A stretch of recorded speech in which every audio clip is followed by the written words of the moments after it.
Stick with you, and I'm all in favor of.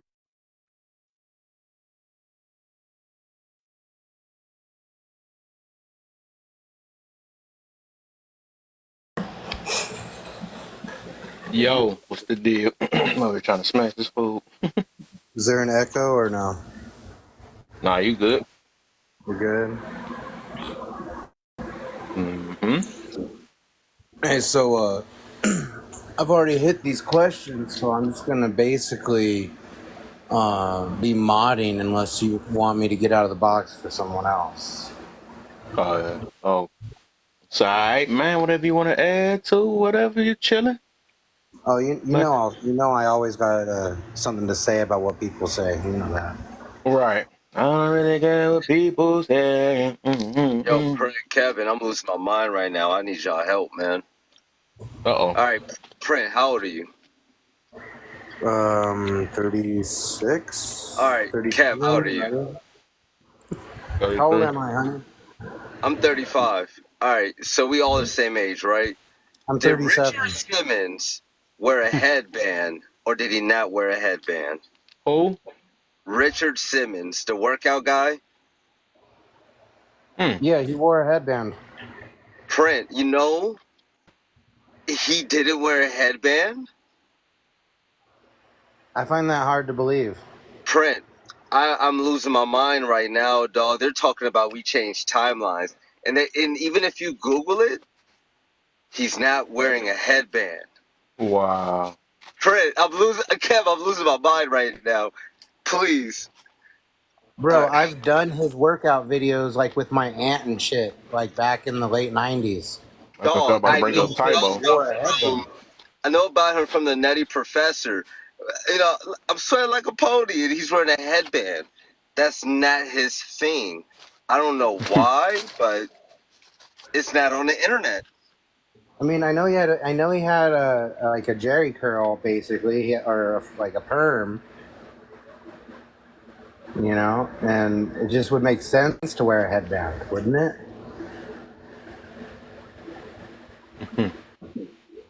But hey, I mean, if he can't find it, he can't find it. That's why memories are not usable in court, my guy, because they're flawed. No, that's a crazy coincidence, though, right? Like, yeah, I agree. Hey, I'm gonna mute up really quick. I gotta walk my little girl down to the car. Here you go. All right. All right, all right, all right. I gotta look that up though. Who y'all talking about? I think That sounds crazy, but we jumped timelines or something, Kevin.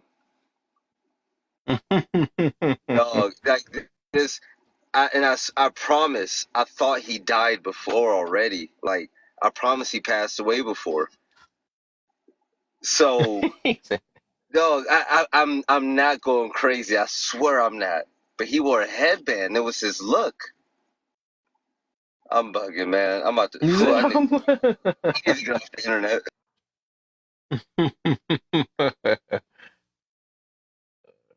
They're saying it's one of the latest men.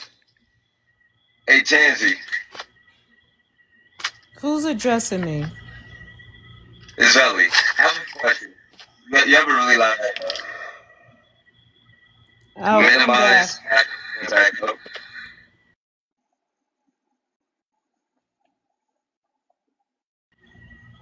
All right, testing. All right, Tansy, curious. You know who Richard Simmons is? Oh, she gone. Dang I got my messing up. it. Yeah, they're saying it's one of the latest Mandela effects that's being tossed around. And yeah, it's like that that Sinbad movie, like where he's a genie. Does that spark a bell with you? I'm gonna look that up though, man. Because I think when I look at a memory, I gotta look at it. I gotta like that. What that memory called? What There's about a a movie. genie? There's a movie with Sinbad, and he's a genie, and I remember it. Do y'all Yeah, remember it at all? Shazam. Dog, you know that movie never existed? No, it exists. No, print. Internet it right now. Dude, the internet's only like 30 years old, man. There's No, things print. that are not on the internet that It's exist. impossible for a movie to not be on the internet. The IMDb database will have it. That movie doesn't exist. There's not even a picture of the movie existing. Dude, there's tons of people that say they have the cassette, that they But have the VHS. it's people saying it, but there's no record of that movie ever existing. Well, I mean, we're going by people saying there's no record. It's hard. You can't prove a negative. Well, And you then- can't even find a video clip of it, print. That's the thing. There's no digital copy or any type of clip of that movie. That movie I bet has you there are zero movies that existed before the internet that don't exist today, simply because of the technology gap. No. Print.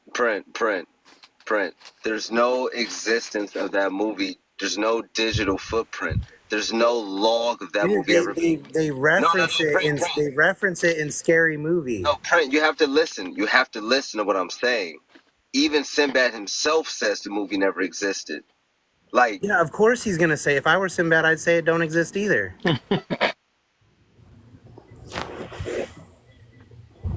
You've seen Scary Movie, right? Like the comedy, the parody. Right in the very beginning, when the bad guy is calling up the girl at the beginning, he's like, "What's your favorite scary movie?" And she says, "Shazam."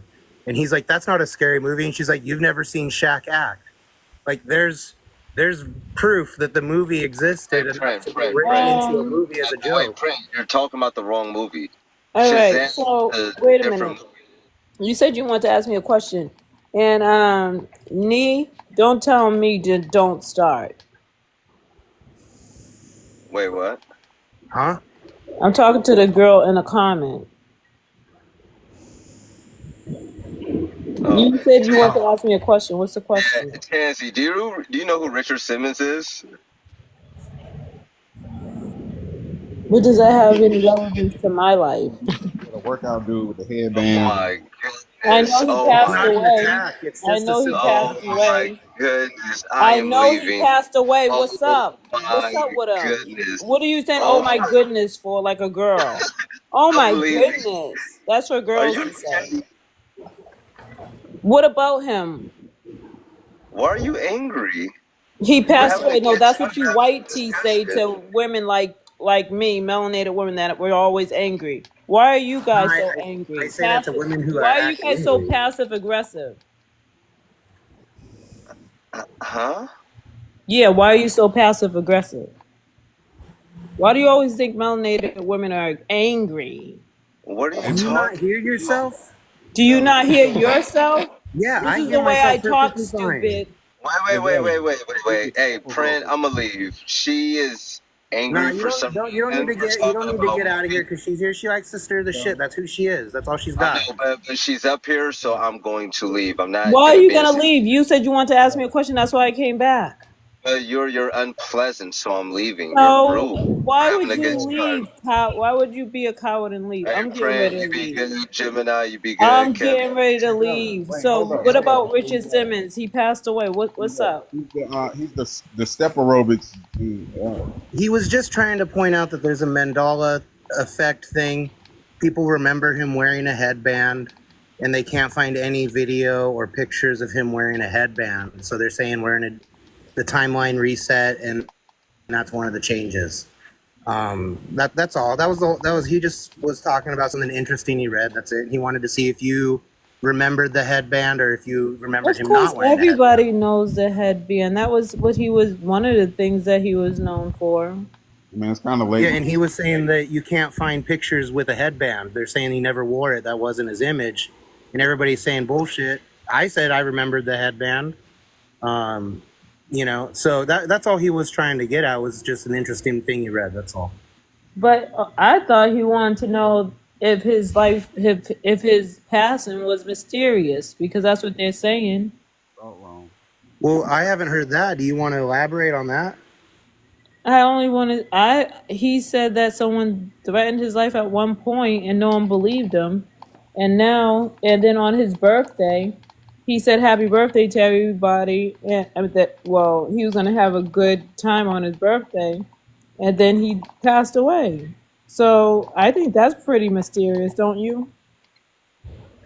I mean, if that's all the information we have, yeah, that's pretty questionable. I'm a sucker for context, so I Well, like to that's all know. they said. They said that he made an accusation of someone. Like, is this recent?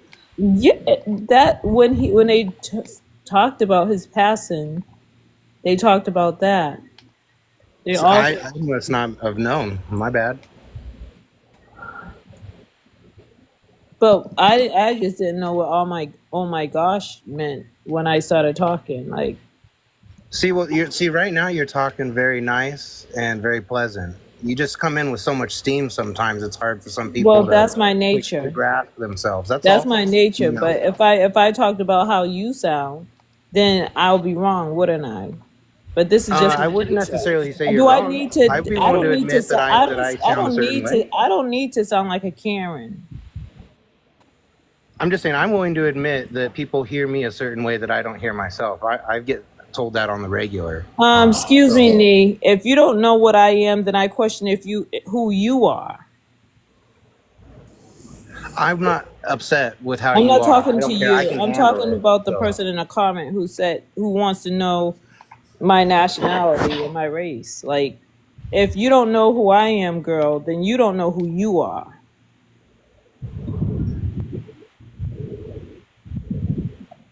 Because I'm pretty sure I can ask Mister if he knows who I am, and I'm pretty sure he's gonna know who I am.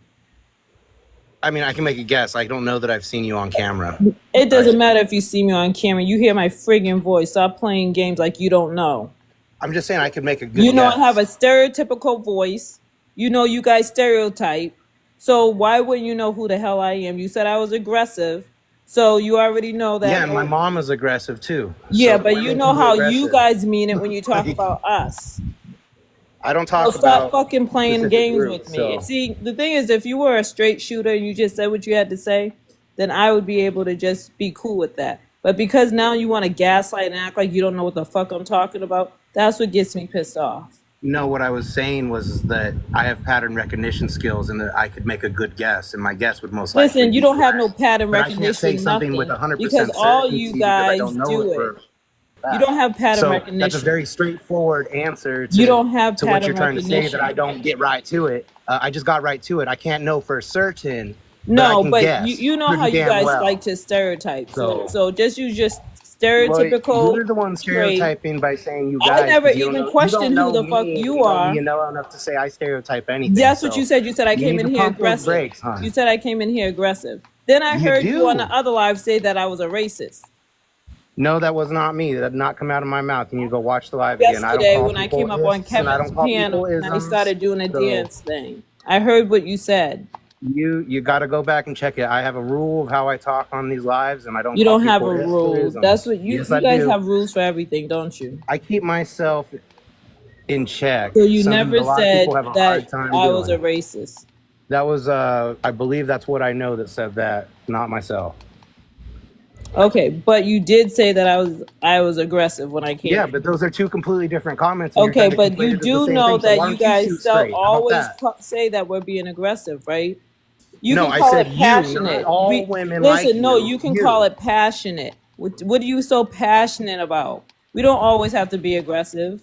Just because we don't speak like you guys, that doesn't mean that we're aggressive. It just I means don't. that we have a different What speech. guys? And you men, what the fuck? You guys. Well, I talk much differently than Kev does, and I speak way differently Tansy, No, than I do. you guys. Tansy, can I Yes, ask a question? Can I ask you a sure. question? Yeah. Um, have you ever been in a conversation with somebody who was who said they were passionate about something, but it came off to you as aggression? Um, no. Because Oh, usually okay. when someone I just comes want to check. off in a Okay. particular way, it's usually because they're passionate about whatever they believe in, whatever they're standing for. And if they're talking to a certain person, it's usually because that person made them passionate about how they're speaking. I think the people who try to be calm, that's called passive aggression. That's what I think. I Oh, think I'm so assertive. Yes. being If you calm would have is said that I passive was aggressive. assertive, Being calm is passive aggressive. that's what you're doing right now. Because I know if I seen you, you probably are red like a lobster. No, I'm actually very dark brown. I'm Italian. It doesn't matter if you're It's Italian. summertime right now. You're I trying get to I say, get are you spoken trying to to in say that Spanish you're all the time by the Sicilian? popo. Are So you Sicilian? yeah. Well, Okay, my heritage so now is you so. wanna use a Sicilian pot. Do you know what No, they? I'm using a simple statement of fact based You, on first of my all, heritage you're and my not dark. genealogy You're not as to dark. the I can complexion look of my at your picture skin. and You're tell the one that you had to come in with a statement saying I'm beat red, implying that I'm some white boy that's because you baked under the are. I sun. can look at your No, picture. You look I'm red to me. very, very, very golden colored, No, and you're I not. tan very fucking Golden well. color. And I look very beautiful in the summertime when the sun's on me. I live in Tucson, Arizona. I tan up all the time. Okay. So I don't sit out here beat red. Okay, I grew up on the West What's wrong Coast. with being I'm beat in red? the southern portion of the country, What's and wrong with my being heritage beat is red? Sicilian. So I get dark throughout It, most of the year. you know why? Yeah, I know why. Because the Sicilians were conquered by the Moors way back in the day, and there's a lot of gene mixing that happened with how the Moors controlled their land. who's the Moors? You like to use the word Moor. Who No, are the it's not a word; Moors? it's a name. Who's the Moors? It's a tribe that was No, where did a they come conquest from? that Where did they traveled come all the from? way up through North Who did they Africa come into Europe. from? Where did they come from? I don't Where know You just their said North genealogy. They Africa. came up through North Africa.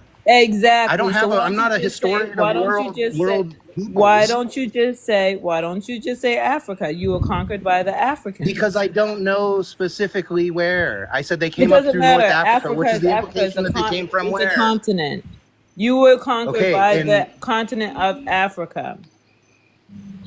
so you're saying Okay. that Africa was one unified continent under one ruler, I, the I never entire said. landmass. Listen, this is the part where you get wrong. I never said under one rule because there was multiple Well, tribes. that's the implication when you're saying No, Africa that's not conquered the a country, implication. That's the because implication Africa you makes want to up a put whole out lot of there. other countries. It's not Listen, one no, listen. country. The United States have a lot of states. Okay, Yes, but they also have a constitution that unifies them federally. not the first time. At first, it was only the 13 states. Yeah, they But were Africa. unified through a constitution. As we gain more No, states, but the that, constitution grows. That didn't listen, and the happen in same thing that Africa. can happen with Africa if they really wanted it to happen. But the Well, now point you're getting into what is that ifs. I'm not talking about what I ifs. didn't listen. See, you can't challenge me. You know why? because I hold degrees and you don't. Certification and accreditation is Okay. not an Listen, implication of it's intelligence. That an escalated accredited quickly. university. Yeah, Do you know what that is? that escalated Do, quickly. do you Wow. know what that Hey, is? Kel, what up, Do you bro? know what People who that seek is? validation through What Do up, you accreditation know Mayor? what generally an don't have knowledge to accredited support I it. can't university? call it. I'm asking you a Trying to get question. on these topics. Wait a minute. Do you know what an accredited We university will. is? I Do got you? him Yes, on Please. stage. I've been to college. Okay, No, Pretty you have please. not. I've I been didn't to Get ask you on college. these about college. I'm talking about topics, what bro. I university. have a A collegiate education. university. I've worked on things that are in A space. Okay, Yo, university. A this is wild, university. bro. Do you know what yeah, that is? there's Have two you of ever them. met Right? anyone like me to hold 5 degrees? I've met plenty of I people who have. hold more degrees, and Speaking Oh, of that, I that's think not a more. we statement to Like your Who that intelligence. so. Why is? isn't it that you don't we ask me actually what talk my Hey, about ain't no degrees on this saint. topic Come right on up. here. Ain't Why no don't you ask saint. me what my degrees are in? Because I don't care. That Ain't no doesn't prove saint. You know anything. why you don't care? Because it's not going Because to you don't prove know nothing anything. about our excellence. Your You piece don't of know paper nothing about doesn't change indigenous who you excellence. are. You don't Come on up, care. no And saint. you know, Kev, this should be a red flag for you. He doesn't even There we care go. about our excellence. Ain't no saint. How you do?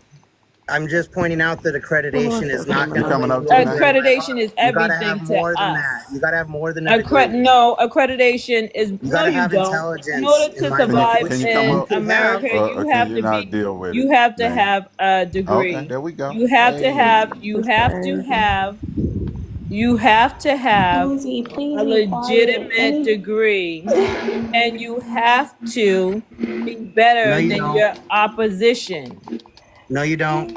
Yes, you do. You don't And need a we grew degree. up learning that. Obviously, you didn't. So, what does your Sicilian blood have to do with me knowing that our excellence have to be better in order to survive? I don't care Huh? what accreditation you have. If you can't do the work that your Oh, accreditation says, it's pointless. there we go. That's one way to do it. What just happened? It wasn't me this time. Me either. She doesn't know the rule that when you're in a hole, you got to stop digging. Oh, What happened? I mean, yeah. Typically, that's a good idea. Typically, a good idea. She's trying to pull the No. I'm educated and I'm certified by a university, so I have authority in the conversation. I don't buy that. There's plenty of stupid smart people that have PhDs, and there's plenty of smart people who've never gone to college. Okay, like a college degree is not a guarantee that the person I'm dealing with has intelligence and can put together a sentence properly. Especially with what college has been putting out the last 10 years, she Nay, where'd should you ask for a go? refund. I don't see you on the thing, Tansy. Oh, I see you now. That sounds good, There she, and there she is. I want to learn from that gentleman, and I just want to learn about your. All right. All I want to know is who dropped me. It was not me at I all. have no I promise idea. you, it It wasn't was me. I the enjoy girl talking down to near you. Nee. She's a mod. She I'm was just She's going not to a drop mod. her. Excuse me. What are you talking about? She's not a mod in here. So who would drop me and then not I have even no idea. huh? No, no one is dropping anyone. I mean, No idea. you brought me up. Anything to continue with the conversation, guys. We've Yeah, got yeah. other Let's fix people the conversation. you guys are gonna go back and forth all day. Yeah, Well, yeah. I just want No to one let got him. what When you I got on got me. dropped, that's when he got the balls to say a lot of things that was disingenuous. No, you just couldn't hear it because you had to No. overtalk me the whole time. My balls Yeah. been hit many Listen, times. listen. Hey, You just talked over him the whole time. Listen, you He mind was okay, your hold up, business. talking. hold He up, doesn't hold need up. a cheerleader. I I'm don't. not Look, cheerleading. at the I'm end just of the answering day, your if Okay, y'all so question. can't let have a me finish. That's all. conversation, I will drop both We of have to you. keep loving him. That's it. Just So the way he finish is. what you We need have to to keep say, loving. Tansy. You've got 1 minute. Go ahead. Education means Go ahead, everything. Tansy. You've got a minute. Education means everything to our people, something that you would know nothing about. So when you see excellence, you need to respect it. I land my plane. Okay. Okay, Who's Mr. on? P. Go Who's on? ahead. Do nobody interrupt. Everybody mute. Go ahead, Miss. No, listen, I don't really care enough. I'm not invested in what she's trying to argue. She can argue that intelligence and education are intertwined and people need to respect it. I'll respect the fruits of your labor, plain and simple. I don't want to argue about it. That's how I treat everybody in my life. You can talk a good game. If you can't do the work, take it to someone else who's got time to waste. I don't. That Wow. makes Wow. completely no sense whatsoever because when you have Gotcha. degrees, you have a whole bunch of time that is. Yo, the point was over. We're moving on. You don't tell me what points over. No, I think he already The covered the point point. is over, Okay. and we are done with that topic. You have no control over me. Okay. Let's allow the host to come up with whatever he thinks. I can keep hitting it. That's over. If you want to stay, I I want to can hear the bring answer I question. can I bring agree. I my agree. So, We have indigenous we have tribe a over here to shut you down. I okay, no. that's If you fine. shut someone Just let us get down, on it to the doesn't topic. mean What's what. what's that have? I'm lost now, for real. No, when you shut someone down, No, it when doesn't he mean. That doesn't even abuses make his sense. power my Oh, that doesn't. like a I colonizer, get it. I have a problem with it. Oh, okay. Okay. Sorry Oh my about that. God! Yeah, not but other challenging than that, anything, and if we're you, Wow. not going to do that. So, again, you know, this is, I'm going to drop everybody if everybody's going to talk over. Because at the end of the day, I'm fire. So it's very simple. Either we can have a conversation like adults, or I will drop everybody out this fucking panel. It's that simple. Okay. okay, you can drop us, Now, but can I we don't like continue when you. with the conversation? Can we continue with Yeah, the I want to answer. conversation? That's all I I need to also know. just want to say, Okay. AJ, the conversation hadn't even started. This was just kind of open discussion before we got into it because the panel We were hadn't just filled up. talking We hadn't even before. really been here that long, to be honest. Yep. It Sounds was good. like Sounds a good. warm up. All right. Go ahead, Dummy. What do you got for the conversation? We're going to move on. No, for the conversation for tonight, uh, being a Bible scholar doesn't qualify you for nothing. Yeah, only qualifies you for a Being a what scholar? Let him sorry. finish, and then we will go to open Okay, let me panel. We read will the hear from green. everyone. Yeah, that's so small. Let me read them. Let me read them. The being a Bible scholar degrees. So basically, being a Bible scholar, degrees, money, experience is more and more. Kev, your box in the way. I can't read No, all of it. It's thank just you, because I need my glasses. Like, It's just no. being a I can Bible read okay, it. okay. scholar. Thank you for reading it out. Yeah. Yeah. Bible being a Bible scholar, Yes. degrees, money, experience, marriages, and more. We flex these things instead of being better with them. Why? Oh wow, that's a good question. Because sorry, I needed to use my glasses. But in response to that question, I have one answer: greed. Yeah, people have gotten greedy. People want to become whatever they want to become, stuff like that. Because you realize when you're a scholar of the Bible, it makes you humble. It makes you a servant, serving other people and helping them through a difficult situation. One example was given in a book in the Bible. What was it? In the book of John, chapter 5, where Jesus is coming through a woman, and the woman wants him to get in some water. Then they get into a conversation, stuff like that. So today, the preachers we are seeing, by the way, I live in Appleton, Wisconsin, and the church we go to, I think they're very good people. I mean, they display the real Jesus Christ nature, stuff like that. But I'm talking about Kenya, where my country, Kenya. People are fleecing normal guys, they're fleecing widows, widowers, stuff like that, in the name of the gospel. So this scripture, or this topic for tonight, is saying, for me, it's a wake-up call. I mean, hey, you think you believe in the Bible? Wake up, read your Bible. That's what I'm thinking. Can I respond to I that? like that. I like that. Yes, dear. We You will can once respond to everybody that. answers the question. We will answer and go to open panel once we hear from everybody on the topic real quick. So go ahead, Mr. P. We're gonna go, and then Tansy after you, then Gemini, and then I will go. Then we'll hear from Kev. Go ahead, Mr. P. Um, What is your thoughts on the first one? the first one, I think it kind of goes into what I was already talking about the accreditation and stuff like that. They think having the thing is enough, and they got to show off having the thing. I went to college. I have this degree. Look at the thing. I have a good job. I bought the car. Look at the thing.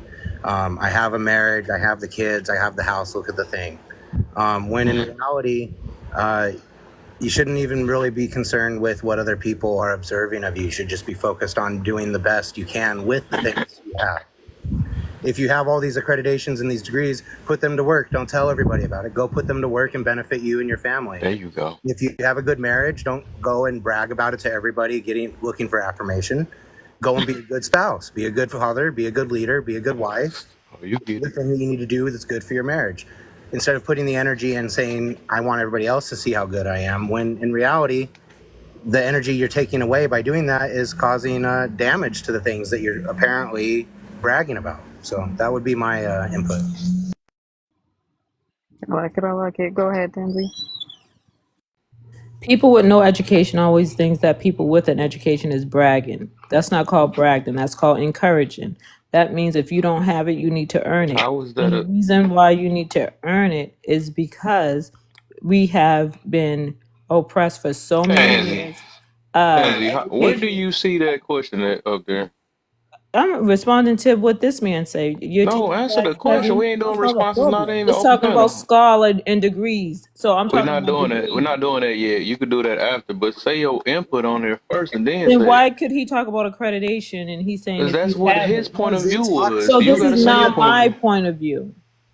So you Answer gonna the answer it or not? question. See, Don't Tansy, you attack gonna me. hold Wait up, a Prince, minute. hold Why up. do you allow him to?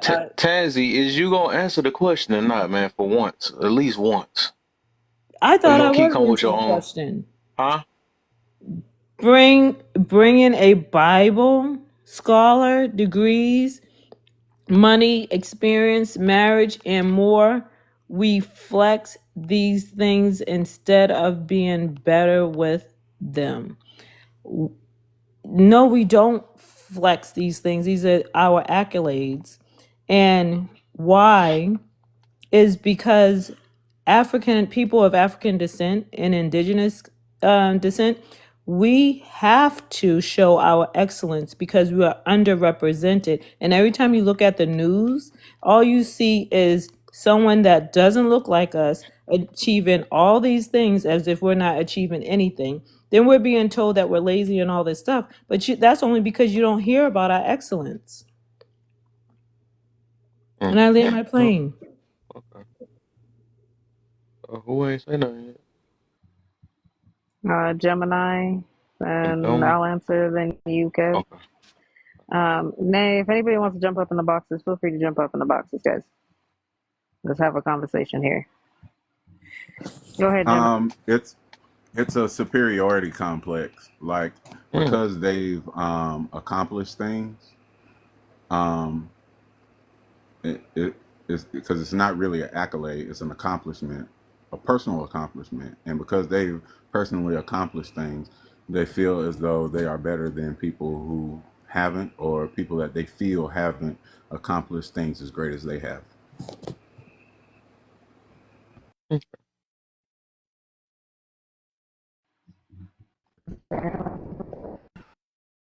Think you glitching, AJ? I think.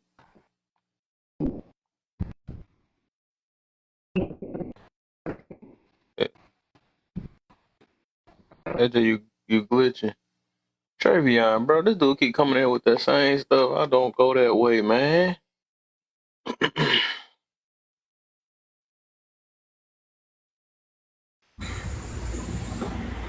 So AJ is look like Yeah, she's. AJ got that one. Yeah, you got that one. You was talking good all this time. That's crazy. They doing you bold. Travion, quit it, bro. This dude on some other stuff. I ain't got nothing against the whatever the crew, but I don't go that way, Hey man. Kev, you wanna expand on it while AJ's getting her Wi-Fi figured out? Okay.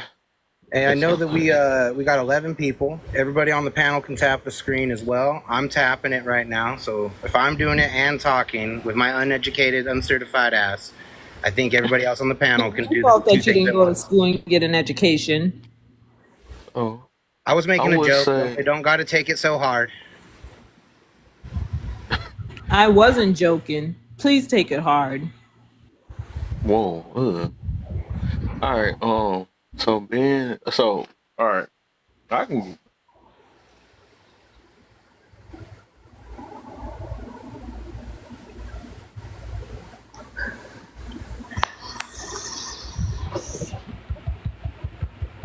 Let's get those shares. Those shares going. Okay. Can Some y'all hear me hashtags. now? TikTok is freaking funny. So it's like Oh no. Can y'all hear me now? yeah, I hear you. Yeah, you're good. You're good. You No. still got one bar, but I hear you. Okay. Cool. Yeah. Now, by the way, if she comes in asking who picked her, it's me. At this point, I'm over the disrespect. We're not even having a conversation. You're just up here trying to argue. Because now you got a vendetta with Right. Mr. I P, and was we're not wondering doing all who's that. gonna. Somebody's gonna do It was me. It was gonna be me because it. I'm fed up. Man, I I have my feel it, weed But man. this morning, so I'm ready anyway, for battle. You know what I'm saying? facts. So anyway, what I was gonna say is, at the end of the day, all of that has to do with validation, right? I don't know why or when people decided that you need to find validation in other people.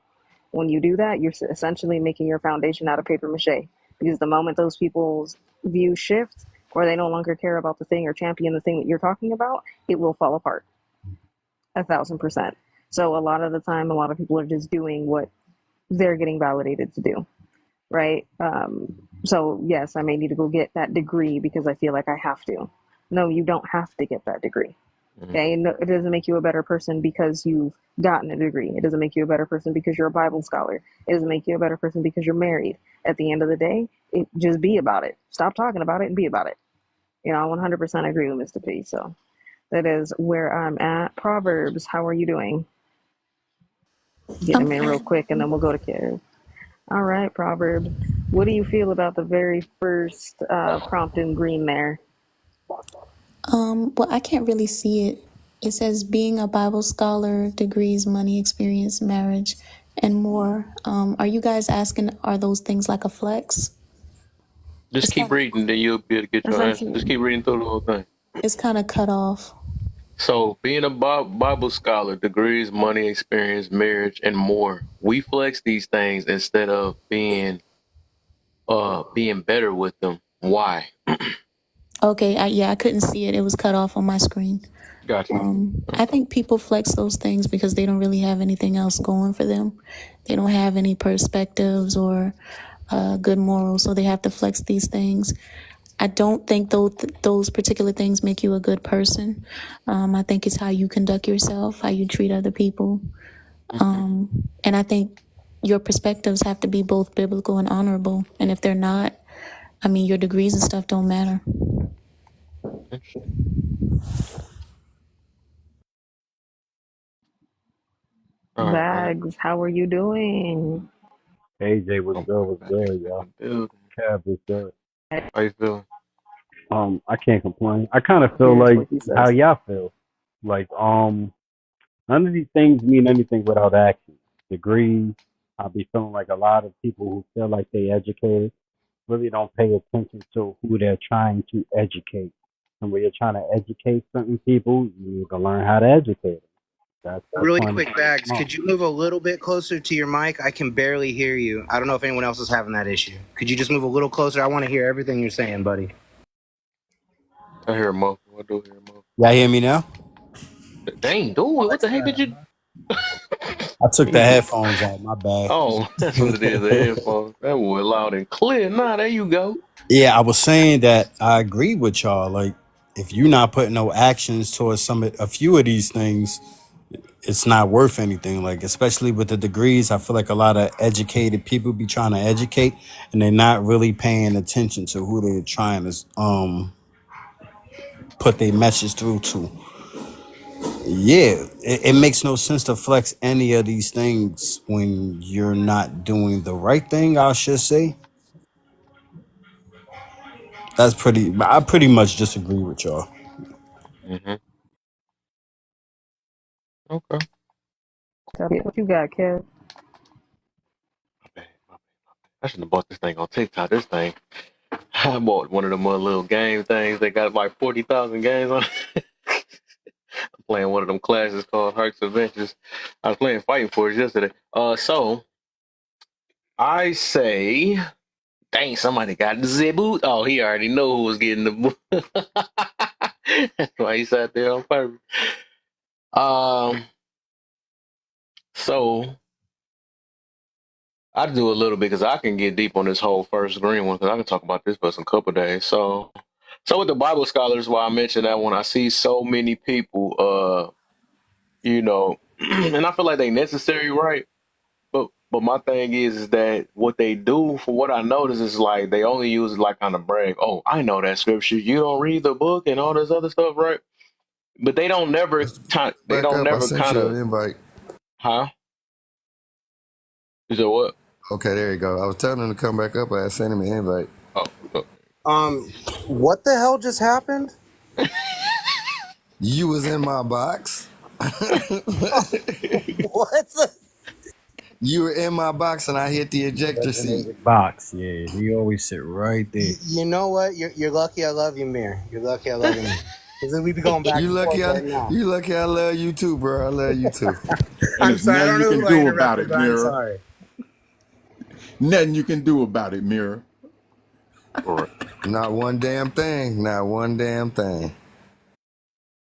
If you don't like it now, you mess with me, it's just gonna get worse, and I'm just gonna love you more. So I'm just gonna piss you off more. So you probably just better off leaving it where it at if you don't like it now, because it just gets worse. Now where'd he go? Oh my! Hey. I have a quick question. So the host, you said that you feel like Bible scholars are what? What's up, everybody? What's up? Say it again. You said you feel like Bible scholars are what? No, okay. Let me explain what I got to about that. So with the Bible scholars that basically use the flex, so what they damn, I forgot to press pause. So how they do it is right. They can quote every last scripture. They can and I realize they be skipping some of them too, right? So they quote every They can scripture, then usually do everything, but actually do it. They can do everything, but actually walk yeah, in that's it. what I was just about to get to about that. You beat me to it. Right. Yep, My exactly. bad. So basically, they're I not didn't get living in up to yesterday, what so they. I'm just making up for yesterday. Oh, you said what? I'm just making up for yesterday because I couldn't get in yesterday. Oh yeah.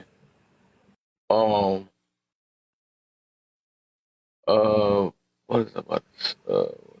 About how they walk in it. I mean, they don't walk in it. They basically, the Bible is basically like a life they use it just to say that I'm a better, or some of them just act feel like they're better people than the other. I noticed though too. So it's more of a like, I know all these scriptures, and they're not becoming it, right? So I love using this other one too because I think they take that out of context. They say meditate, right?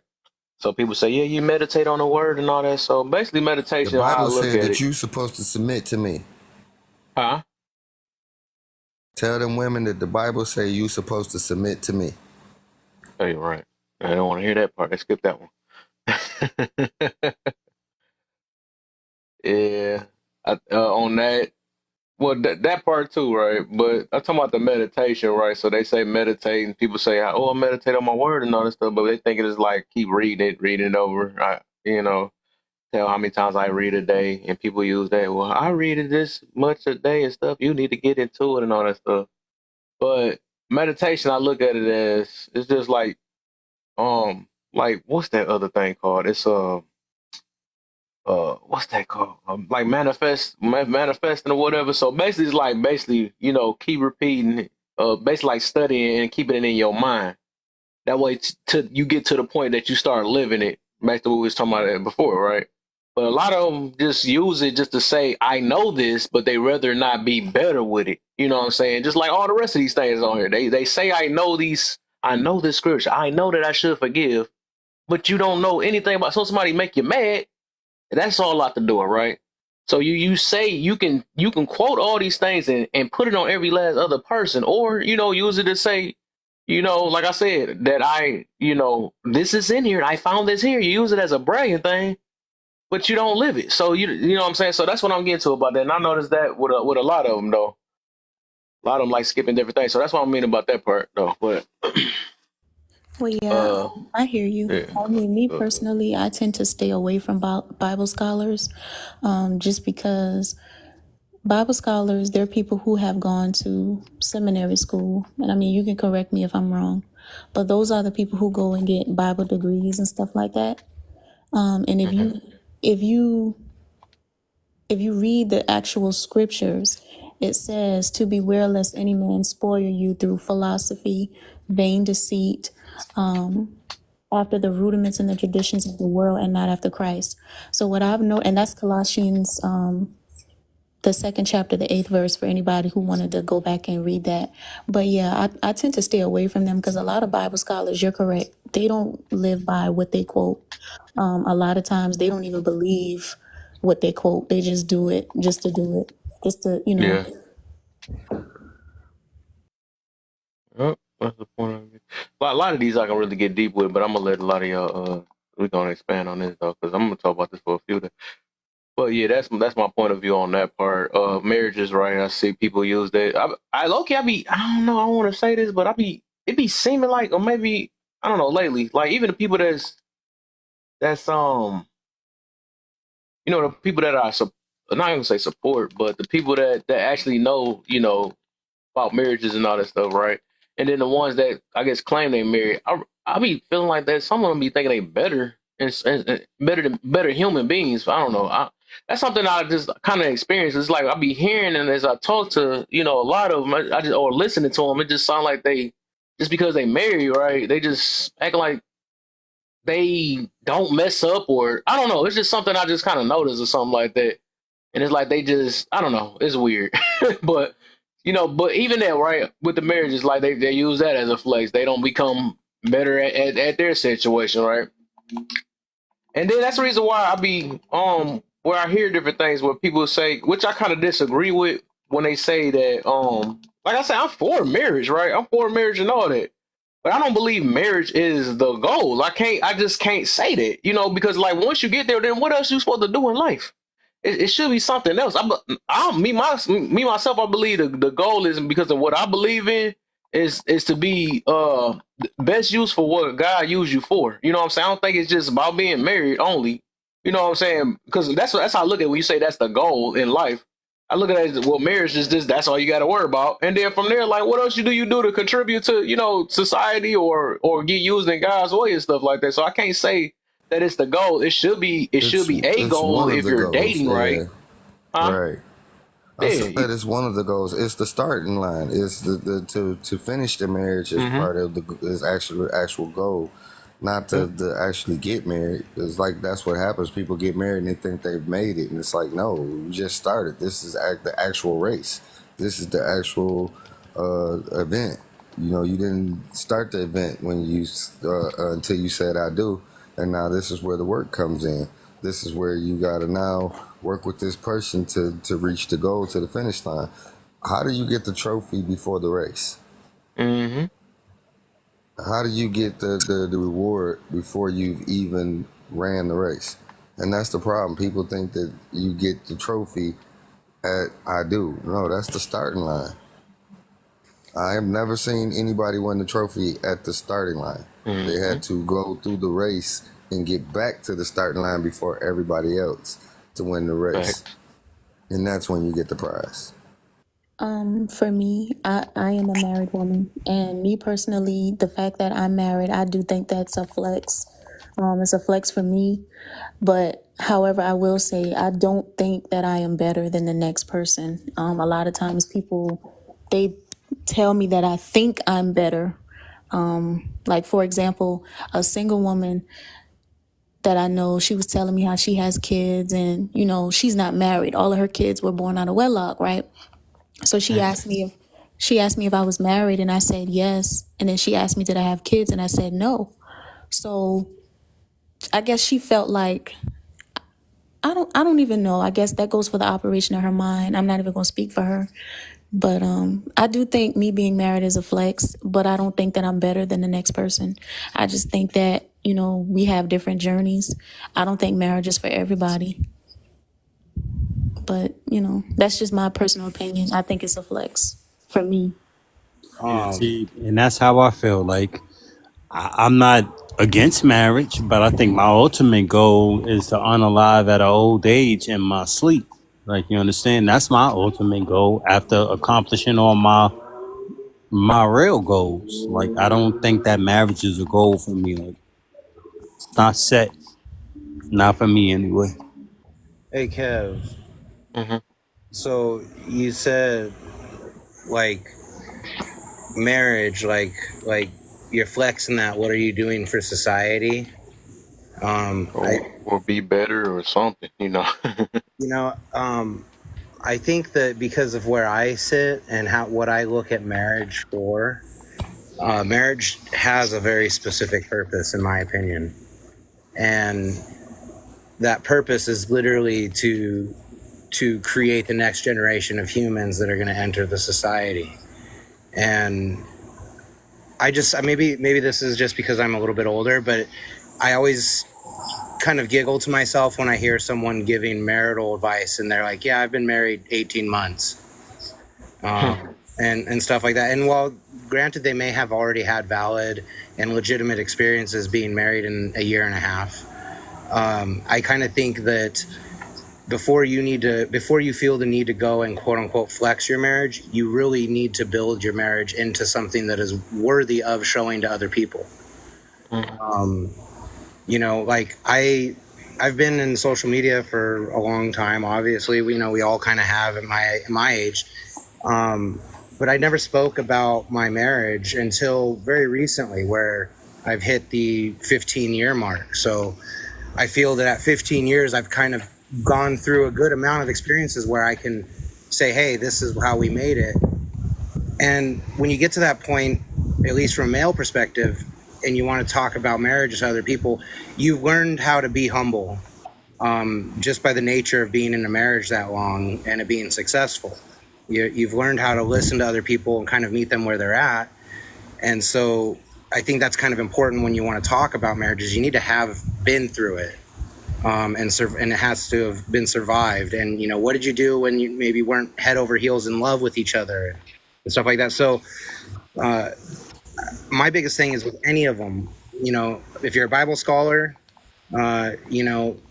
write really deep, profound papers talking about the thoughts that you've had. Create something for other people to benefit from that scholarship. If you have degrees, go and apply those degrees. Don't just walk around and say, well, I'm an engineer and blah, blah, blah, blah, blah. Go engineer something. Do something beautiful with that work. If you're going to have a marriage, don't show on social media how it is. Show your marriage that it's worth it by creating children and showing those children how to become adults, and making sure that your progenation, your projection to the future is secure. So it just always boils back to put in the work. And I'll end it on this. I know I kind of went long, but Conor McGregor always says that losers are the ones who are focusing on the winners, and the winners just focus on winning. So don't worry about what everybody else is looking at. You just look at your goal. Hmm. I mean, I just think if you're gonna flex your marriage to the community, flex it in a way where it's being promoted. Like you understand, like it's not really promoted in a lot of areas. Marriage, I mean, so try to get to the youth, let them know what's up, let them know it's no problem in unity. Everybody's not out here at war. It's no reason to hate the other gender. And yeah, everything gonna be all right. I mean, yeah, like I said, I'm not against marriage. I'm just not all the way with it for myself. I do want it for my people though. Hmm. Anybody else? That's something. First off, shout out. My boy BBO in the building. What's good? Feelings, Shout nothing out. more than feelings, Feelings, just feelings. simply feelings. I I'm all feel, I in my feel, I feel, I feel, I feelings. feel, I feel as though that And what the hell you playing, Kev? Because I hear that controller just popping Oops. away. I My feel bad, as BBO. though that you know, shout out to the panel, shout out to the Saturday night, shout out to everybody in the panel. I hope everybody is Hey, blessed. sweetest misery. And you know, I shout out to everybody being alive, man, because so many people didn't wake up today, so many people didn't make it past the day. But as far as the topic, and shout out to Kev, being a Bible scholar, money, experience, marriage, and more, we flex these things instead of being better with them. Why? If your husband or wife doesn't show you, I'm gonna be transparent, and I don't believe that. Me and my old lady been together for a while. I don't think that um, you don't have to prove anything to anybody. Like none of this really matters. I don't Right. take social media serious. Like this is not like I don't owe anybody anything. Like. And I feel like nowadays we have categories of how we like to do social media. Like Facebook is usually associated with family. Insta is usually associated with some type of hot, quick news. Insta like quick validation, whatever you use it for, whatever case may be. And then you got TikTok, whatever content purpose you like to explore. For me, everybody watching out of the chat, I like to create funny videos, memes, edits. That's what I do. But I don't think that that don't have anything to do with my personal relationship with my old lady and what we got. It don't have anything to do with that. So it's not associated. So I really do believe like Kev, like even if Kev had his old lady or fiance or whatever like that, based on what he does, like it's not to me personally, like unless he want to, it's no point of me knowing who Kev is dating, who Kev is knocking off, like, or his wife. Like, they don't have anything to do with me. Like, just like when I make my videos, I don't expect that to have anything to do with anybody else. So I really do believe is what you use it for. Like, and just because you do show your spouse or your mate or your girlfriend or boyfriend or your relationship or your fiance, it doesn't mean that your relationship is more solid than mine, because I don't. As a matter of fact, if you try to Right. be if you're pushing it in my face too much, I'm starting to be suspicious of you. I don't idolize anybody else's relationship. I don't look to anybody else's relationship for guidance unless it's in real life. If it's some of my elders to get some advice from, I don't look to anybody. That's not what I do. I'm just saying, like, anybody on social media, I can't really look up and be like, oh, that's the couple. I can't do that. I feel like everybody had a specific purpose. So if you don't show your partner, I just feel like that's better. It's probably better. If you have a certain niche that you're doing on content, like that fits you as an individual, that's on you. Like, they don't have to involve your mate, your spouse, your, whoever you're with to get that across. There ain't nobody else's business unless that's your content, unless that's the basis of your content. If the basis of your content is relationship advice and couple goals and all this other stuff like that, then go for it. But to me, on a regular day-to-day basis, I don't think you need to expose that. So this is how I feel about that.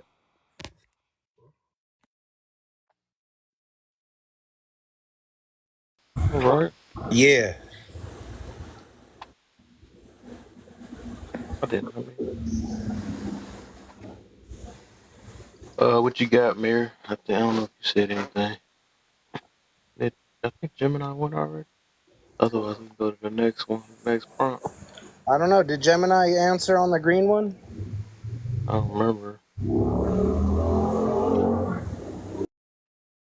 I think he did. Now I thought about it. Yeah, Yeah, it was yeah. I Taz was answered the in here. green one. Did BVO answer the green one though? 'Cause it sounded like he just jumped into the He first did the white one. marriage part though. Unless that's all the part he wanted to hit on there, because it is marriage. Whatever you think that people okay. flex here, you can talk about all of that. Anything you want to add to BVO or not? Or we can go to I just had one thing to say. Okay. I had one thing to say. Add on to that. Why would you rather be feared or loved, or why would you rather be feared or loved? We haven't moved on to that one yet. Oh, what'd you say? We ain't moved on to Oh, that. he had. Oh, okay, I see what he did. He did the Right. first two already. Okay, that's what I already happened. did the first two, so yeah, Yeah, I stand down. Lex and the husband and wife. So, who want to start that one first? Won't Mir start it off since he's in the mod seat down there? No, it's just my box. But let's see. So which one we on? The Would second you one. rather be feared? Would you rather be feared or loved, and why? If your husband or wife, that one. Oh, if your husband or wife doesn't post or show you off, are they hiding you? If so, for what? It could be possible. It could be a lot of different reasons. I mean, it's social media. Sometimes you don't want your business out there and everybody in your business. But at the same time, it could be that too. Kind of to the point of BBO said, it's not always that important. As we've seen what's happened to married couples on here at times. So, if you're not safe and secure, it's not a safe space or a safe zone. Um, but at the same time, you've had people like Darren Jackson who they didn't know he was married until the damage was done, and then he, brought his wife on there after the fact to try to clean it up, and then continued to do the damage he was doing. So it could be different purposes and reasons. At the end of the day, it just all depends on the purpose, the person, and their personal integrity and their intentions. And I'll Hey, land Black there. Mirror kicking.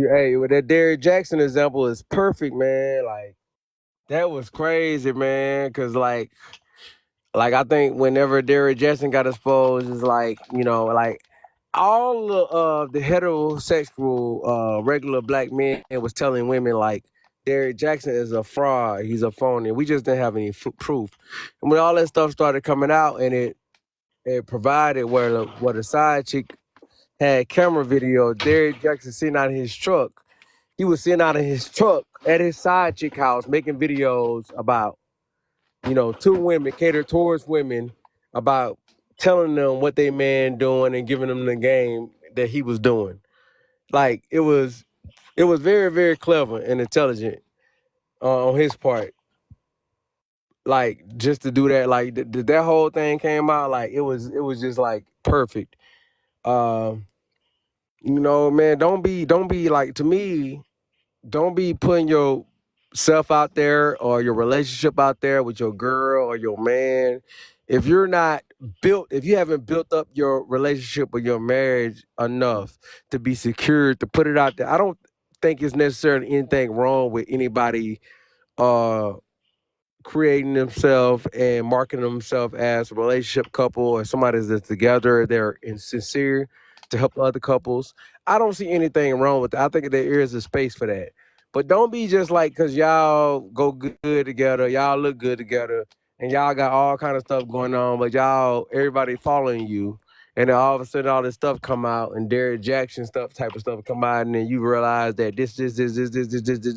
You don't need to put yourself out there, man. So like what Black Mirror was saying is exactly right. Like it's okay if you put yourself out and your woman or your man out on social media. Just make sure y'all locked in, solid, and then just make sure y'all have a plan to help people and be sincere about it, because it's always going to come to the light and come to the truth if your relationship is flawed, if your relationship is marketed to get views or likes or attention or any type of monetary gain. It's always going to expose itself. I promise you, it's always going to expose itself. You know what I mean? Like, so just keep it easy and keep it cool. And like I said, I do think it's a space for people who are in healthy relationships. They want to market that, they want to build a following. I don't see anything wrong with that at all. But don't be fake. And then once you get in that position, don't let the attention that you get throw you off canter. You know what I mean? When you start getting attention, you start to blow up on social media or whatever the case may be. Like, you can't let that get in between your relationship or what you got going on. Like, use it for what it's meant for. I'll land my plane there.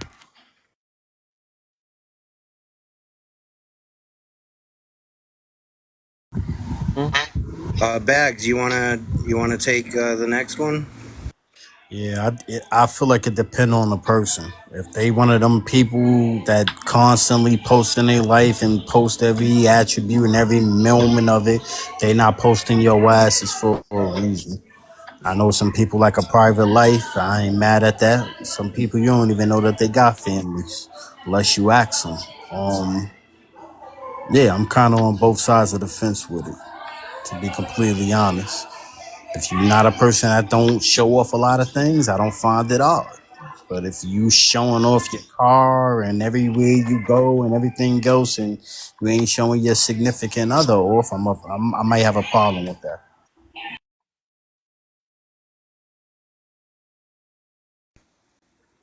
Thank you, Bags. Gemini, you wanna take it now? I mean, for me, I'm with Bags. Like, if you're somebody that every time we go out, like you posting the plate, you posting the drinks, you posting the outfit, you posting you in the outfit, you posting the shoes, you posting your watch, you post everything. And I ain't in that somewhere, like, yeah, I'm gonna look at you out the corner of my eye, you know what I'm saying? But again, like me, I like especially like on Facebook and Instagram and all that, like I don't do no whole bunch of posting on there. So like shit, it take me about damn a week to find a video to put up or make a video to put up on TikTok. So yeah, like I ain't that person. So like somebody get mad because I ain't post them. Like I don't know what your problem is because I obviously don't post a lot. So what's the you know what I'm saying? Like what's the issue here? So like I'm in 100% with what Bags just said. Do you want me to go in, or do we want to get hashtag caught up? You can catch up hashtag. All right. You said hashtag do it. Yeah, yep. All Yeah, right. catch So up hashtag. hashtag. Why don't you take the green question first, and then you can stem into husband wife post showing off, and then I'll finish up that, and then Kev can wrap the second question up. Cool. Can you read that green one for me real quick? Being a Bible scholar, degrees, money, experience, marriage, and more. We flex these things instead of being better with them. Why?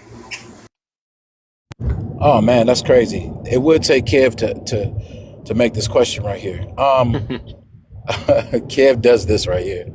You know, when I hear people flexing their knowledge of the word, it still doesn't resonate with me because I want to know if you live it. Right. I don't want to. I'm not interested in you knowing it. There are people who literally cannot read, who live closer to God than the people who read the Bible every day. They literally read, they put in a daily bread in their eyes and are living terrible, man. I mean, literally. And then the people, like, you know, something else is when I see people, quote unquote, of the cloth, flexing their monetary or worldly possessions to say this is because of my relationship with God, that just looks so felonious to me, man. It looks so crazy because You just say don't get me. felonious? Yeah, Is that a it looks so. legitimate word? Yeah, it is. Thank you for that. Thank you. Yeah, Sorry. yeah. The funny thing about that is when people are talking about a relationship with God, the first thing you want to really know is what does that really mean? Some people literally practice religion and think it's a relationship. And I'll tell you the distinction between religion and relationship. If I tell you, say 100 Hail Marys, do 100 push-ups, and then walk around a building 100 times, you would think you're creating a relationship. Like some people, I'm not saying you, but some people are like, that's all I need to do to have a relationship with God. But if you know anything about relationship is an intimate thing. It's something that is not a ritual. It's not something you just do and you do these things in order and then suddenly you have a relationship. Like even the simplest of relationships, like, I mean, God says in Psalms, he says, sing a new song. He doesn't even say the same prayer every time. Like, God loves change. That's why he didn't make just one face for all of us. He could have literally said, let me give all of you one face. Like, he loves the differences in all of us. He loves the way that I might praise God in my way and you might praise God in your way, and none of it is blasphemy for him because he know that it's done genuinely. The one thing, like, and I'll close with this. The one thing that really irks me sometimes, and I'm not judging it, it just gets under my skin, is when people create relationships with God or themselves.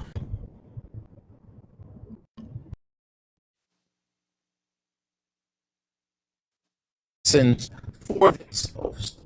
We're supposed to pray everything with supplication in mind, with the fact that if we are blessed or when we are blessed, whether it be through a person or through God himself, which I think is the same thing, that it's not just for ourselves. It's for the use, it's for the inspiration, it's for people to reverence and say, that's God. That's gotta be God. You know, like that's gotta be, like, the way that you love God and the blessings he gives you will be so incredible to where you can't explain them. And most of them will come through your particular purpose. It'll be your particular purpose. It'll be all purpose driven. It won't be because like the way that I see God using us is like we're all needles, right? And God is the fluid inside, but we're all shaped different and we all inject into the world in different ways. He might be a butterfly needle. I might be a thick, probing needle. Somebody else might be a long one and we all, it's like we all are made to inspire different people and situations and stuff. And some people even beat themselves up and they're like, why couldn't I inspire my children? Well, because believe it or not, it wasn't your assignment to inspire your children. It was that coach's assignment to inspire your children. It was that teacher's assignment to inspire your children. It was that actor's assignment to inspire your children. It wasn't yours. You know, and yeah, it's crazy, man, when I see people trying to flex their relationship with God. It's personal. Keep it personal. You know, it's yours. So Like, I love God my way. Go ahead. So, I mean, I love everything you're saying. I mean, I don't disagree with a single point you're made. But just kind of to close this topic up, I think because you're kind of speaking to the general vibe here, is why do they flex this behavior? Because it doesn't seem that you flex this behavior, but what would be the purpose for people to be flexing this behavior, like, in your opinion? I think in everything, it's a pompous, it's a pious thing. It's a very pious thing to create some form of hubris. You know, there's another word for you. There's to create some form of hubris or hierarchy when it comes to even God. You want to be the favorite son of God. You want to be the favorite whatever of God. But the word literally says that he loves the sinner. You know what I'm saying? Like I think. Yeah, I mean, I totally agree with you. I totally agree. Yeah. So people want to be. They want to gain this confidence like they are the ones that is so favored by God and everything, and so anybody else who's not doing it exactly how they're doing it is less than God's Yeah, I favorite. noticed that. Yeah, you gotta do If it you're like not them. if you're not singing and dancing your wig off at church, you're not God's favorite. Right. If you're not singing in the choir, you're not God's favorite. If you're not fasting every Mhm. X amount of days, you're not God's favorite. If you're not doing it exactly how they do it, you're not God's favorite. And Oh, it's a crazy thing, man. When I see that, I'm like, come on, stop, please. All right, hashtags. You want to jump into the next one? Is your husband, if your husband or wife doesn't post or show you off, are they hiding you? If so, for what? Okay, I talked about this a little bit the other day when I seen Kev had posted this one. This is definitely a Kev classic right here. Um, Happiness, man. Happiness is toxic to some people. I mean, I really tell women overwhelmingly, but especially women of color, in all honesty, guard your happiness. Like, seriously guard your happiness. Because, and that might be not posting your husband. That might be not even posting a smile. Because you know how envious people are of you smiling, of you showing happiness, of you you don't even have to be like, this is my house, I got a new house or a new car or whatever. You could just be like, I feel so blessed today. And they're like, how could they feel so blessed? You know what I'm saying? Like, people are jealous of happiness. But when you talk about a spouse in particular, oh man, bro. And it's just as bad for men too, because men's reputations are at stake. I was talking the other day with Kev about this, and I said, I'll never forget that when I posted that I got married, or that it was my anniversary actually. Within a week's time, man, I got 3 inboxes from ex-girlfriends saying that they wish they had married me, and my wife has access to everything. mhm.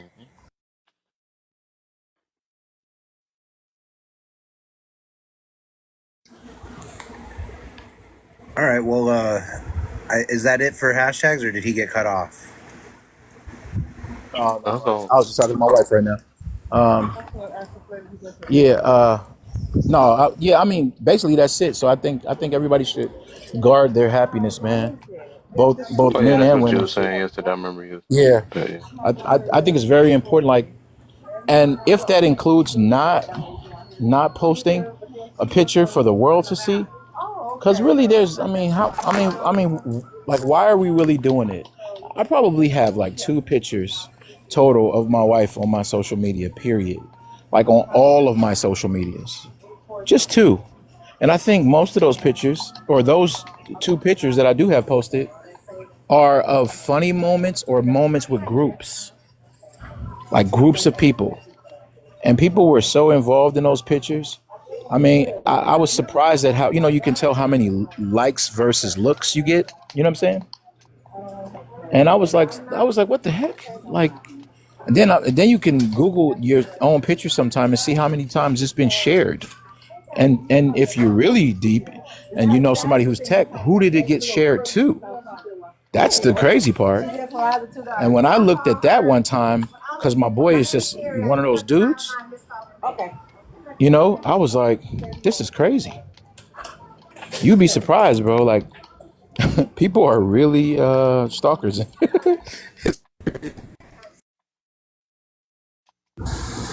All right. So first off, I just want to say before I close this out, hashtag, you need to get that tent you have in my head out of there because you're taking all my damn thoughts.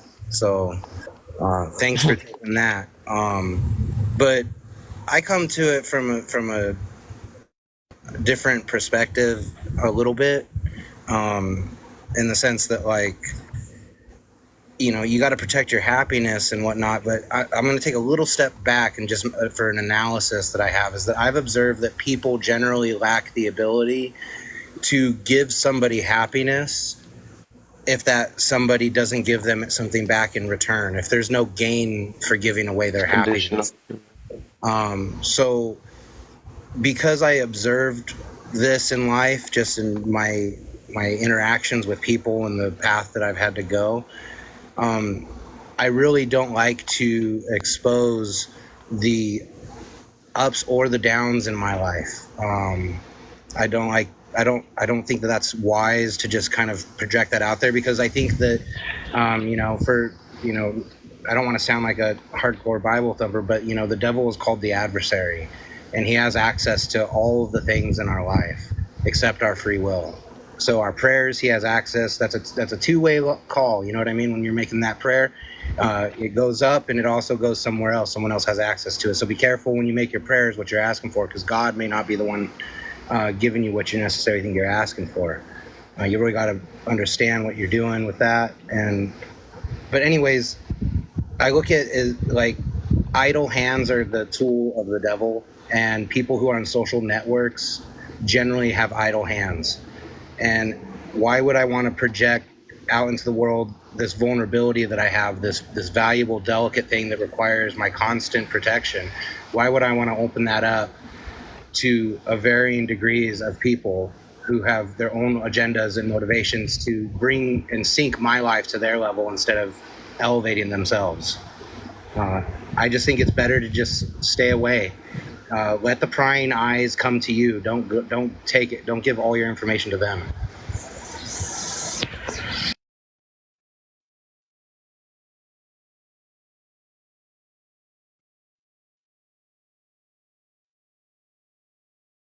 Mm-hmm.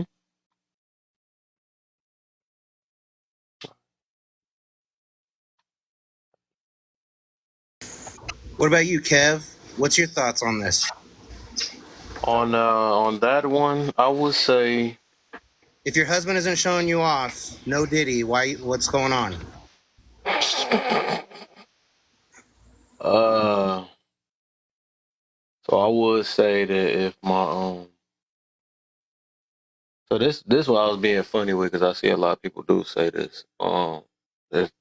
They say, and that was actually, I was shocked to see it was a dude that said that too. That was like, no, my girl gonna show me off. I'm gonna show her off and stuff. I'm like, what's the whole purpose? I'm trying to see.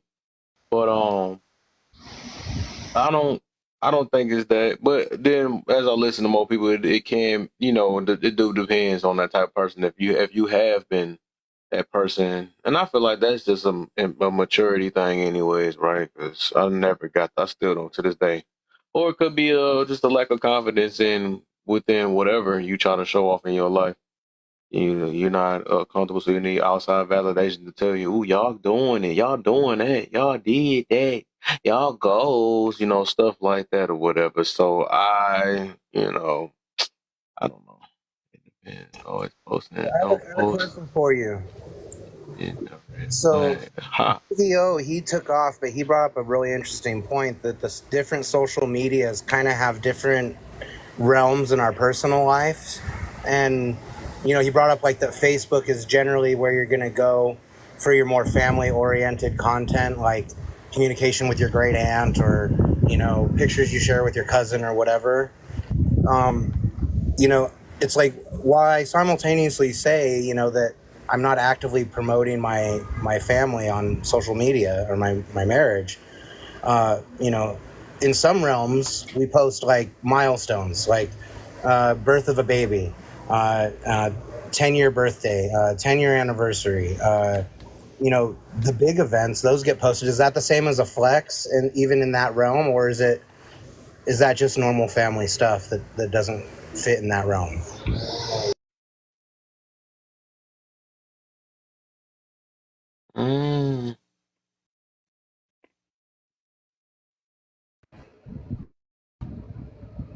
My bad. I ain't gonna even act like I heard. I got Any, zoned out on this We game. My still bad. anybody answer? we still on the Because I second got a question. response. Wait, what was it again? Go ahead and say it again. My bad, Mr. P. I was Can sitting there. anybody? My bad. Yeah, go ahead, Gemini. I think Kev will be able to pick up the direction when he hears your answer. So go ahead. Like really, it could go either way, because it's not necessarily a flex. It might just be, like we made it, and I'm happy about that. I wanna, and because we made it. I'm happy. She happy. She cool with it. Like I want to post this video. I want to post these pictures showing the milestone moment. But then again, it also could be you trying to flex, because imagine you married somebody that your whole family didn't agree with, or your mom didn't agree with it, and she coerced everybody else to not agree with it. So like everybody been giving you the fucking stank eye. You know what I'm saying? Like, if you make it that 10, that 25, that 50 years, then it's like, oh, I thought she wasn't no good. Like, this 25 years kind of say something a whole different than what y'all was talking about earlier. Mm-hmm. You sure you don't want to retract that statement you made all them years ago? Like, it could turn into something like that also. So like, but I guess that would totally depend upon, the intentions of the person that is putting that information out Yeah, more because than it's anything else. like I don't got like much for family, but my wife, I mean, she's from North Dakota and she's from a farmer family, so it's like the siblings and cousins, and it's like there's like hundreds of them. So it's like she sends the milestones on the Facebook for, grandma who's asking and great grandma who's asking, and like, so it's like these aren't necessarily flexes. These are just like, hey, like here's what all your effort is put forward, because there's a lot of that's happening. So it's like, I guess it could be flexing, but it also, I mean, Don't they got phones? It's right. It's more like you're way over in a whole nother state. So like you maybe couldn't, because of health or timing or whatever, you couldn't make it out. So I want you to see like this big event. Right. That's not a flex. That's just, keeping people who would like to be there but can't informed. Yeah, I don't know. I wonder what people would do if it wasn't for social media. But I would say, if it really is like that, if you mess with these your family, like, you can send those pictures through like a text message if it was like a personal thing. I still think when it's like in an open platform, you want more than just your family to see it though. For the most part, from the most general, I usually Yeah, see that though. Huh? I think I'd agree a little bit with you, Kev. But I think the people connected as things like Facebook are supposed to make us, there's a disconnection too. Because we could have done the same thing with an email chain, for example. Like everybody has email chains, even if your shit is old, like a damn Hotmail or something. You know what I'm saying? Or like, because those are like telltale signs that your ass is old. If a person say I got a, it's my name Hotmail, you know that they old as shit. You know what I'm saying? So it's like, pretty much, yeah. But yeah, I mean, we could have easily done that to share some good pictures, but we don't do that. We just, or you can have a privatized, because my family has a privatized room. Everything Wheeler or whatever, like whatever your last name is, everything Johnson or everything, the Crosbys or whoever your family is, you can create those privatized inboxes or whatever, and you can post away and damn near create your own family Facebook inside of your inboxes on Facebook. And everybody will be getting everything, like, oh, family reunion, like we do that all the time. Or, oh, hey, the baby was born, and then somebody posts a picture of the baby inside of there. So I do think I kind of agree with you, Kev. There's some part of us that does want to be recognized by people who aren't necessarily in our family per se. Yeah. I just wanted to add before we get to the next one, that you said, Kev, like how would we do it before? And hashtag brought up an interesting thing, the email chain. And that's not even a crazy idea, it's an idea that gets overlooked, I think, because of the simplicity of it. Email, right? That is another one too. But my wife actively writes letters to her grandparents still. And it's funny because we were having this conversation and she was telling me that that it blows her mind how writing a letter is so much different from sending a text message, in the sense that you have to put a lot more premeditation into what you want to say, and that when you take the time to actually write it out, you tend to be a little bit more thoughtful with your word choice. And so she still sends photographs, and she calls it snail mail because it takes forever. But he still actively writes, and that's something that people can still do. And there's a certain connection you get from what she tells me through the letters that's unique. I agree, bro. I mean, I don't know if anybody has the app, where you can print out the pictures on your phone. You can you pay $4.99 for or you pay like $3 for like 48 pictures. Sometimes you even get some of them for free. You might pay and you can make any one of them into like a big poster to put on your wall or a big framed whatever. You can put them on mugs or whatever. I don't know if it's called Flutter or something, but I do that regularly because there's something about thumb drive pictures and pictures being on my phone. Even I have an electronic screen saving picture, like a frame. You can put like a whole thumb drive of pictures in there and it'll change and it's on my wall. And that still does the same way for me at opening a book and pictures out.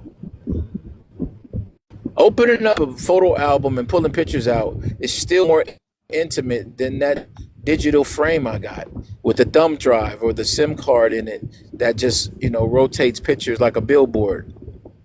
It doesn't do the same thing, bro. I can show you photo albums. I got stacks of them in my house. My wife's she's a amateur photographer. Yeah. I was thinking about now something less like this. I can see now this can get probably me mixed in, right? And it can be both, right? Flexing versus doing it for other people, right?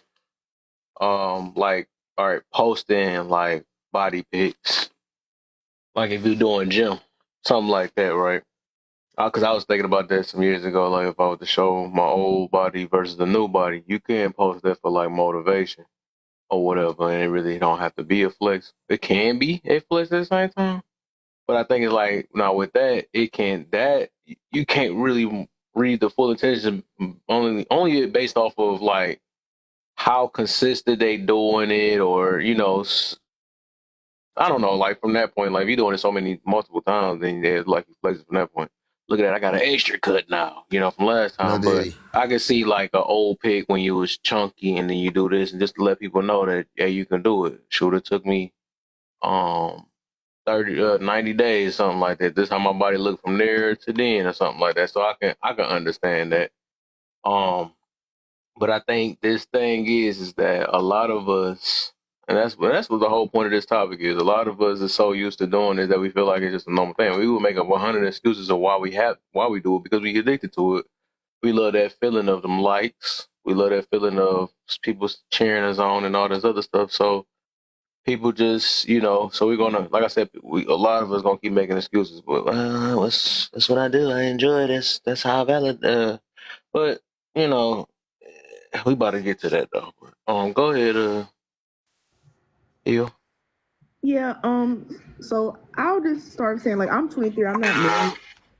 Oh, you guys, I'm 23, like, I'm not married or anything, but I think, like, once I get married, I think, like I said, it depends on how much you and your spouse are on social media. When it comes to posting your spouse on social media, if it matters so much to them, I don't get like why you wouldn't. I'm not saying you have to post every day. Like if your spouse is demanding you post them all the time, then I feel like there's some insecurities within the marriage that you guys need to work out. But if you have, like, if your spouse is saying, oh, you have 0 photos of me on social media, and you're trying to make an excuse about that, like, what are you trying to hide? Because of course, we post on social media for validation. Like I post my accomplishments on social media, and people are always like, "Oh, I'm so proud of you." So of course, like your woman wants to be shown off. She does want validation, like maybe from other people, her friends, like, "Oh, girl, your man is always posting you. I see he's always doing this for you." Like they do want that validation. Even men want that validation a little bit. So not saying Why? we have to post them all the time, but if they won't post you and they're posting other stuff, because we post things that we care about, that we want to get like attention from, so like why wouldn't they? So that's just my Mm. perspective on it. Okay, I'm glad you coming from this angle. Yay. So what? So I always wondered why. Like why? What do you get out of it once you get validated for what you need validation for? What's the Hey, purpose? Kev, really quick, I'm sorry to interrupt you. I'm a mod, but I'm going to be dropping down, so Mayor, it's going to be left to you for now. I'll be back later, Kev, if you're still up. Let's tap those screens. I saw 15K get mentioned, I think, by Mir like a half hour ago. Kind of sad we're not there yet. Tap that screen. Dang. Let's get some FYPs. Let's share it. There's a couple different ways you can go about doing it. I don't care how you do it. Just get it shared. If you love this live, if you hate this live, go ahead and tap Kev right on his little face. Everybody in the box, tap the screen. Let's all get 100 likes in really quick. Get those numbers jumping. Everybody have a good night. You all be blessed. And just give each other grace, okay? Hey, Mr. Print, I ain't too good night, bro. I ain't too far behind you, sure. I'm be minding sleep. I gotta get up in the morning. Yeah, you have a But good you- one. And Gemini, it was a pleasure to see you. Hashtags. I took my little nap already because I knew I was gonna be up invited you up and I'm leaving, but you have a good one. Take care, Kev. All right, for sure, brother. Appreciate it. All right. I think you asked. All right, then, Print. Be easy, bro. I think you asked like, what do you get from it? I think. Yeah, what's your purpose? Like, what's your ultimate goal when you get validated by outside sources? I think it's just comes from like, oh, this person really wants to show me off or whatever. I think it can come from the other people, but I think it mainly like when I was in my first relationship at 18 and my boyfriend like posted me, I was like, oh, like he's proud to be with me. Like he's proud to show me off. Like he wants to like show me off to his friends, show his friends pictures and things like that. I think it comes from because a lot of people are embarrassed of their spouse or who they're with, or whatever. And like a lot of women, they can be insecure. Like, is this man embarrassed of me? Is he? If he doesn't want to post me, is he just passing time by? Like, of course, if he posts you, he can still like screw you over in the end. But like I think this is just like the first step of being like, okay, at least he is like somewhat proud to be with me. He wants to show me off. Because like I said, we post things that we care about. Mm. Okay, can I ask a question, Kev? Go ahead. Like, So, Senetta, like, okay, Yeah. so if that was Jen talking? no, he said after you go get Jen in and they. Oh, okay. But we can get back to her though too. Though, but go ahead. I got a few questions for her later. I'm gonna let them get in. Though. Go ahead, Gemini. Finish up what you was talking about. No, I was just gonna ask her, like, so for me, I'm not one that does a whole lot of like posting of stuff, like pictures and all of that. So like, does it still have the same weight that I don't post No. a lot? No. I don't think so. Like if, like for example, if I'm saying this for the people. If you post every day, if like, for example, like I'll say for like one of my female friends, her boyfriend is always posting on social media. He posts every single day. Like he'll post some mean pictures of him and his boys, but like he won't post her. So I'm like, that's kind of suspect. But if you're like my dad has Facebook, he doesn't post on Facebook. People will post like when his birthday comes up, people will post on his timeline. They'll like tag him. He'll thank them in person. He won't really post anything. He just has it to look and stuff. So if you're not posting, if you're not very active on social media, you don't really post like that, then of course I'm like, he doesn't post like that or whatever. But this is just for, I'm like, oh, you can post everything except me. So that's very different. Okay, I get you. If you're coming from that angle, I feel it. That would be weird though. So I do feel that though. Yeah. Is that my twin in a building? Think she need a massage. She gotta get that massage. I'm about to call the hubby up for her. But all right. Oh, you know I had to mess with you. And ain't nobody mess with my twin around these streets. I think it's Jen. Go ahead, Jen, and then you got Nay after that. Between the first two, man, you can start there. With the green in the first prompt. Jen. Oh yeah, I was trying to read them, Kev. Can you help me out? Oh, okay, I got you. Being a Bible scholar, degrees, money, experience, marriage, and more. We flex these things instead of being better with them. Why?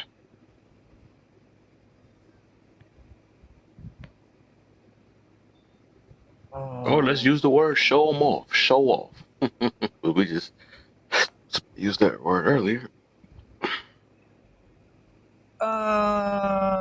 No, I'm not so much of a show off. If I do any kind of flexing with experience, it's in a helpful way.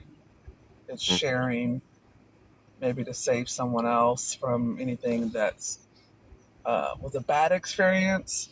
To maybe give food for thought and share that experience. Like motivate. But you guys know me. I mean, I don't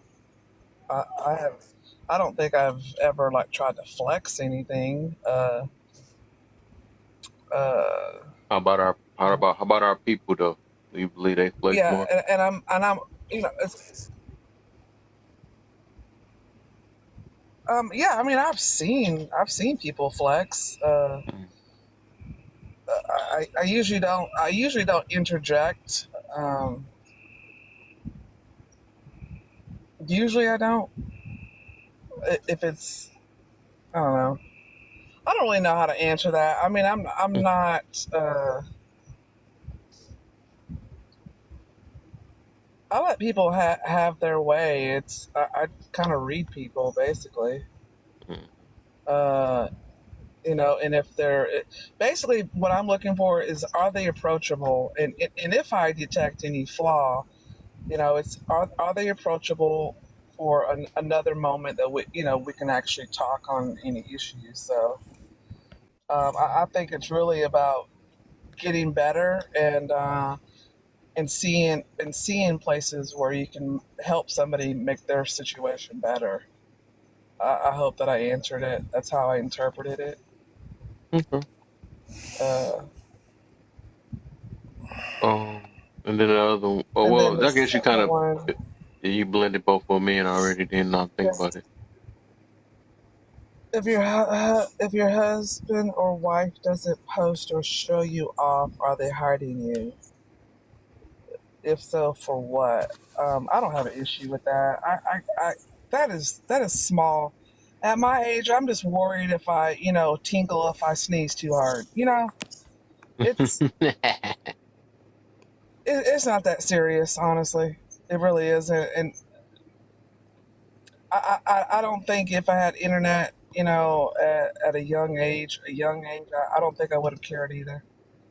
Because I know what's going on at the house. I know how I feel and how things are in my household. So I don't really care. It's not a big deal. Mm-hmm. Okay. What you got, Nay? Nay. Being a Bible scholar, degrees, money, and all of that, these things, and more reflects these things instead of being better with them. Why? Well, because people, I don't know, so people flex things and post things, but they don't go buy it. Some people they will not go buy the Bible at all. And money, yeah, money. Like I don't know why we post money still. Like please, you do not post. Like please stop posting your money. Now, where I'm Like coming why with, are because we? all of it is not about posting. So where I was coming with the money angle on that though, is I hear people when you say, especially if you put them in a corner, right? They say things, well, I'm out here making money. I ain't worried about what you talking about and all that stuff or whatever. Or, they usually a lot of their comebacks be about how much money they make or something like that. Especially if they get put in a corner and can't answer a straight question, they want to say, I make money out here, or I'm about to bread what your pockets look like, so they use it as a flex. So stuff like that too. That's where I was coming from with that. Well, oh yeah, like to answer that. Well, well, I just think like people use that as a comeback because they don't have like a good comeback, so they use like, oh, I make money. Like, what is your pockets looking like? You probably don't got no money. Like what? But also, if your husband or wife doesn't post or show you off, or they hiding you, well, like to me, I don't know. Like I think like that's subjective because like some people would think that they're being like hid. Like but like to me, like I don't know. Like I don't think I care if somebody posts me cause like I mean cause I've been posted before, but that don't mean nothing. Like they can still be talking to somebody else. Like so I don't know. Like and that's just the truth. Like a person can post you, but I don't know, they can still be a cheater. So See, see. I don't know. Like I don't know. Like I'm just not gonna get happy because somebody posed me. Like that's the There you bare go. minimum.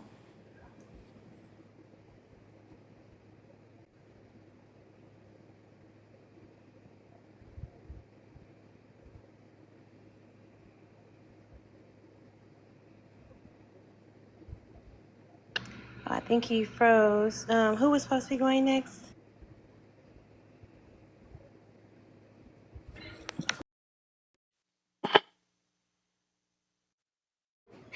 I think it would be. I think you came up. Wait, or did Pafita come up first? Dang, I can't. Yeah, I got kicked out the right time. So it's supposed to be Pafita, and then it's twin. She like, well, I feel like somebody just came in the box. Was it full? It was full here. Am I tripping? So yeah, Yes. Pafita, and then Pafita. Thank you. Hello, What's up? everyone. There you go. What's up? Welcome. Good evening. Thank you. I was reading and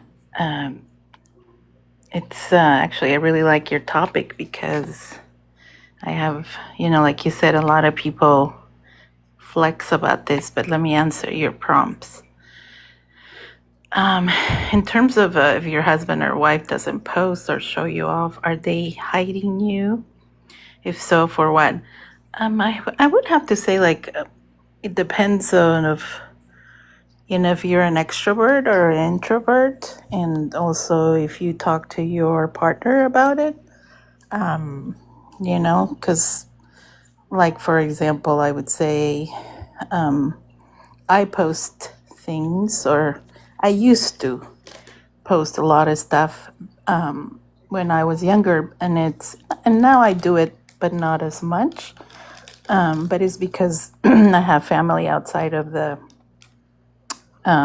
country, and this is the way I can share with them certain things like birthdays, graduations, etc. But also, would I rather be the next one, feared or loved? And I really thought about it. It's not feared, but then it's also not loved. I guess I'm trying to learn, or I'm relearning what love means, because usually love, I attach it to somebody romantically, or if you have your kids. Then the next one is, why do so many problems are a problem with being humble, or so many, about being humble. And I would just say that money's not important, but I think it's necessary. And I'll line my plane She went there. through her dang. I just noticed she went through well. She went through her turn. All right, good one. Good one. All I right, mean, I that's could on you. add more, but I'm done. But thank Oh you. no. We because we usually do one question at a time. And realize I was looking up. I didn't realize you answered all of them. But hey, probably add into it when we get through it though. We add into it though. She didn't do the green though. She can do it when she get back. Yes. And when we do open panel though, because we are trying to get everybody to talk. Yeah. But go ahead, twin. I think you might have did the first one, unless you want to go back to the first prompt again. Yeah. So being a Bible scholar degree, money, experience, marriage, and more. We flex these things instead of being better with them.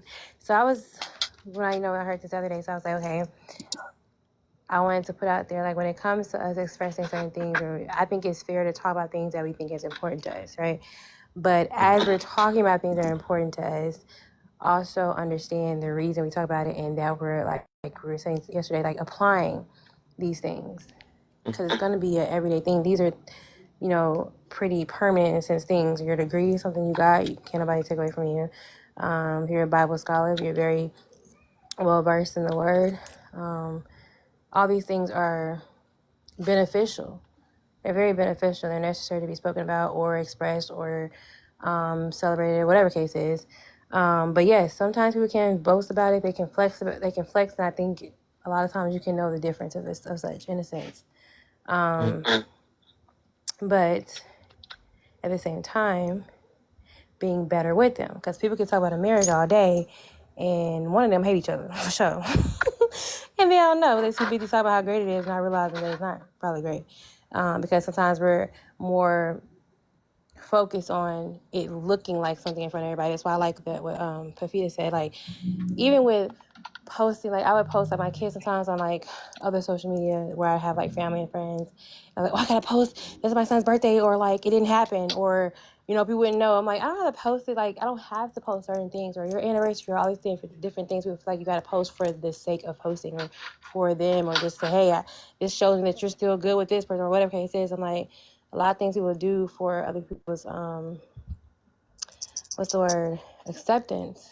So if you're not doing it for your acceptance, but you're doing it to give knowledge, to teach people, then I think absolutely, if you're giving it for better context or something, then absolutely use it. Like a person says, that's why you're a broker, you won't move out, and you're expressing how it's important to make money, or how you can make money. Like, how would you know? You have to tell them, yeah, it's because I have a whole business of financial this and that. So you're not flexing it, you're saying it to let that person know why they have the right to say what they're saying. So, but yeah, so if you're flexing it versus actually putting context, actually putting energy and time behind these things that you're flexing, then it's not necessary. It's pointless. So I'm gonna say about that. So let me ask this then, because I never heard of that one. Then, Okay. is it any a good time to flex something? Is it ever a good time to flex I something? mean, flexing itself, do you feel like that's a good thing? I mean, flexing itself, no. I don't think it's a necessary thing. I mean, if people want to, it's not necessarily like harmful in a sense either. I guess it just depends on like how you. If you're flex, like a person like, oh, I got a 99 car, like, okay, like, if you feel good about both of that, that's you. That you felt you needed to do that for whatever reason. People, like, that's why I say you need to know why you're doing it. Is there something inadequate about you, or inadequate about what it is that you're posting about? Like, are those things like get repo? That's why you have to post it real quick. I don't know. It's just different things. You gotta understand what you're doing stuff for. Because I think when something is, again, I think you can be proud of things that you have, whatever case is, you may want to post to talk about. That's fine too. But to flex it in a way like, yeah, my stuff better. Yeah, I got 3 cars. You only got 1. Like that's immature, in my opinion. It's immature, and it's showing that again, because materialistic things shouldn't make you. Like everybody needs this and that. You know what I'm saying? You have it and it works for you, and you got to work in this. That's that. So I think if you have that mindset of flexing it, that is something inadequate that you have. So that if you didn't have this thing that you're flexing, you would feel less than.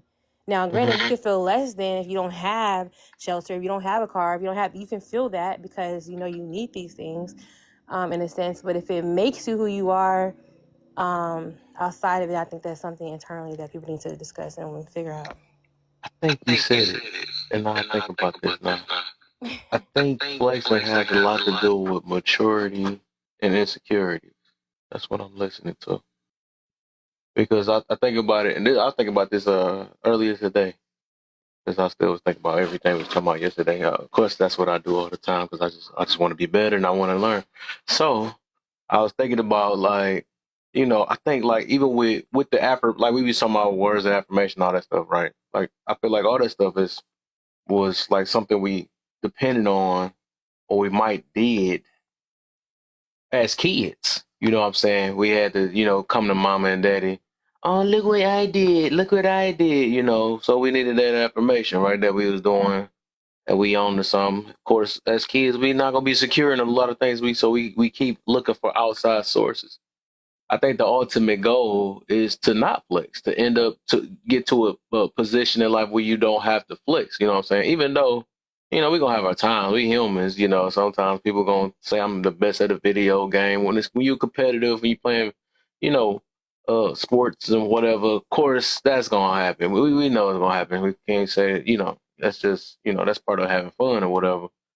But I was just saying, as in, like, we have to ask ourselves, like, overall, this thing is like, what's the purpose of we flexing? Is either, and I believe like some of it would be dope, like they say, the dopamine effect when you see people give you likes and pat you on your back. But I feel like it's a not double-edged sword, it's a duality. That's the new word because like if you don't get the results, that'll lower whatever. And people can act like it don't, but you come out there, you put things out.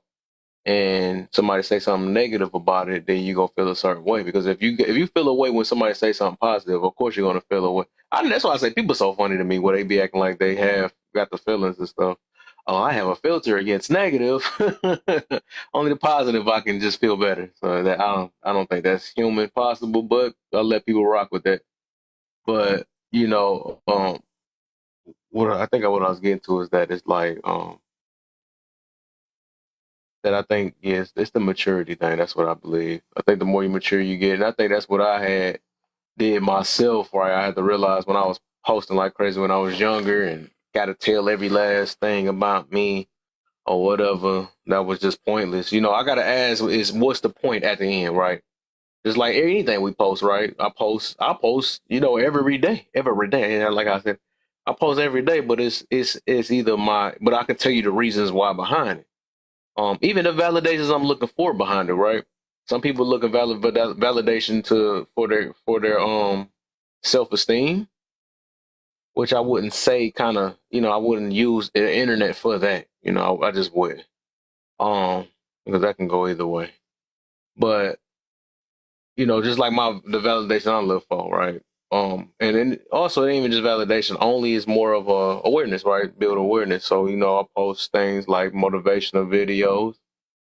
Promote my live and talk show the little clips of the discussions we have. Some of the stuff be funny, some of the stuff is to open your eyes. Same thing I do these lives for is to open our eyes, and just like I'm talking about flexing now, a lot of us do it so much and don't realize it. So it's to open our eyes and maybe even have to change or be aware that maybe I have to find a way to escape this thing or don't depend on this thing called flexing. Because a lot of us do it and don't realize what we call it. That's my lifestyle and all this other stuff. But you don't want to live your life flexing. You just don't. It's the reason why pride and all that stuff is I'm not trying to bring the Bible in, but it's the reason why things like that are sins and stuff or whatever. But yeah, that's a whole nother thing. But Where we at now? I think we on a. Oh, we can do open panel now. I guess we do open panel because everybody did the first two. Whatever y'all wanted to add or take away, and like I said, y'all want to fill in the blank with the more. What else? Other things that y'all see people flex that's kind of pointless, or what do you feel is a meaningful flex? You know, some people might have that. We could talk about that too. Could I add something of what you said, unless somebody else? Go ahead. You I first can. one talking. Okay. What I wanted to say that I seen the difference is that social media now is the way to communicate with each other, in terms of how kids are growing up, and kind of when I was younger as well. So I think you are correct. The kids are very much addicted to it. Like, I didn't know TikTok, but TikTok, I feel it was for the younger generation, or they're the ones who used it a lot, and it was for dancing. And so, Well, you in here, so we know it ain't for the younger. It used to be. You want true, to say that? Right. true. No, it's not. I mean, I don't know. I still go to lives, and they're like, "You're too old," and I'm like, "Okay." I mean, I don't say I think okay. we too old to be looking at like stuff like drama and all the other stuff. Right, You right. know, we're too Yes, old for that. yes, that I agree. So, but I guess what I was trying to say is that I don't post it anymore, or I don't go look at it anymore. Like kind of Hmm. like what you said when I was younger. So Hmm. I kind of grew out of it. But I am obsessed with TikTok now. So, Yeah, I like it too. I only like it because it helped me become better, man. It ain't yeah, because I can't call it well unless I'm addicted to being better. I don't know, whatever. But because there's so many ways you can use this. You know what I'm saying? Some people use it to sell things. Some people use it to promote. I mean, it's so many things you can use things for. That's why to decompress, whatever. Meet new people, maybe dating. Some people doing that. But it's multi-purpose on behind this thing. It ain't just about. So this is all about what you're using it for. But yeah, I feel it. But anybody else? Well, we gotta go to the next one. We go to the next prompt. Nobody. Okay. I think everybody did the show off though. Is Mirror asleep? I want to start with Mirror. I gotta keep catching him before he falls asleep. Uh, if you're there, Mirror. If you're not, then the next person will be Hatita. Would you rather be? I think she already did it, but she can add some more to it. He haven't unmuted yet, so I try to stretch and talk a little bit long. Pafita. wait, Would you rather be feared or loved? And explain it a little bit more. You want to I, add to it? I could, but I would like other people go, and I'll go last. Okay, How gotcha, about gotcha, that? But thank you. gotcha. Go Okay. ahead. Twin, you next. I'll do a circle. I would say loved. Would rather be loved. Why? Um, because I mean, people.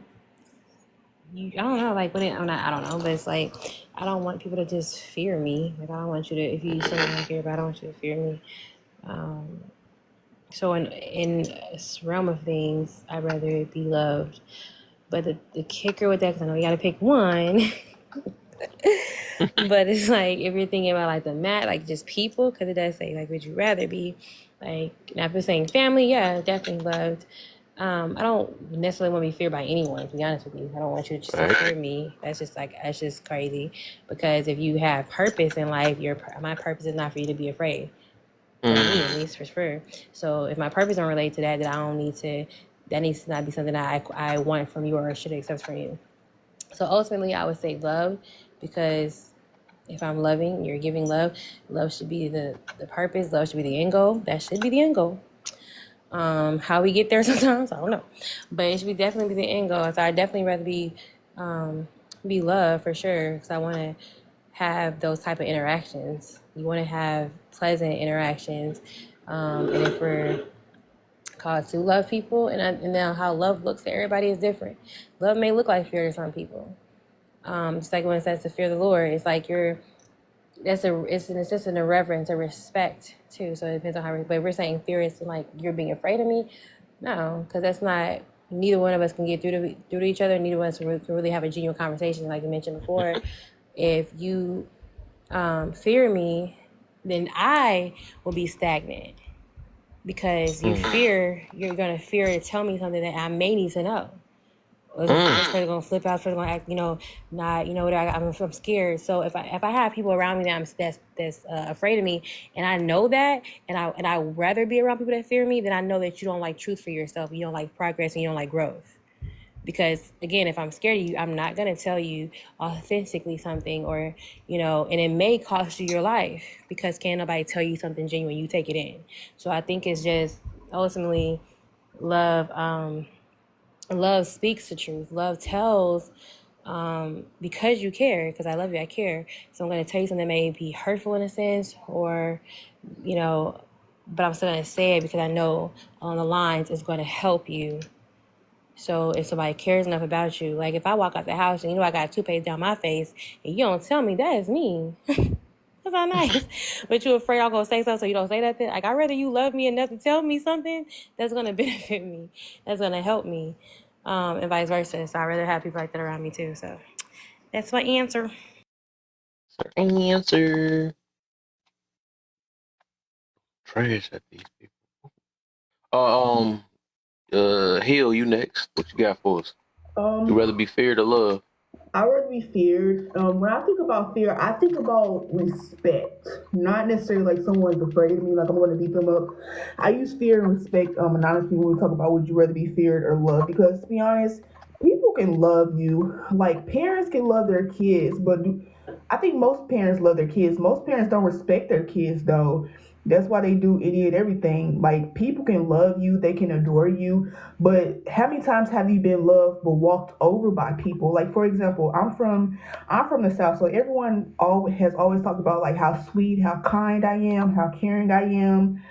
So people have always loved me, but people haven't always feared or respected me. So they would like take advantage, take my kindness for weakness, walk all over me at times. But I think I would rather like be feared at this point in my life, because like I said, love can come and it can go. People can love you today and not like you tomorrow to be honest, but respect just keeps people from or fear, it keeps people from crossing the line. Like you respect, you fear your boss to a certain extent. There's certain things that you would say to your boss.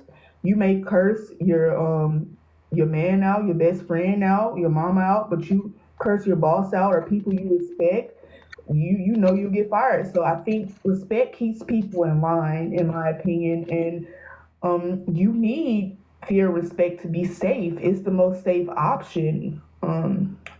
Like they talk about in a relationship, in marriage, they say men need it, but I think women also need it. Like in a relationship, if a person like fears or kind of respects you, it'll like keep them from doing certain things. Like even in that context, in your marriage and your relationships, they can love you, but they may not respect you, and that's what leads to divorce most of the time, is that lack of respect and fear.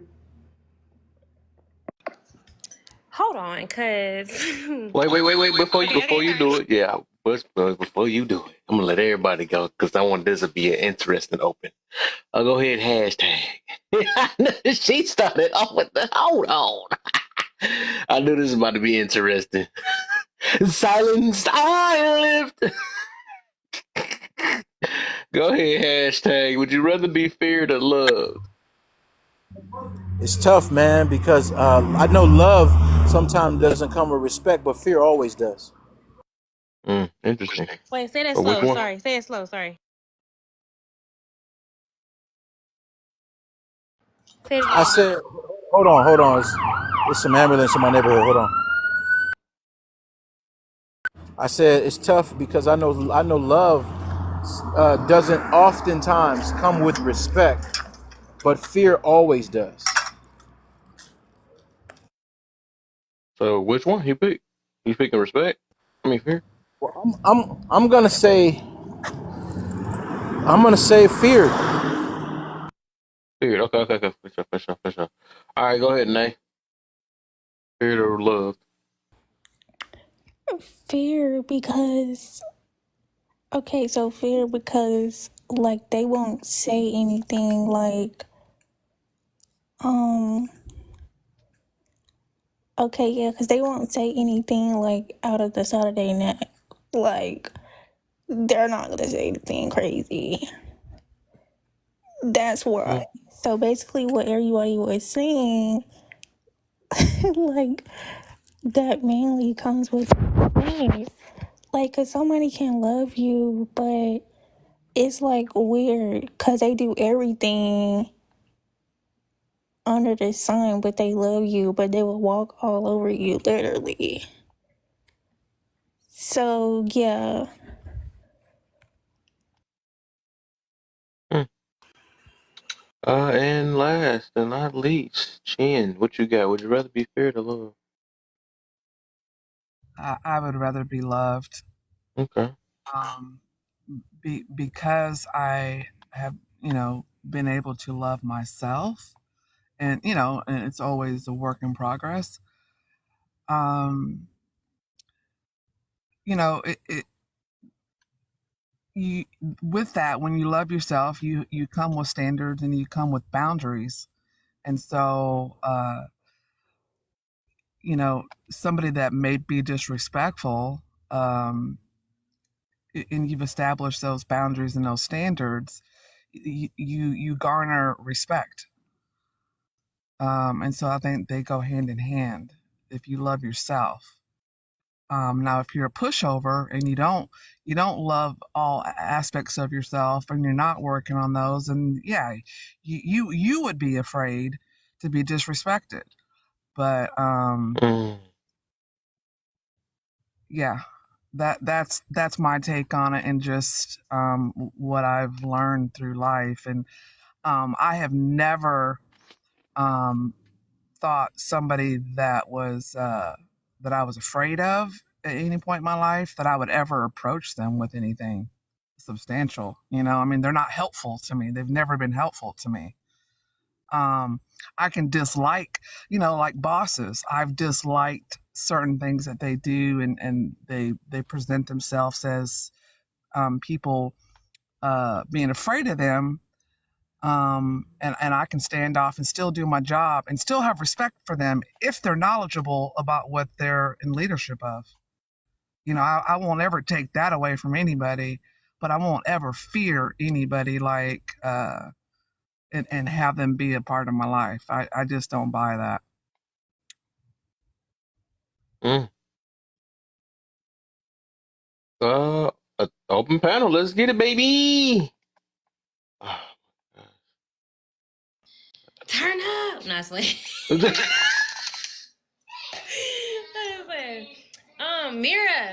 Mira, where are you at, friend? Okay.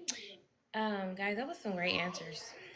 But this is the thing though, because No, she didn't. That was a quick massage in the back. But like I love Jen's answer because that's how I look at it. Like she nailed it, okay? Because I'd rather be loved. If you fear me, I can't. You're useless to me if you fear me. Because I'm trying to get stuff done. You scared. You what you say? Like, can you stop? What I just tell you do? God, you know what I mean? Like, I got time for that. I'm scared now. I'm gonna be fierce like that. So they love you and reverence you respectfully because you respect yourself and you love yourself and you have a way about you that you already have produced. You know that people can't say and do anything to you. They know that, so people can love you and respect you. People can love you because you don't let people just run over you. I don't want you to just fear me because again, I think fear is useless. I think the way now again, like exactly what Jen said, if you are fearing me, or people that have a problem with a person or need to be feared, a lot of times, which is fair, it's fair in a sense, but it's usually because you haven't been able to create. Hold on, y'all, my son.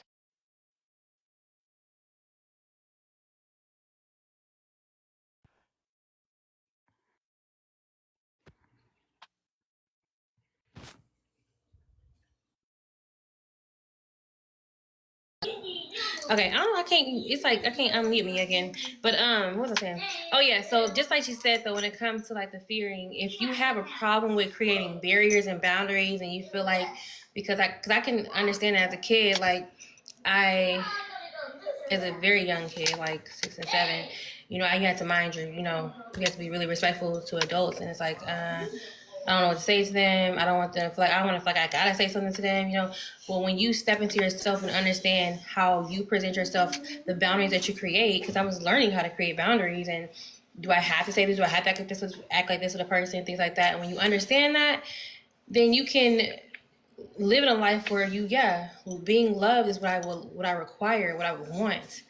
I don't want you to fear me because there is already a standard that I have. So I'm not gonna just let you do anything to me. But to fear me, I can't. You're just gonna always tell me yes, and I may need a real conversation. You too scared to tell me. That's not helpful to me. But if you love me, like, hey, let's have a conversation. That's the kind of reactions I want. I don't want to walk around like I'm a villain and everybody's like, oh my gosh, she's coming, everybody hide. It's like, I need to talk to y'all. Where y'all at?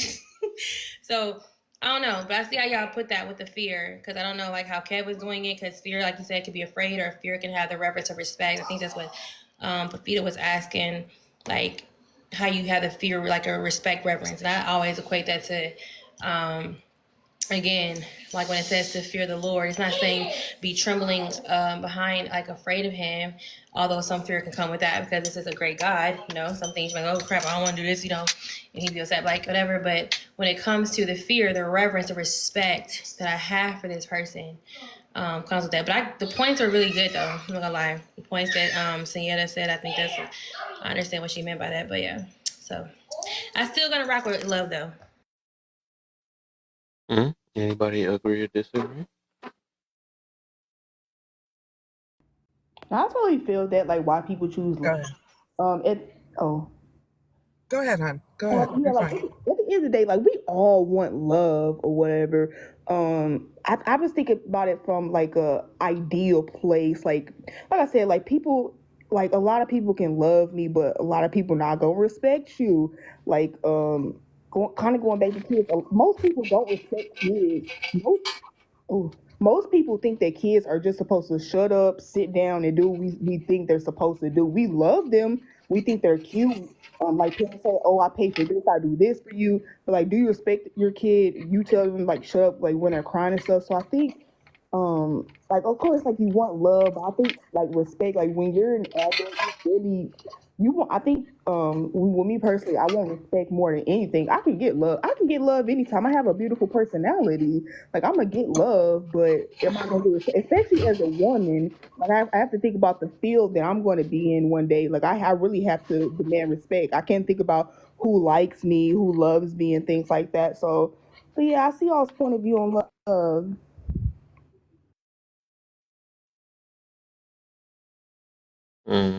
Okay. I guess we Yeah, get. Oh, go ahead, Jen, and then after that we what I get was gonna Corey say, in. from a boss's perspective, you know, I have most of the bosses who were control freaks, right? And most of them didn't know what they were doing.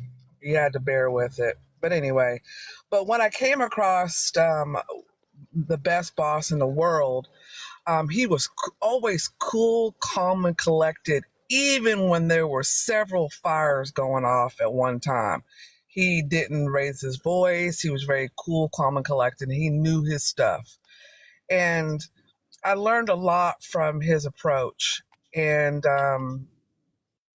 you know, and then when I had to train 15 new dispatchers up in Seattle, you know, I basically just, you know, laid the rules down and said, hey, I'm training you. This is what my job is right now.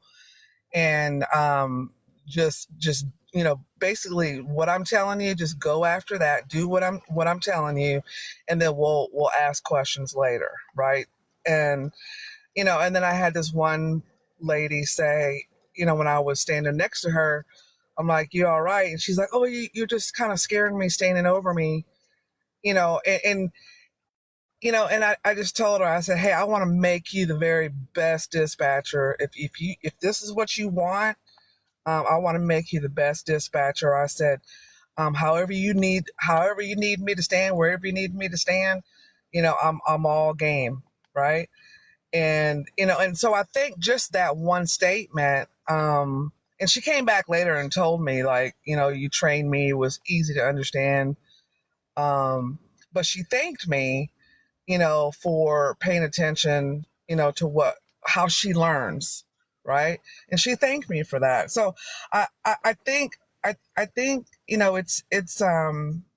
you if you come with respect, but you're also assertive at the same time, and then like you guys were mentioning, validation. People need validation, and then you validate, what your task is, and what your whole reason why you're with the person, and you calm people down. They relax, and they're happy to do the job for you. That's with anything in life.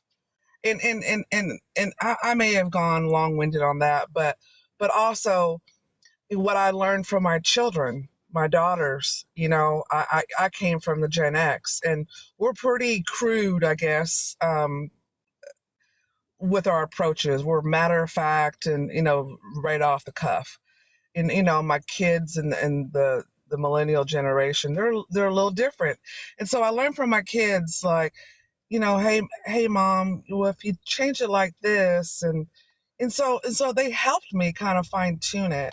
And so to the young lady before that said, hey, shut up to your kids, and I'll give you something to cry about. She didn't say that, but you get my gist.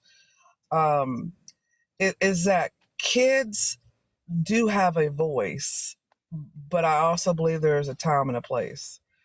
And no adult should make themselves so off limits and so feared that, and then have their kids not having a voice. To grow up like that, I think, is abusive. um and a parent opens their mind for creativity when that time and place is appropriate, and then you discuss it, and then their brain is open to absorb what you have to say, if it's gentle, if it's in a way of being a teacher and guiding. That's when you're going to have the best out of your child. That's it.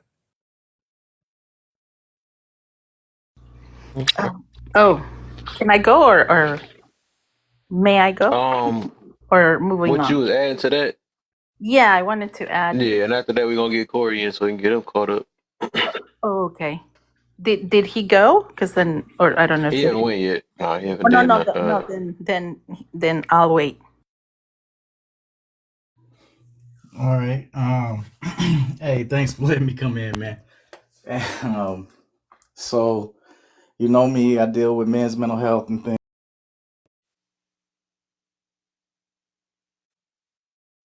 Always comes with a degree of fear.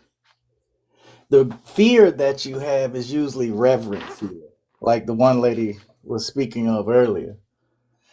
And the reason I don't say fear is for the simple reason of how humans operate and just things in general that are alive.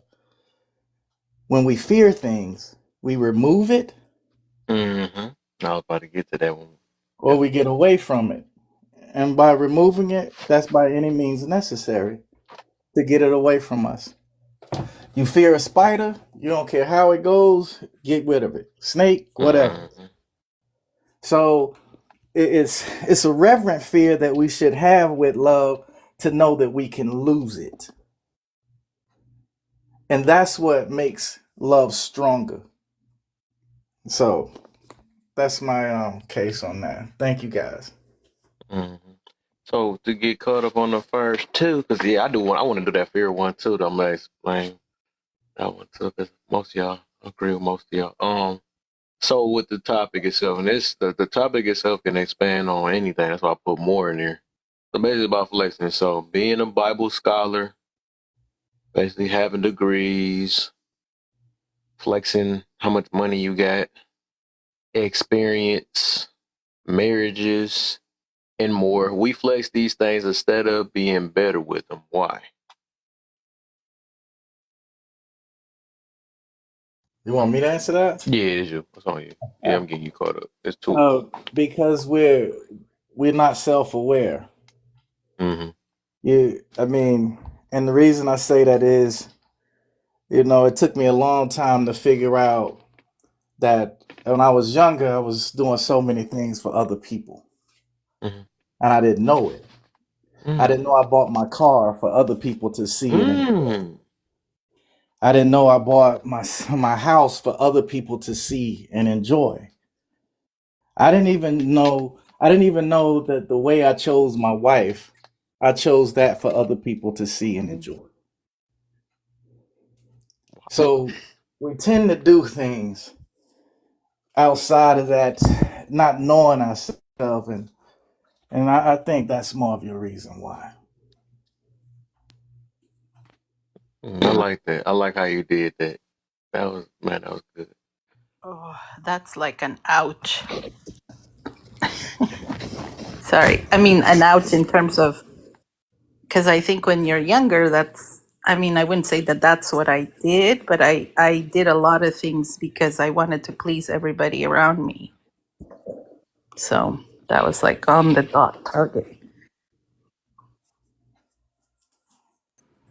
And at least he ain't said he did it to Kanye West and Ray J.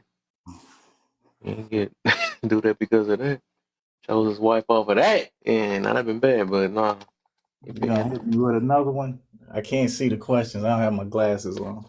This the first one will basically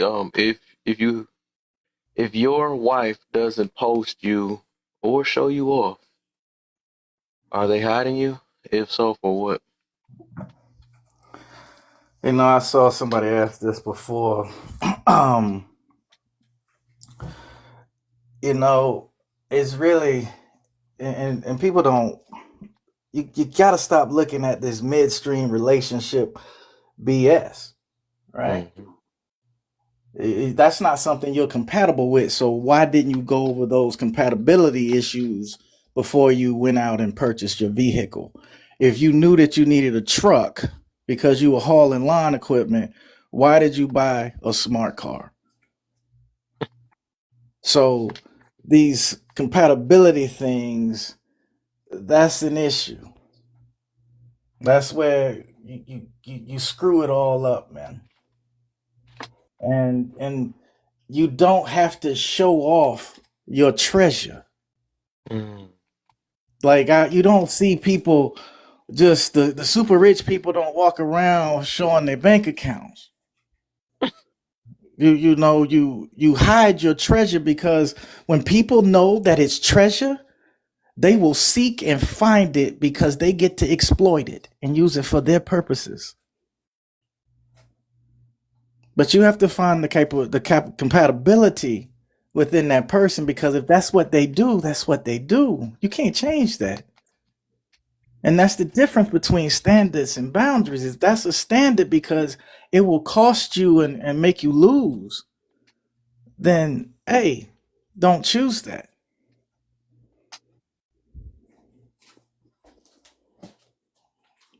I'm good on that one. All right, so I think we all caught up now. So I guess based that open panel again. Oh shoot! Anything y'all wanted to add or take away? These things? Anything on the app? Y'all see people flexing or whatever, or they might not flex, or do you, like I asked the other question, what is something that's worth flexing, and what would be the good reason? Here when I think it's worth flexing if you been sober for a while, been a drunkie all your life. Is that flexing? It's good to flex, but I've been sober for. These sound like you drunk at the same time. Is you really? I've been sober for. Let me see. I'm trying to think. Would that be considered, or would that be more of an inspiration? What's the difference between flex and inspiration? I agree with that. I agree with what you said. When somebody has really hard. You got an echo, twin. Yeah, I think we all do. Yeah. Yeah, I think when someone's worked really hard and they've triumphed over demons and, the naysayers, I think those are the people I think should flex. And she mentioned, alcoholics, right? Or an addict. Um, that flex, that person has no idea who might see that, who's battling it themselves, and they might get a glimpse of hope. That they can do it, I can too. So I think that's beneficial to the universe. Mm. Anybody else? I want to say something on that. I think Singetta said she had a question. Oh, she got a question that I'm gonna go ahead and answer that. Flex. Well, I guess the question I asked. All right. I just want to see what everybody was gonna say on that one. Cause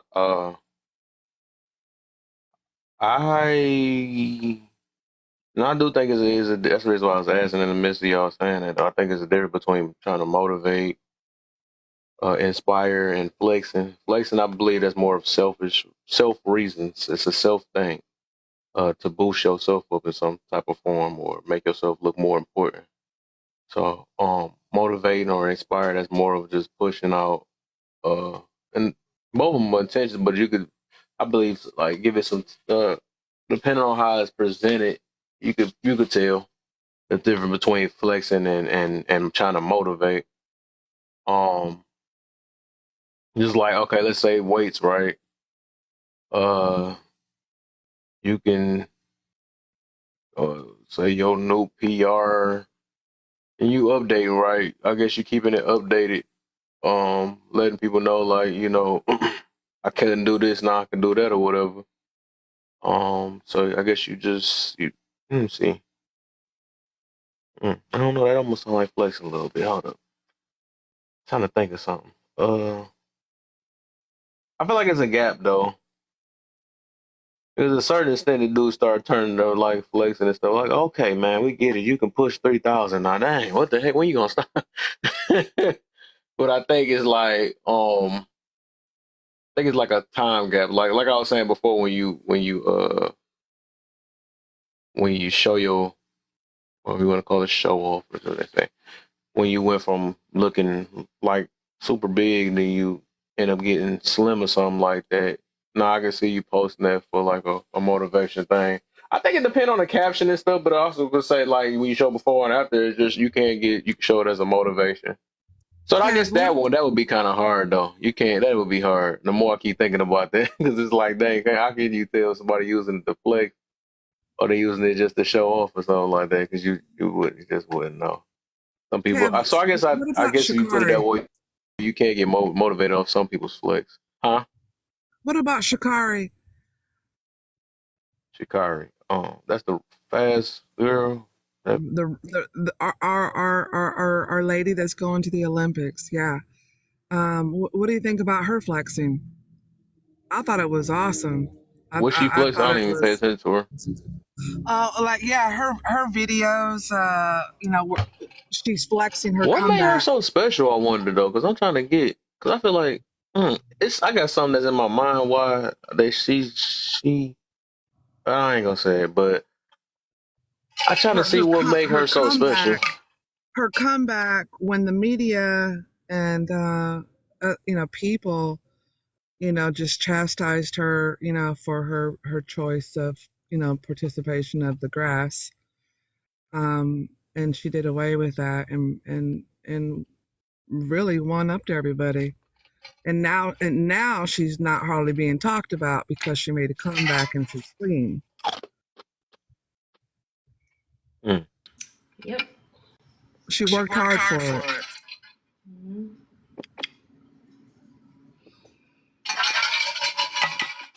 Well, I'm thinking like, because I always when Shikari came out, I was like,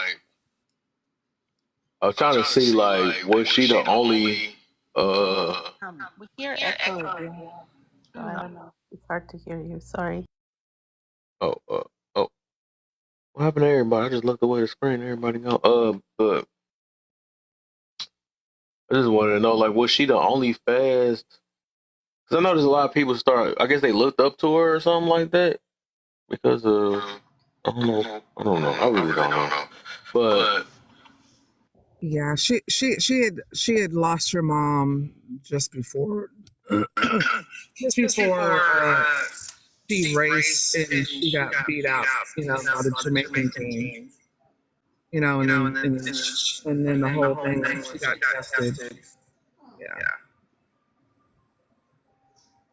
And then she came and then she got clean. She worked out and then she came back and clean and beat out the Jamaican team.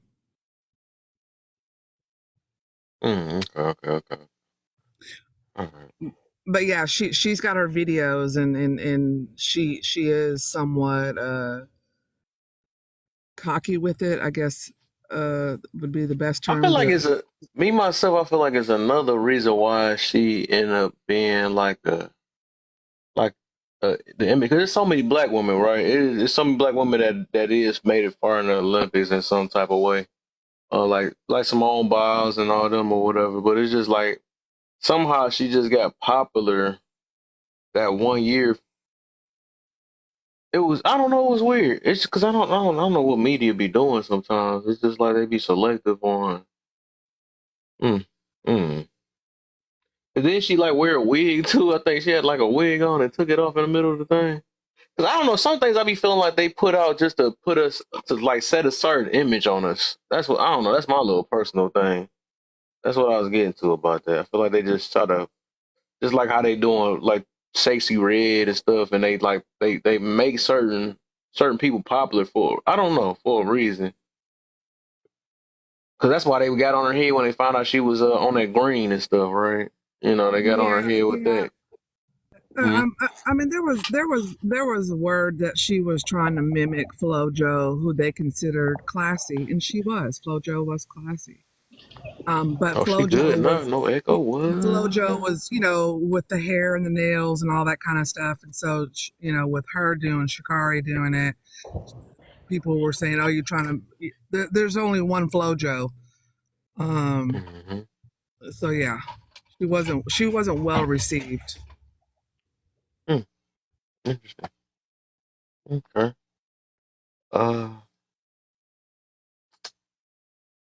What? It was something else. What did we? So we already went through that then. Also, I guess I gotta be the one that do the. I gotta do the. She said next question. I'm gonna do the love and fear one. So I did. I would. Yeah, I picked love. I asked this question because I noticed like the group based off how people answer it, right? I can tell. I really do it to just try to see who I'm talking to, low key, and based off how people answer it, and then they come with all the negative stuff to support one thing, or to to go against one thing and then support the other thing.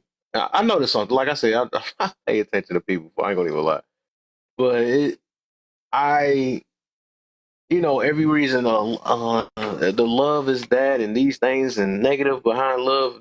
Did we ever ask ourselves, do these people really know what love is, though? You know what I'm saying? Because if we really look at love is supposed to be more of a selfless thing. Because when you want somebody to be in love with you or be in fear with you, you know what I'm saying? So ask stuff like that. Do you want your husband or your wife to be in fear with you or in love with you? That kind of answers a few things. But it's just like, I just noticed something like, because this kind of ties into like even with the flexing thing, right? Some people just, everybody want to be the biggest and the baddest. They think that if I'm the strongest, I got the snappiest mouth, I got all these things or whatever. And that's where I'm getting that fear thing from, right? Everybody want that, you don't want to talk to me because I can't come back at you.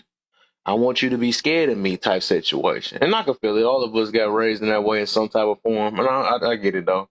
But just like they said, most of the time that fear, somebody's going to take you out one day. If everybody got to fear you, that's what everybody. You seen what happened on the news. I ain't about to say the name, but a lot of people scared of that guy. You're not gonna understand it too. Shoot, he probably gonna cause hate to dealing with America. But you seen what happened. They try to take him out. and that's just how that works. You know, the orange man. Let's say that. Let's see if you get okay. But and that's how fear works. You know what I'm saying? That when you're scared, when you're scared of someone or you want somebody to be, eventually they gonna get you. You know what I'm saying? I would rather be loved, right? Because not the way, because like everybody, like I said, everybody got their own definition of love. Is the people that do cruel things out of love, they don't really love you for real. They more of selfish. They doing it out of their own selfish thing. So the more of that is because that's what makes them happy or whatever it is, and they want to be loved the way they wanted to. But love, which I gave the 7 principles on that, which made so much sense, is selfless, mercy, forgiveness, compassion. You know, person that got compassion, they gonna just treat you bad. You know what I'm saying? They gonna try to, you know, they gonna be patient with you. So it's so many things that come behind love, and I think that people, that's why I said people just slang that word around so much as we was younger. People think that's what love is. People do this out of love and treat you bad. That's not that's not love. You know what I'm saying? Or that's what they feel is love. That's what they feel is love. But if we talk about the real definition of love, that's not happening. That just won't happen. That's not happening to you. Like if somebody did hurt your little feelings, it was because they want you to become better, but they're not about to sit there and torture you. Even punishments, right? We punish our kids. We punish we might even whoop them every now and then because we see that they hurting themselves because we don't want stuff worse to happen to them in the future. So that means I don't love you. You know what I'm saying? I'm doing this because I do love you. You know what I'm saying? So we can't, who's to say that's evil or something like that? What's evil is if they didn't whoop you or if they didn't, punish you, then the world gonna do it. It's gonna do you 10 times worse.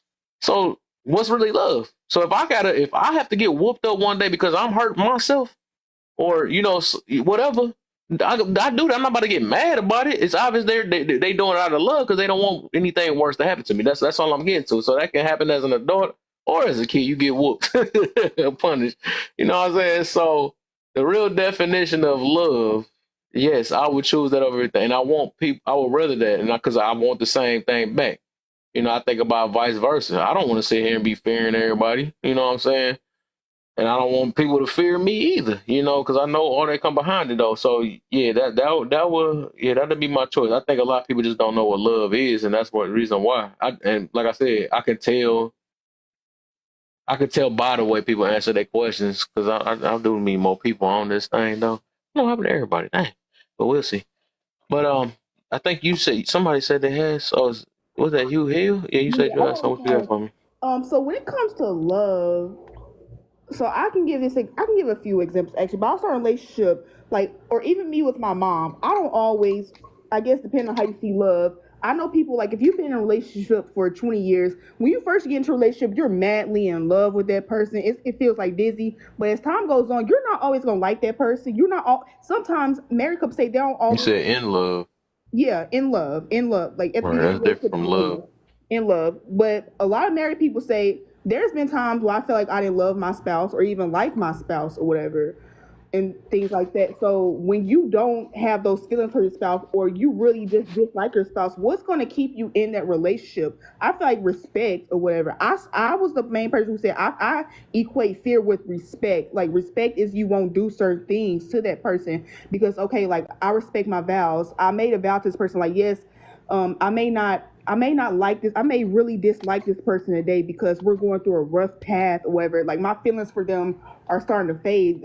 I don't have that same love or whatever. I'm trying to get it back. But respect is going to keep, if you have respect for that person, you have respect for yourself, hopefully that's going to keep you in line a lot of times. And I can even use this example as a Christian. This is just my opinion. Some people may disagree with me. I feel like a lot of times we as Christians, we say, like, for example, we say we love God a lot of times. I feel like a lot of us do, but most of us don't respect the man, if I'm being honest, because we do things that make that man upset all the time. So that's why I say fear, which equals respect, to me is more important, because you can say you love me all you want, but there has to be action behind it. There has to be something has to be stronger than love for us to be in a relationship, for me to want to deal with you, for me to want to keep you in my life. Of course, love is very important, but respect, fear, whatever you want to say about it, I feel like that's what makes it stronger.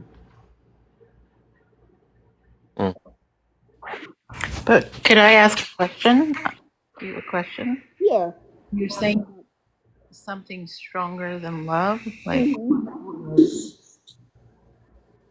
Sorry, say that again. because you said that something has to keep you in the relationship, and it has to Yeah, be which is stronger than love. Mm-hmm. So then you're saying it's love with respect, or love and respect. Yes, love and respect, but like I said, love can be fleeting at times, based on experience and based on what I've heard married people say, what I've heard family members say who are in relationships. So I feel like respect.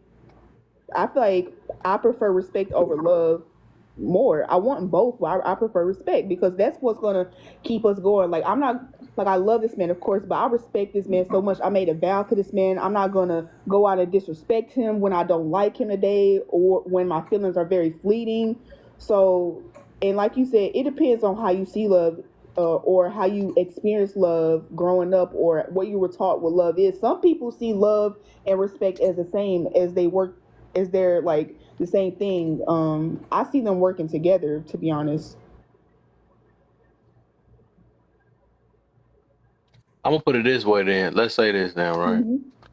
Let's do it like this. If we add both of them, right? Mm-hmm. I would say you can get most of the time you can get respect out of love. I don't think the opposite way is always necessary. I don't think you can get you can love somebody that you respect all the time. I can't say that. And we talking about, like I said, I'm talking about real love. I ain't talking about this this selfish love, because people do stuff out of their own self and not for your well-being. Your love is supposed to be of you caring for somebody, you being patient and all this other stuff, other things that behind love or whatever. It's peace, kindness, all that. So that, you know what I'm saying, we just because people throw that word out, love, that don't mean that that's what they doing though. So I would say, I think, you know, most of the time if you love it, you're going to get respect out of it. Okay. But I can't say all the time, I mean, majority of the time, that if you, because you respect somebody, that you're gonna love them. I can respect the police officer. That don't mean I have to, even though I love everybody though. I love everybody, but I can respect it, but that don't mean I have to, you know, I have to love them or something like that. Because you can respect the person that's trying to rob you, right?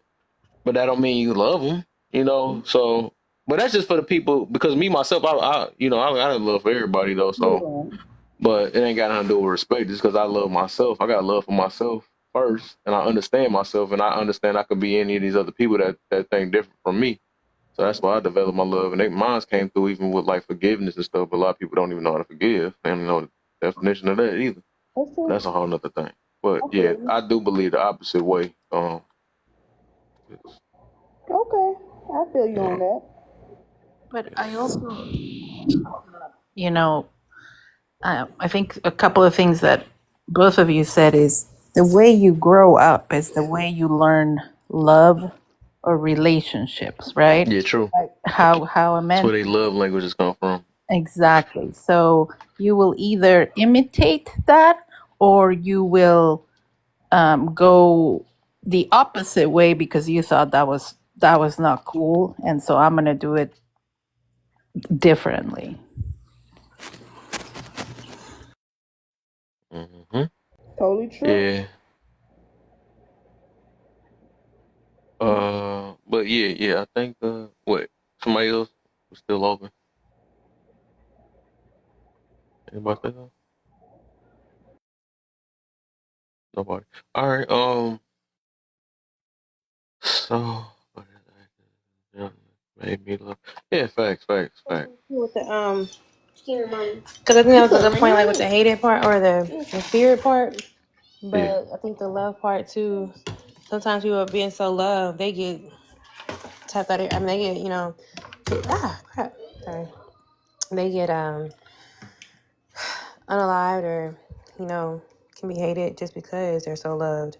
People don't, because there's a jealousy aspect sometimes of people. You can be so loved and people don't even see it like that, and somebody can just be jealous of the fact that you're so loved.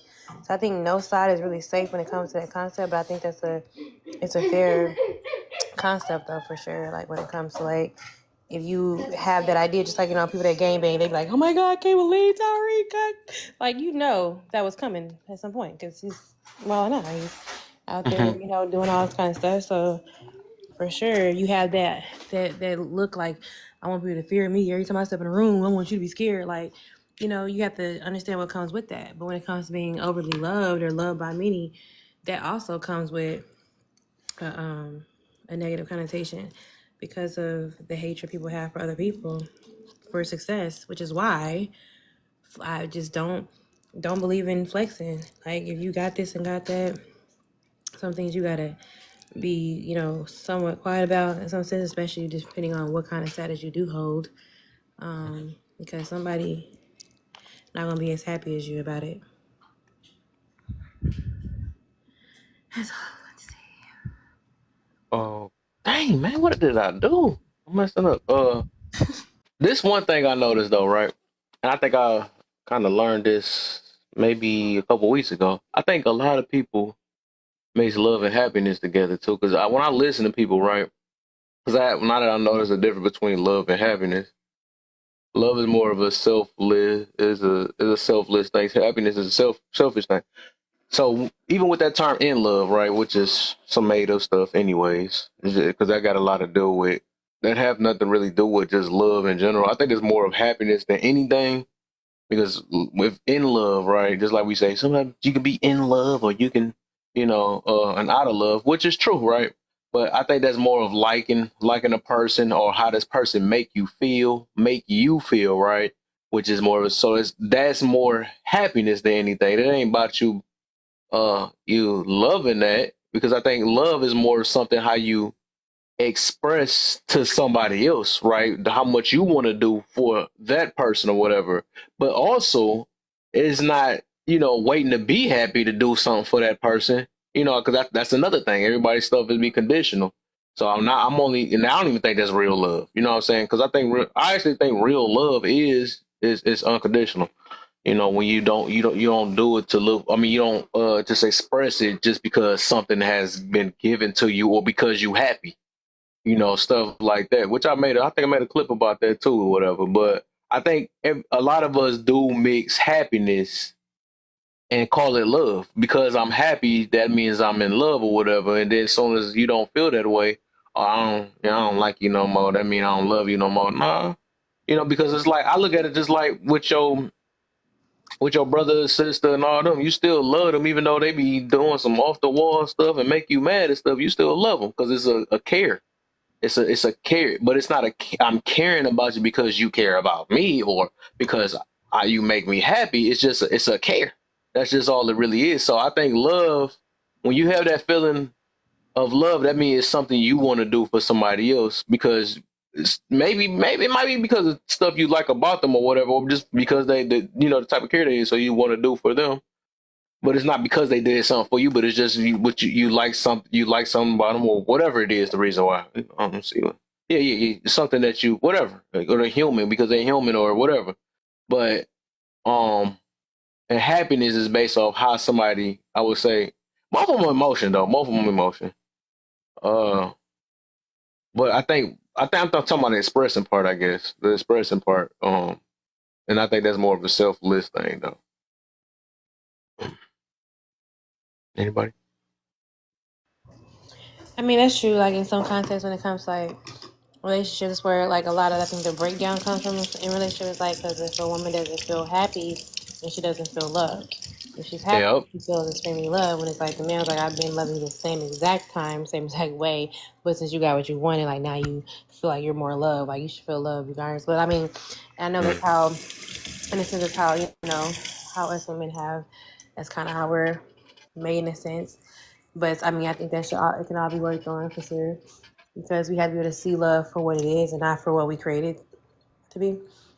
Because I think there's plenty of times where a woman may feel more love based off of her level of happiness that day. Like, I don't feel love today. Like, what happened? Because you felt love yesterday and nothing changed. Well, I need like doing something, and it's like, okay, well, I feel really love today. So it's just, I mean, that comes with knowing your partner and what they need.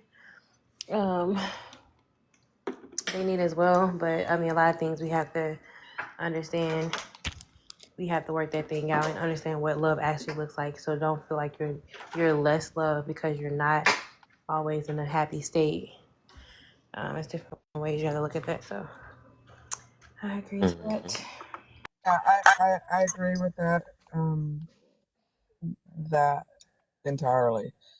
I shared earlier on another live. We were talking about similar things, and you know, I realized, like, a lot of us women, um, we want this, like you said, we want this type of love, that's in our mind, and we overlook when a man is truly loving us Mm-hmm. in his way. An example, how many of us women, when we're in a relationship with a man and it's in private, it's just you and the guy, and he tells you about a flaw that you have, we get in our feelings almost immediately, right, before he can even put the period at the end of his comment. And Exactly. then we don't hear nothing else after that because we're thinking, how dare he, right? But when you leave that relationship and time passes on and you meet other men who don't even care about how your day was, you reflect back on that one man that tried to better you, and then you realize what love really looks like. I mean, take it or leave it, but men definitely will show you. You just have to know what to look for. Mm-hmm. Let's get deep with it then, because this y'all making me go back to how I feel about. Let's talk about these love languages now. Let's really break and dissect it now. Hang on, I was hoping to get past. Mm-hmm. Yes. Because the more I keep listening to it, right, I think it should be called happy languages, because I don't think it got anything to do with love, because it go right back. It go right back. It go right back to us saying, if I'm happy, these are the languages that make me happy, and this is what I call seeing love. That's what I'm noticing, right? Well, when you give me a gift, it makes me happy. Now I love you, which sounds so conditional, don't it? When you give me affirmation and tell me these sweet words, it makes me happy, and now I love you. What's the other two? Affirmation. It's five of them, right? Affirmation. Oh, when you spend time with me, that makes me happy. Even though I mean, quality time. I think it's the difference between quality time and quantity time. Most of the time, people look for quantity time. They just want to spend every last moment with you because they have no hobby. More time you spend with me, it makes me happy, and now I love you. Conditional love. So all them love languages is so conditional. You know what I'm saying? Oh my gosh, somebody get kicked again. Gosh, We gotta figure out why your lie keep having these pauses. I don't think this is normal, friend. I thought it only happens if your phone died.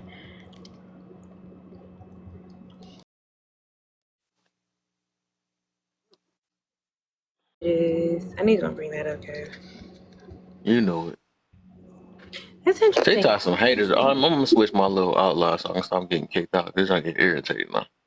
Cause why does it do it? What does it do? Why does it do that for you? TikTok only been doing it for the past few months because of whatever that filter is, and I guess it just kicks you out when you use that one. Oh, okay. Yeah, so I'm gonna do this one. Kev, what did Mirror do to stop it? This right here, I had showed him this filter. When you do the ghost filter, it don't kick you up. But yeah, that's all I was getting to about that. People get mad when I talk about that like love language stuff too. But I figured it out a while ago because I'm like, dang, why are people so entitled to the way they want to be loved and stuff? But like, that's the only reason I got something against entitlement, right? Because it take the gratefulness and appreciation. And I think that when people learn gratefulness and appreciation, I think you can't get no more extra love out of that. You know what I'm saying? When you like, dang, this person really doesn't have to get this to me. You know, but I think we live with this. I'm with this person. What is this person here for? What are you here for if you're not going to do anything else? You know what I'm saying? But it's just, that's that entitlement stuff or whatever. You know, instead of like saying, I do appreciate it because you don't have to do this for me. You know what I'm saying? Even though I chose you, but you really don't have to do it in the way that I like it. You know what I'm saying? Or you don't even have to do it at all.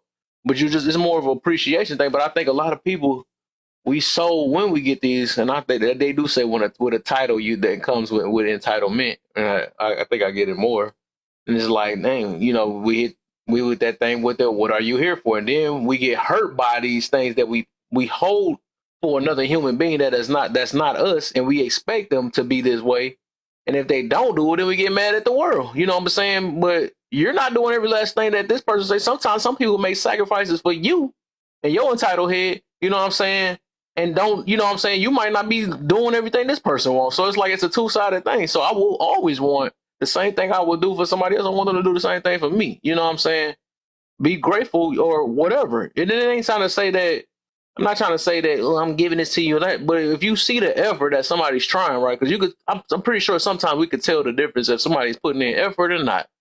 You know, but I think when people don't get it the way they want it to, they automatically assume that you're not putting in effort and all that stuff. Well, you're not trying hard your best. You're not trying. You're not trying here, but you're not trying your best to love me the way I want to. You know what I'm saying? Something about, man, it almost tied with this thing. Like, I get the same feeling when people be so arrogant and stuff. And it's like, man, dang, you know, yo, what the heck? Like, boy, nobody don't have to give you these things. What the heck? Nobody have to. You know what I'm saying? I think once people start realizing that, and that's what kind of humbled my whole entire life. That's why when people always ask me, I say this all the time, is when people ask me, I feel like blessed. Because like literally, a lot of us do not have to be here. We just really don't. We don't have to be here. Your partner don't have to be here.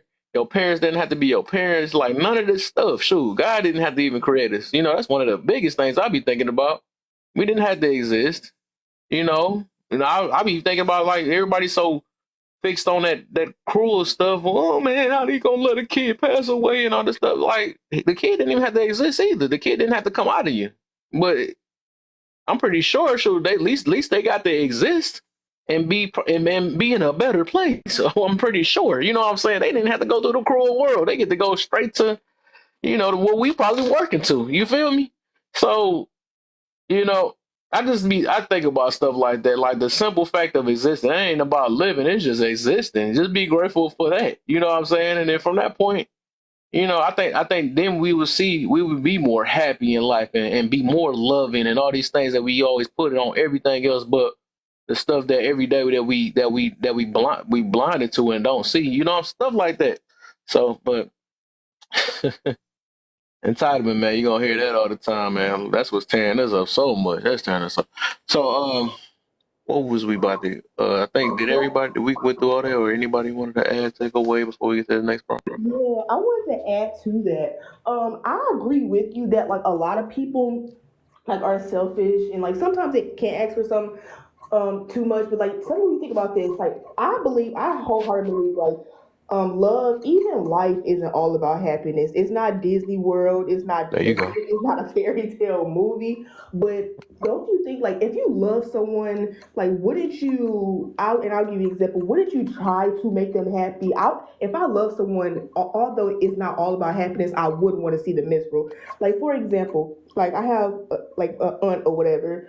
Like her biggest thing for a while, like she said, at the beginning of her relationship, like she will always like tell her boyfriend, who's now her husband, she would be like I love flowers. I really love flowers, and like he would do everything except buy her flowers. She'll be like, babe, like I really love this type of flowers. That like it took him a minute to like get her flowers or whatever. I was like of course he's like a great partner. He's doing everything, but sometimes it's just something so simple. It's like you'll do everything, but I ask you to give me flowers. Just like you don't have to do all this extravagant stuff. Like flowers mean a lot to me. Like you won't do this. Like why? It's kind of like you're not listening. Like are you purposely doing this? And I guess like in my relationship, if my man is asking for something like this will make like football on Sundays makes me happy. That every Sunday I'ma cook for the game, I'ma do this or do that. Like I know like in my future relationship, I love reading or whatever. Like I would love my husband to like buy me some books every week or every other week. Just do something that like could make me happy, and I would do the same for him. What do you think about all of that? Mm. Same thing I was mentioning before, man. I think you got to learn to make yourself happy first before looking for your husband and do that. Of course, yeah, That's one of our biggest things, though. of course. Yeah, you But exactly I right. mean, I would say like, yeah, I mean, as long as you can see the effort that somebody doing, I think we get blinded to effort because of these. And I go back to the love language. We get blinded to the effort because we want it to be the way we want to. But I feel it though. But it's just like we could say it'd be nice, right? It'd be nice, and I think that's something. I think some of these things shouldn't be forced. It just shouldn't be forced on your significant other of how you want things. You can always say it'd be nice if you did it, whatever. But I don't think, stuff like that shouldn't be forced,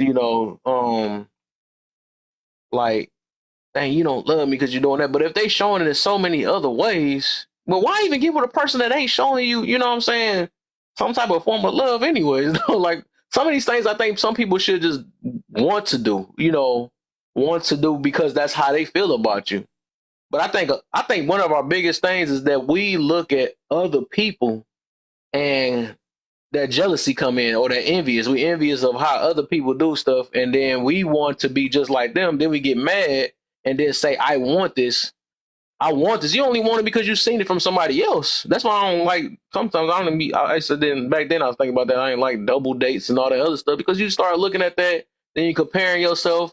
"Oh, why you don't do it like that? Why you don't stick your tongue in it?" All this, it'd be so much different stuff that people be, and then that tears relationships more than anything. That's one of the things, just like social media, that tears relationships up, because especially if you're weak. I mean, most people be weak. A lot of people be weak. I ain't gonna lie. They be getting in a relationship, they weak. And that's why they fall for them things and stuff or whatever. Ooh, I want to be like that. Why you can't do that? Why you know what I'm saying? You see the tongue? Yeah, we have that tongue down there, right? That's what they was doing. But stuff like that, man. But That's um, true. I would just say, just know your partner, man. With that, to answer that question, just know your partner. If you got a person that ain't putting in no effort, why be with them? But if that's what they do, just appreciate whatever they do. Yeah, for sure, for sure.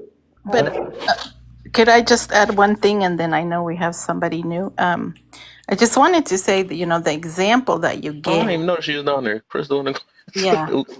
that's okay. So I just wanted to say, add to the fact when you gave the example about your aunt, and when women are requesting, like I love flowers, and her husband didn't do it, then there's something about that. And then if she's not able to communicate, or they're not able to communicate and say and to talk about that, then it becomes in resentment and etc. So that's the issue of communication. So I don't know if she just said I like flowers, or could you please buy me flowers. But I also do understand that you can't force your husband or your partner to do something that you want. It has to be natural, and so but I just think it's communication. I agree with that. Like, he was a good guy. Like, he would take her on, like, at the beginning of the relationship. This was a long time ago. This was an issue, but just an example, like. I can't hear you, Senora. Oh, can you hear me now? What, you got us on speaker and you must be working or something? No, I don't have you guys. I don't have you. Huh? Can you No, hear me now? you sound really far away. Wait, can you hear me now? We gonna rock with it, I guess. Y'all can hear me? Okay. No, I was saying, like, he was a good guy. Like, at the beginning of the relationship, like, he would take her on expensive trips. Like, he will always do nice things. It's just like, you do big things, but like, you won't do this real small thing for me and stuff. And I guess like her point of it's just like this means more to me than like $1,000 trip or whatever. It's like the small things that matter and stuff like that. So she did communicate. Eventually, it had to get solved because they're married now and stuff. But yeah. I think I kind of heard what you were saying. Okay, like if a dude was like taking you on like expensive trips, but it's like all she wanted was like a dinner date. You're saying like Hmm. that's what it was. Like, Yep. okay, yeah, I think like we were saying, it's important to know your partner because and then I think what's the name? Sorry, um, Fafita was Go to saying. bed. Not trying to race. Okay. Fafita was Dang, did he saying, get me? I don't know. "Is this cold?" But yeah, she was saying as far as like, you should be able to do it naturally. Granted, I think you should love from a place naturally, but there are some ways about a person you have to learn. You have to work towards it because you're learning this person. You're learning um, what makes them. I know that's the whole thing. What makes them feel loved, whatever. But I think if you really do genuinely care about a person, you want to spend your life with them. Why not have fun taking time to see what it is that makes a person happy, or not even make a person happy, but that brings love or feelings of love or whatever joy, because those are parts of us that we naturally have. Like those things that releases those endorphins. Oh crap!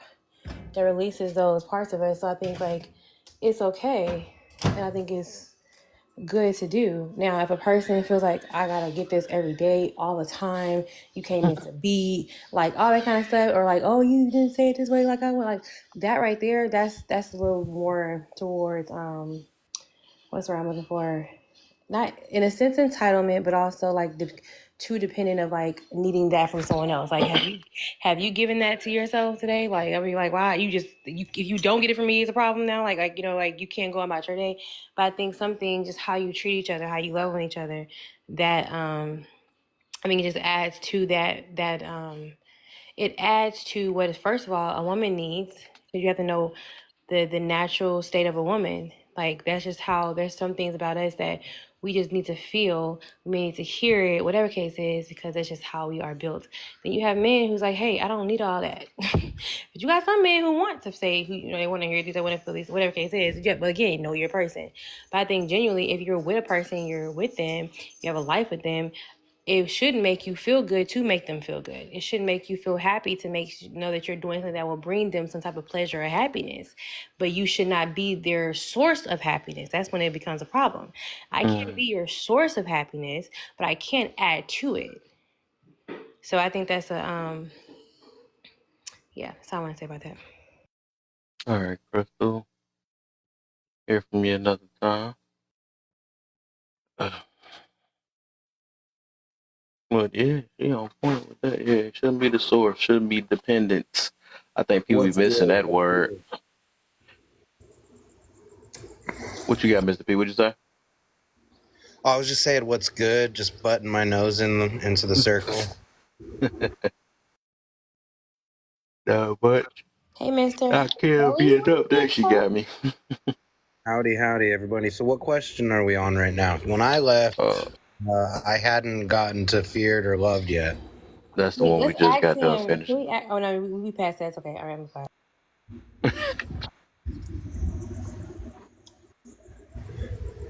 So we're moving on from there?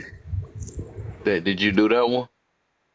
I did it yesterday, and you said it didn't count because I went half and half, remember? Oh, I remember that, yeah. So after some more thought, I said that I'm gonna say I'll go with loved. It'd be quite a mind fuck if you get your enemies to love you. So I'm all down for that.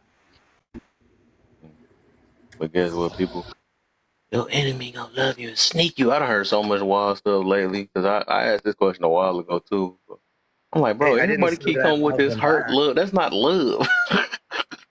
I didn't Love say I'd means love them back. they gonna love you and sneak you. But if I could get them to fall, quote unquote, in love with me, and I don't have to love them back, I can play that cold game. Oh my. So that's that. I choose to be loved. Okay. All right. Ooh. Okay, we rock with that one then. So I think we all good now. So let's get on. Let's start with Jen since she at the bottom right there. Why do so many have a problem with being humble? That's for you, Jen. Um, I would have to say,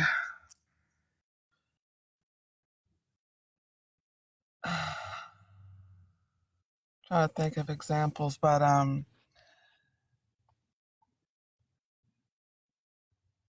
think it's probably a sense of, like you were saying earlier, a sense of entitlement um, for a lot of people. They don't want to, in their mind, be less than or second or third. Yep. Um, but my thoughts on humbleness is, you know, life can be going real well for you, be high in the hog, and then it can all crumble for whatever reason. And that's when you're gonna have a real grip on being humble, when you're climbing back up. So I think being humble is I think it's important. I think it's if you don't ever feel humble, I think you should start learning and researching how to become humble, because at some point you're gonna need to know how it looks and how it feels. It's gonna happen. You're gonna be put in that place. Right, you gonna either right. If you don't be humble, you get humbled, and that's not a good thing. Sometimes not a good feeling. What you get Kelly in there now? Yeah. Let's just start you right there, and then you gotta get caught up on the other ones later. Why do so many people have a problem with being humble? Because our flesh and our heart is full of pride. It's revealed that human nature is completely against God, and a part of that is not being humble. We utilize our experience. The more experienced you are, we normally say in our natural world that the more experienced you are, the more wise you are. However, with God, that is the opposite. The more experienced you are with Him, and the more connected you are with Him, that's when the wisdom come in. Not with age, not with how many books you read.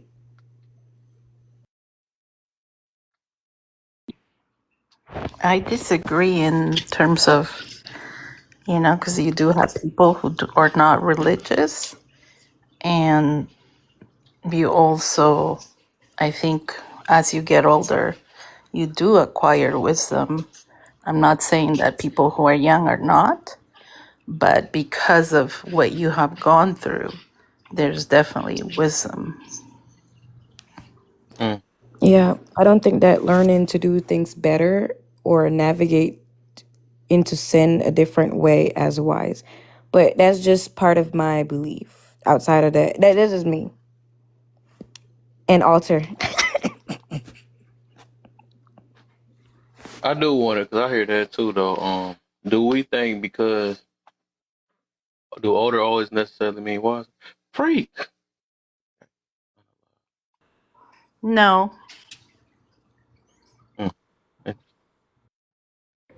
Anybody I else? don't think Older? age is a prerequisite for wisdom, but I definitely think that wisdom can come with age.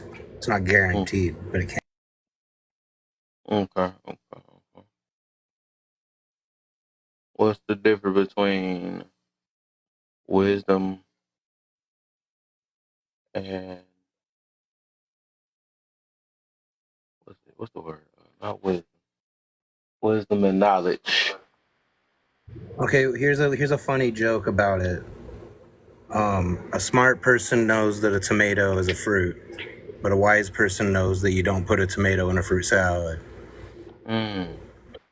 Okay. Okay. Anybody else? 'Cause I got another one too about wisdom.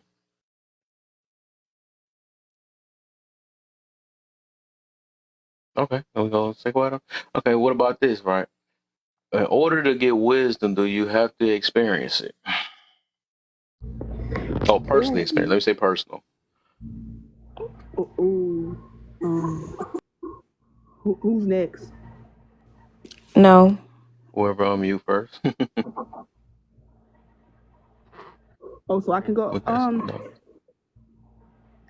So are you saying like, okay, so the question is, in order to be wise, do you have to experience something? in order to be wise, because I hear people say we experience because wisdom, right? So Oh, I kind of worded it a different way. I said, in order to have wisdom, do you have to personally experience it? nope. Oh my God, I love this question, Jesus. I love it. No, I love you it too. I've not. been going through this You with not. for years. Nope. I'm Anybody 23 else? years old. I got Hey, something all to right, say. you smart 23. So, Kev, when it comes to being wise, like there's things that we tell our children, and something that I tell my children is that a smart person will learn from their mistakes, but a genius or someone who's wise can learn from observing the mistakes of others. So I think that the act of learning from the mistakes of others is a step in the direction of having wisdom. It's the beginning step of wisdom. It's realizing my environment can teach me things. I don't have to have a first person view of burning my hand on the stove. I can observe that sucks. So I'm going to execute wisdom and observe this and learn from it. Yes. Can I echo Go what he ahead. said? Basically, yes. So I agree with this 100%. So I'm 23. You do not have to experience. You don't have to experience anything to be wise. I heard from a pastor, if you always have to experience something to be wise, then you're really not a wise person, because you're really not a wise person, because you have to go through all of this. Like, for example, I'm just gonna say it. I see all these women having all these men to having all these kids by different people. I don't want to do that. I'm waiting to marriage to have sex. There you go. I'm waiting to marriage to have sex. I know what it's like. I've seen a bunch of people do it. I don't have to see them do it. I've known about my grandparents. I known about their grandparents, where if you're constantly having to go through something, and also wisdom does not, a lot of people think wisdom comes with age. Like, I'm 23 years old. I'm not the most wise person in the world, but I know people who are, I know a person right now, 32 years old, ain't learned nothing. Wait, I know people older than that haven't learned anything or whatever, and they've been through a lot of experiences. So no, wisdom is about sitting down and really thinking about, like he said, if you have to put your hand on a stove to know that it's hot, then you're not wise at all. Like, I can imagine, oh, that's gonna burn me or whatever. Oh, they know that it's gonna burn them. So no, like, you don't have to go through experiences to be a wise person. And also, I want y'all to take wisdom. It should come with age. Like, I'm 23 now. Like, once I turn 24, or even next week, I should be wiser than I am today. It should come with age, but wisdom doesn't always come with age. Don't assume just because somebody is 30 that they're wiser than somebody who's 20. I know people younger than me, very wise, very intelligent, married already, and doing it very beautifully. So no. Yeah, She wisdom was comes with waiting. This was time. her time to shine. She was waiting for a topic like this. Right. Wow, wait, let's share this. That's good. She's like, yes, somebody said it. Go ahead, tweet. And I was just saying, I think it can come with time. Like you said, it doesn't come with age. I like that. That's a good one.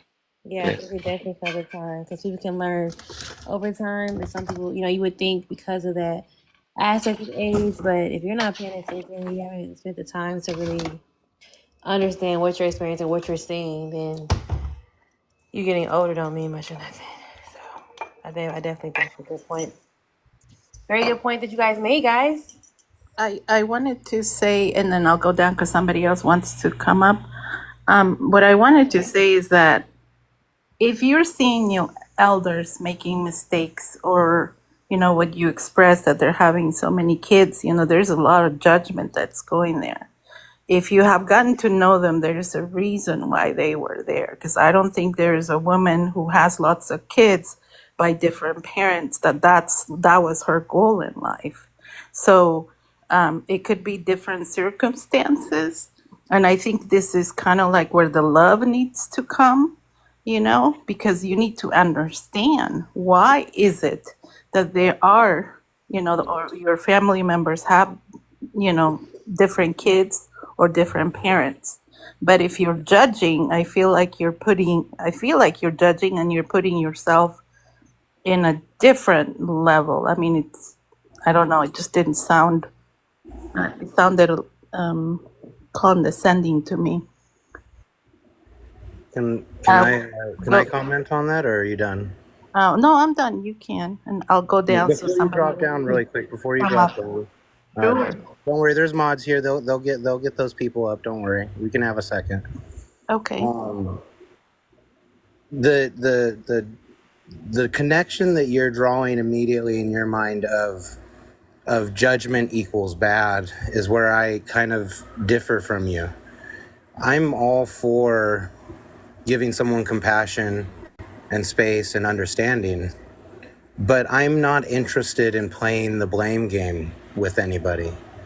I don't care who's to blame for why someone had kids out of wedlock or ended up in their situation.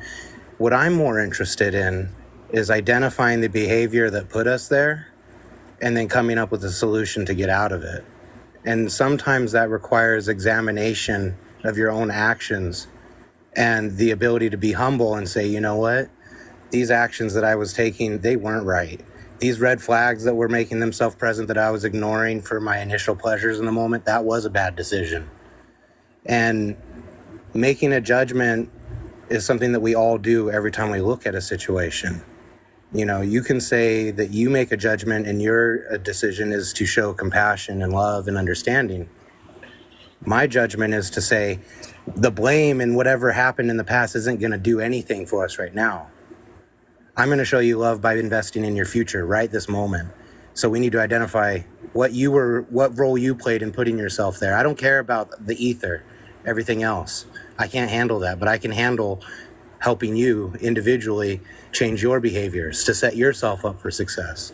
So if that's falling into the realm of being judgmental, I'll wear it. But I've seen the results of that type of interaction with people, and it usually is for the positive. No, I completely agree with what you're saying. I just said maybe I took it a different way with, how do you say your name? Is it Sunita? Sinetta. Sunita? Sinetta. Say sin. Yeah. Okay. Sinetta. I'm sorry. And so I completely agree with what you're saying, mister. I'm just saying, I think we're just coming with different points of view, but yeah, what you said was right on. Yeah, I was just curious if that was crossing the line in your eyes, because from her perspective of being a young woman, she's looking at these things and making a judgment of those actions led that person to this destination, and that's not a destination I want to be in. And I think that she's justified in making that judgment because that's an execution of wisdom that we're all talking about, learning from someone. Right. No, I completely agree, but I'm saying that a little bit, the way I took it, it was judging, and I guess it's, that she's learning, the wisdom that she's receiving. You're right, that's not what she wants, and so she's going the opposite way. So, yeah. Yeah, I'll just finish my thought, and if you want to drop down, you can. The point I was getting to is judgments aren't inherently bad. What's bad is our actions and our intentions after said judgment. That's what can be good or bad. I don't think that making a judgment in itself is a bad thing. That's just an action. That's just something that we can't help. It's It's a byproduct of our senses and how we pass through time. So it's more so what's important is what do you do after said judgment? Do you offer grace then? Because I do. I offer grace even though when I make judgments of people that are horrible, I still offer them grace because I hope that even if someone judges my behavior bad, they'll give me that same. Yes, and I would say maybe it is just like you said, you do have to offer grace, but this is what comes with our decisions. Like I understand, like all of us have wisdom to a certain extent. I understand, like if I make a decision, people are going to judge it good or bad. So maybe it is judgment, but I was always taught I'm making decisions that I'm very proud of. So if someone does pass judgment on those, whether it's good or bad, I can be proud of them. So if it's judging, then are they proud of their mistakes? Maybe then if they're not proud of those, maybe they can do better.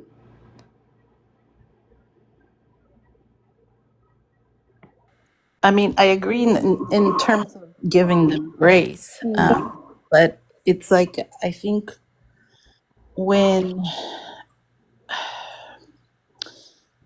with age or as you go through life, there are certain things or different periods as you go, through adolescence, adulthood, parenthood, and then old age. There are certain things that you go through that you're not going to go through when you're young. You will see it, but you're not going to experience it. So it's different in that sense. But yeah, I agree with both of you. And yeah, I do have grace. Yeah. I do have a question. And do you think that as a human, let's talk fairy tale, we have an imagination to be able to subconsciously live through or have experiences subconsciously without having to live through it in reality? Do you think that we do have that, or you don't think that we have that at all? I believe that you do, but like, for example, going through, if you lose your parent at a young age, I think you can only experience that if it happens to you, right? You can imagine it and you can think different things, but it's not the same if it happens to you. But there's some things like pain, right? We understand that pain, it can be higher, it can be lesser, it can be extreme. However, I'm pretty sure that we don't have to actually go through an accident to value the actual realities of safety precautions that's there on the road, right? The fact that I know what pain is. I know that, okay, if I pinch myself, it hurts. Imagine if I have I received or I felt a harder impact against my skin that will pierce through it. I would know that I don't want to be stabbed. I don't want to go through a car accident. Therefore, I'm not going to speed, right? So do you see where that while I understand wisdom can come with age, however, not all the time? No. I already conceded and I said I agree with you guys. But what I'm saying is that there are certain life experiences, and it depends that life will teach you that you only know and learn if you go through that experience. I'm not saying that by observation you're not learning. Yeah, you will learn, but sometimes observation is not going to teach you. Sometimes you have to go through it in order to learn the lesson. And what I'm saying is that pain, you're going to learn, certain things. Certainly people don't want to get attacked or hurt or pain, but life lessons, those I think come with personal experience. So you don't. Okay, I'm gonna move on after that though, because I also believe that. Kelly, Huh? can I ask you something? Oh, go ahead. To what Pafita was saying about the lived experience being crucial for some of these life moments, I totally agree with that initial statement. But once again, where I disagree with her, and I think this is kind of what you're alluding to, and correct me if I'm wrong, is that my friend can lose their parents. Okay, now they have walked that path and felt that pain. And then I can help them in the grieving process, and they can say to me, while your dad is here, answer the phone when he calls. give him the time of day because it's going to be gone someday. And I can take that bit of knowledge that he gained from walking that path, and I can answer the phone when I don't want to, and I can make the call when I don't think I should. And therefore, I've created wisdom from someone else's physical pain or, emotional pain that they went through that I didn't experience. I still learned from it. And then when I do lose my parents or my dad eventually, I will recall that time when I had that conversation and he said, pick up the phone and make the call. I'll be grateful that I followed that advice. And so I think that even though I may not know the pain he felt, I learned the lesson, the valuable lesson of take advantage of the here and now with your parents. Does that make sense? It does, because that's exactly what I want to say. Is that sometimes we underestimate, which I do, we underestimate human capability, the human subconscious, to the point where we don't believe that somebody who haven't experienced it in reality cannot cannot take it and actually apply it to their life. Right? There's so many things that I'm pretty sure not everybody have been through it all, but they're able to take it and apply it. Right? I've experienced grief, even though I haven't lost someone that's close to me. However, I understand what it's like to value that moment and spend, more a better time, as Mr. Prince said, with that person. But I know, Kev, over to you.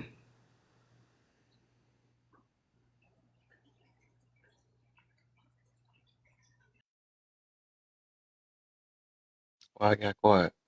Oh, I also want to say I hope I'm saying your name right, Pafita.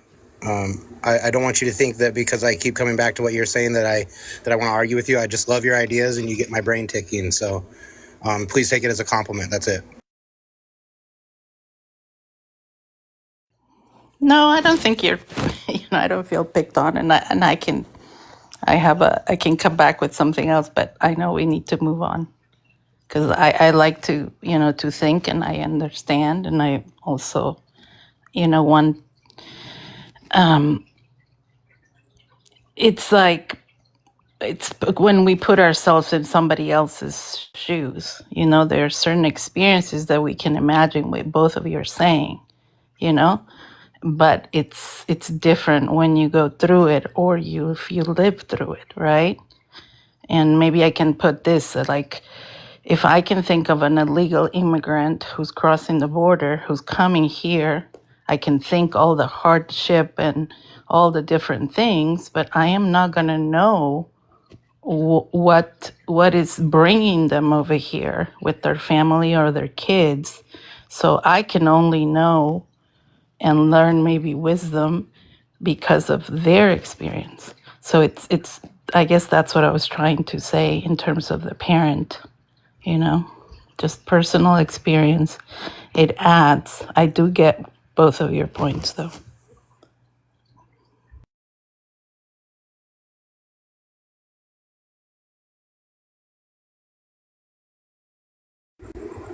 So who's next on the Hubble question? I know we started with Jet Z and we got way off. So who's next on the Humble for you, Kev? right.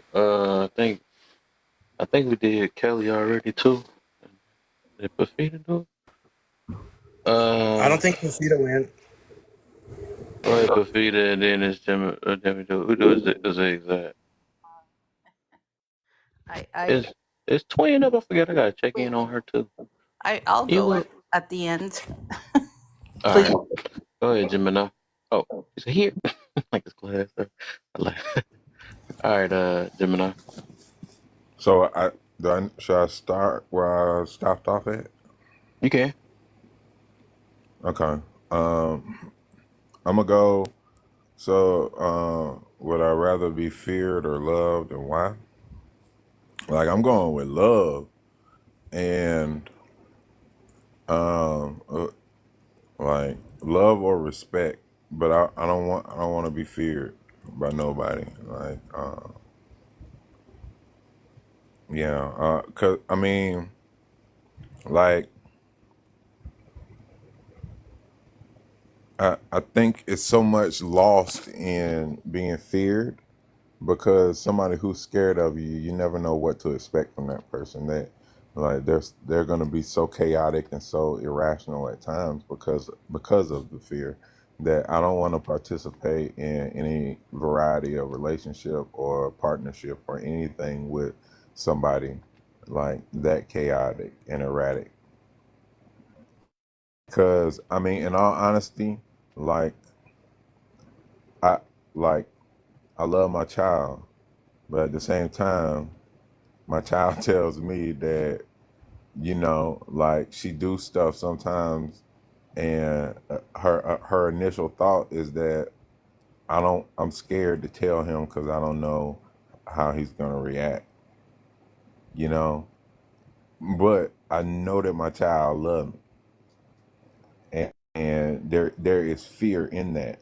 But like I don't know how much love there would be if the base emotion that I put into her was fear. Like I just feel like she would be too scared to actually get into the realm of love. So I I'm gonna go with love, and uh, I'm gonna bang it in. That's my final answer. And the problem with people, um,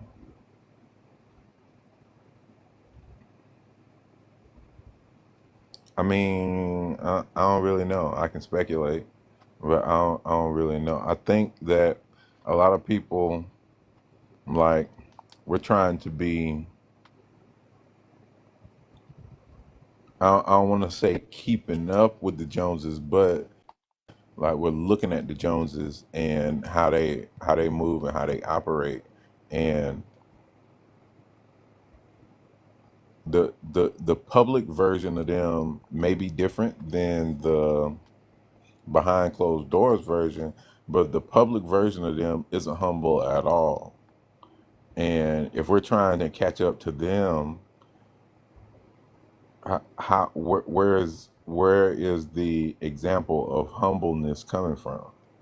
You know what I'm saying? So people get, I think that more so than anything is why people are not on that humble tip, because you can't be the number one if you're placing yourself or your importance under anybody else's. You're not number one like that.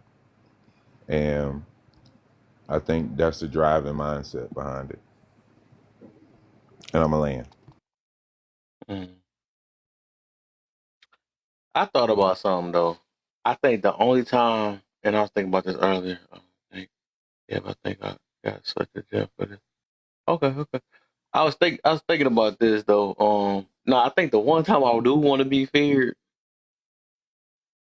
if it's dealing with my kids, because even if my kids know, I just don't think that my kids will understand what love is. I don't know how to explain that though, but it's just like at that moment I do want them to fear me, because it's like I don't want it to be 'cause that's a whole nother thing though, and I think I want them to fear me off the love I'm giving them, right? And in a way, I'm just trying to see if I can put it in a way. But as an adult, right, I think I'd rather be loved, right?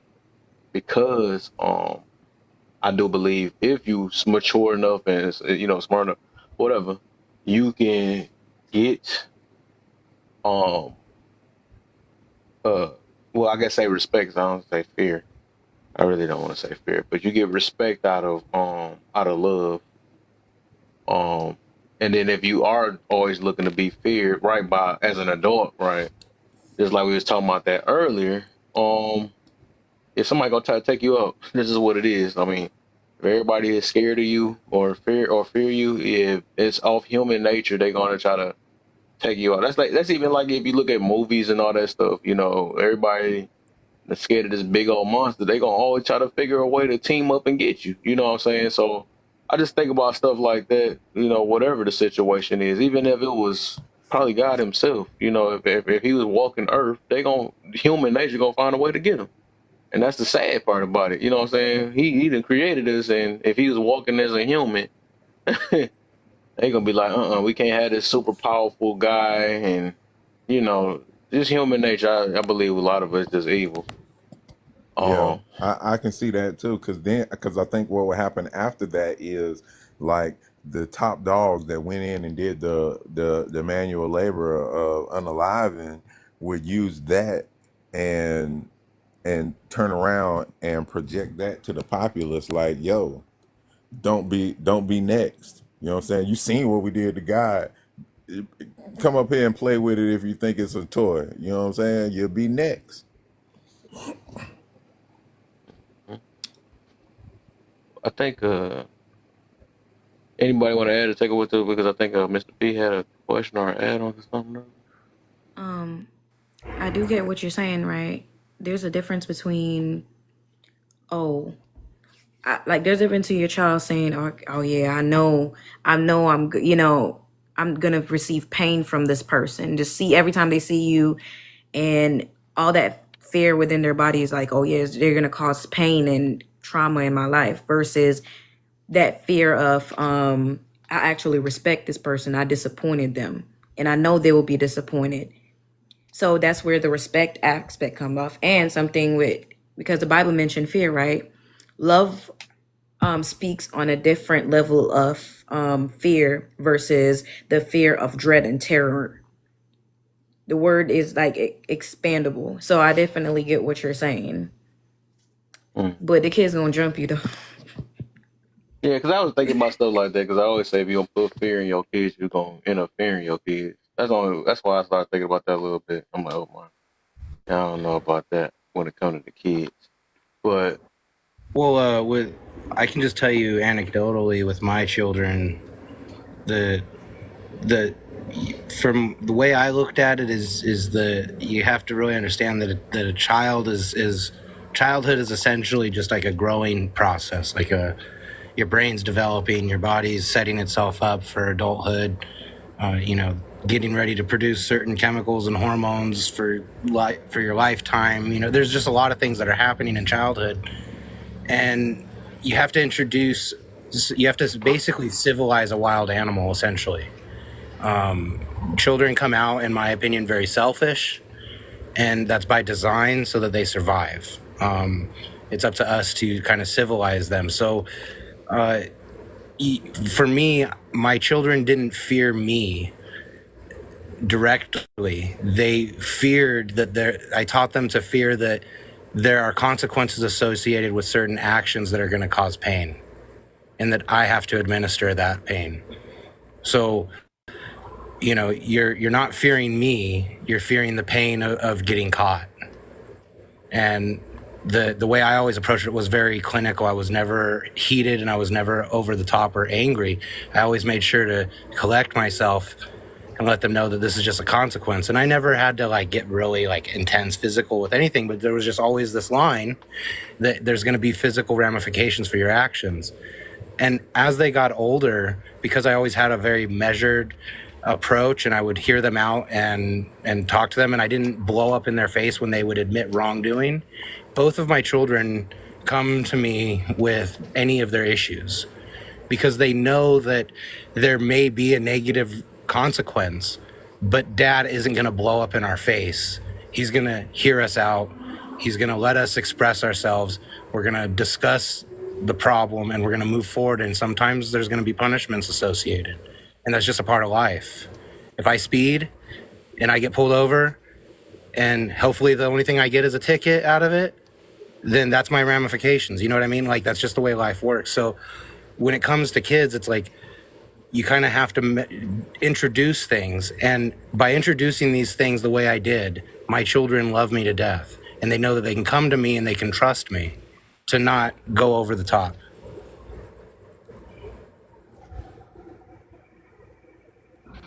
What keeps you from not going over the top? You just you have a sense By having parents that went over the top. I would say something out of line, and I'd get smacked to the ground and locked under a cabinet or something. Smackdown.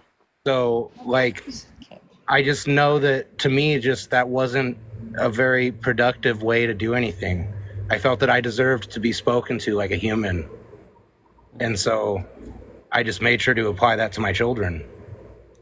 They're people. They just, you know what I mean? I have to help them turn into adults, and I have to teach them. There's going to be growing pains in the process. It's up to me to show them that you don't have to overreact, that you can indeed control yourself. That's good. Do you believe? I guess we can just because we get so close to the end. I'm gonna ask a bunch of questions just to figure this out. Do you believe, like, with our parents, right? The reason why that's where my forgiveness even come within, because they can only teach us what they know and stuff. A lot of them, they only can show you love for for what they know. Because I believe that a lot of parents don't know how to love themselves. And they trying to, and this is how they express it to you, you know. Because if they knew more about loving themselves, well, whatever. But I'm gonna go back to that. Do y'all believe a lot of parents really don't? Do they know what love is? No.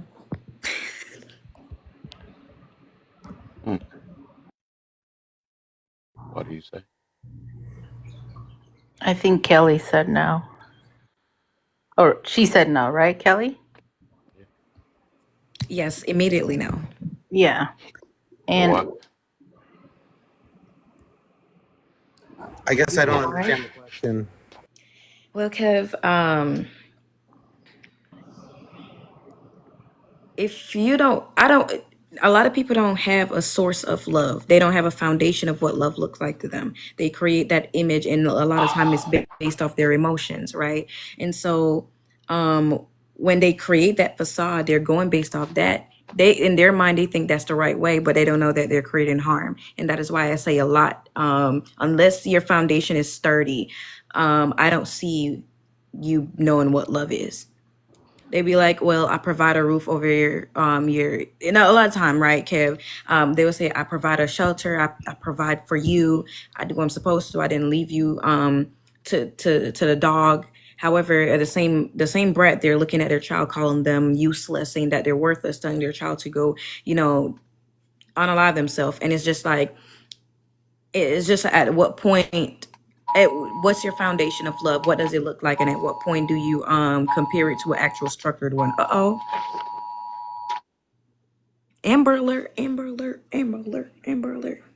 Kev, you gotta go be a good Samaritan. Can I ask something, Kelly? 'Cause Oh you yeah, go brought up an ahead. I'm interesting sorry. point. You brought up an interesting point, and I think we're in the same boat. I just want to confirm. You're talking about, you know, sustenance, shelter, clothing, XYZ, right? Being a statement of love. Like there's people that's their explanation. Well, I did XYZ, so I love you. Yeah, and Is that also what you're saying? based on also how they feel. Because from my perspective, love has zero to do with any of those things. And it seems like that's I don't know if you are a parent, but it seems like you would have that same perspective. Like to me, shelter, clothing, food, warmth, those things are things that I owe my child. I owe these things to them. And love is not the prerequisite for me giving them those things. That is what is required as a parent. They have a right to me doing the right thing by them. So it's like, I think that people need to understand when you're doing the bare minimum thing like that, that's not love. Love is something different. That's what you're obligated to do. Do you agree? Sorry. I agree. I think what she's saying, I think she was saying like that's how some people act, though. Some parents act. I don't think she was saying that's how she views love, or think people should, at least. I mean, maybe I'm confused on what y'all are both saying to each other, but I think that's what I heard her say. Oh yeah, he's cutting it close to where a lot of times they will say, "But I love my child," and they will wonder why the outcome is the way it is. However, if you base love based on what you can give and base it off a transactional relationship, then are you able? What kind of foundation did you build your love for that child from too? And you know, and also in society, especially this society, we automatically, and correct me if I'm wrong, we automatically give it to parents saying, oh yeah, because you're a parent, you automatically love the child. So there's nothing else that need to be done. Because what? Oh, because you're a parent, you automatically love the child. Oh yeah, no. That's why it's crazy when people don't, especially when they're in like court system kind of things. They just say, oh, the mother takes a child or this person. Like, you should do assessments. Just because a person had a child, it does not mean that you have the feelings of love for them. Like, that they can be a very jacked up person. They're gonna spew that on them whether they had you or not. You know what I'm saying? So that definitely doesn't mean anything. But just like Mr. said, those are the basic things that a child requires or that a child should have if you're going to have a child. I mean, like, even if you were to put someone in a shelter, the basic requirements that you're supposed to provide for them is food, shelter, and a way to be able to clean themselves, right? So if a shelter provides that, a parent that should be like just blinking your eye. That should come without even asking. But it's like the actual part of that. What does love actually look like? Love is, understanding the definition of love. Love is patient. Love is kind. All those attributes of love is what says I love you. So even when to ever use, I put a roof over your head, that's why you need to respect me. It's like, well, no, I'm going to respect you because I've shown you respect. I'm going to respect you because you know I've shown you what that looks like, and this is how we exchange it together, or I'm not going to be rude to you. If I am rude or if I am this way with you, I should be able to apologize and talk to you about, how I shouldn't have said these things. All those different concepts that goes along with you being a human person, you being a human. But it's important. It's important to express those things to your child, not just look at it like I'm taking care of you. It's like, okay. Like, and I mean, that's that question. If people, a lot of kids get smacked for. It's like, I didn't ask to be here. Like, don't be mad at them because you mad that you brought them here. They didn't ask to be here. So the bare minimum is what you're doing. So the other part is now teaching me and telling me things, telling me when I'm wrong, telling me when I'm right, telling me when I need to, like Mr. said, which I think is a really great point too, is like not blowing up in your kid's face. I mean, honestly, for some parents, and I know me, I can freak out real quick. Like, what happened? What did you do? Why would you do that? What are you talking about? Like, so I think it's definitely good if you can, be able to say, okay, hold on. Because, like, I'm definitely like, okay, good. I was able to tell this. I was able to take in what they said. They expressed it. I didn't go crazy. I didn't respond hysterically. Because it's not even like you have to be yelling, like, as far as angry. Mm-hmm. You can also just be, like, just fearful. And the kids be like, I don't want my parents to be afraid, so I'm not going to say anything. So I think it's just, especially when you're parenting and because I tell people all the time, when you get married and when you have children, you learn a lot about yourself. Not more so about other people, but you learn a lot about you. Whether your patience meter, your tolerance meter, your comprehension, your understanding. It's so many things that you learn and that you have to then start applying and understanding. And you may learn and grow with that kid together in those concepts. And hopefully it's not to a place where it traumatizes the kid or makes them feel, any type of inadequacy. But it's definitely important that you show those things, share those things with your child, because I promise you, if you can do it with the children, it'll make you a better person outside of that as well. So I think it's definitely a good conversation on that. She said, I wanted to add on something because you said something that maybe I made it sound like it was really easy about keeping myself in a framework. But I'll just try to explain it to you, because my kids will tell me things and they'll be honest about things that are hard to not react to, right? And when we're having this kind of discussion, like, it's known that we're having an important talk, first off. So there's already an understanding that what we're going to be talking about is a little bit more difficult. Okay, so we just kind of bring it up. We're very blunt about it. It's like, hey, I need to talk to you about something serious. Like, it's literally that straightforward. So when they'll tell me whatever it is without getting any details, whatever works for you, whatever would get you amped up, so to speak, immediately, what I tell myself is, okay, whatever they're going to tell me, I need to remember just to say, okay, give me 5 minutes and let me think about it, and we'll continue the conversation. Like, I already tell myself in my head really quick, like, I need to keep myself in this place because I owe it to them to be someone who shows control and decorum and a place, and I owe it to them to be secure enough in myself to provide a place of safety where they can do this. So it's not as just a simple, I hear it and, oh, whatever, I'm really lighthearted. It doesn't matter. It's like, no, we're going to give this serious conversation thought, but you've told me what was up. Give me 5 minutes. I need to talk. I need to talk with mom, and we'll call you back in. We'll call you back in here. And then we go forward and we try to really just keep things, not necessarily dispassionate, but to the point. Very good addition. That's really good. That's like I said, it's a human response. And also what you're saying is that you have tools, right? And you have things set in place. I think a lot of times when we as parents, we move without a plan. And so when it comes up, it's just like a shock, right? It's almost like if you, even if you have like not having insurance when you're driving, you're more sporadic. People drive off from an accident more because they did not have a plan or something in place for if something was to happen. So they driving off. But if you have your insurance, you got full coverage too. Oh yeah, you popping.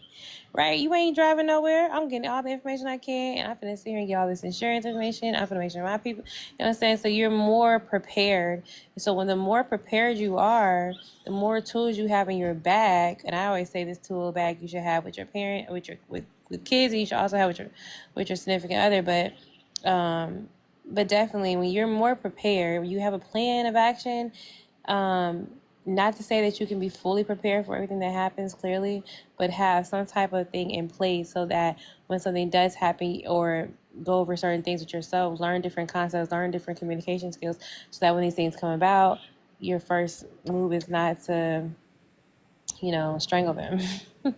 Yeah, and I'll also preface it too with both my kids had major hearing problems, so we had to learn as parents how to communicate through sign language with both of our children. So open dialogue and brutal honesty has kind of been our structure.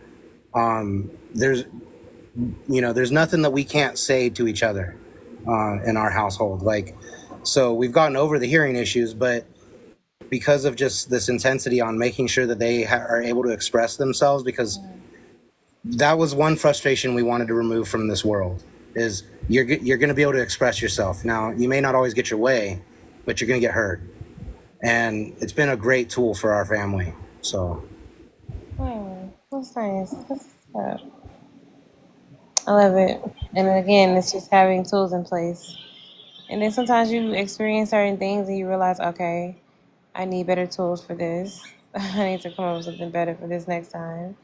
But it just it goes with the experience aspect of it. Some things you do have the experience to find better outcomes, and some things you can learn from someone else to say, okay, when this comes up, okay, I know what to do. So I've studied this, or I, practice this, concept. So, yep, that's very good. So are we ready to move into being humble, or has everybody already gone over that? I don't think they did. Yeah, we did. You did too. Oh, okay. I didn't do humble yet. Okay. Because you were on here and then you. Yeah, I did the other day. I did. Yeah. My humble one won't be a monologue. It'll be really short and sweet. Basically, why do so many people have a problem with being humble? Because they have a misunderstanding of what humble means. They confuse humble for another word they're confusing, which is humility, as being weak or having low self-esteem. Because every argument that I hear is, well, you don't think you're important enough and blah, blah, blah, blah, blah, all this extra BS. Okay.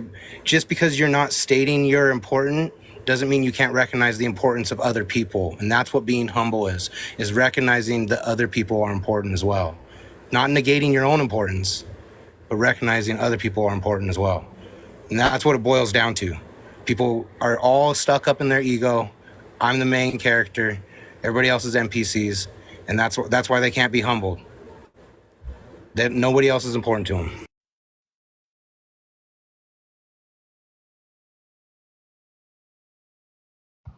Well, I am more important than Kelly, but I get what you're saying for sure.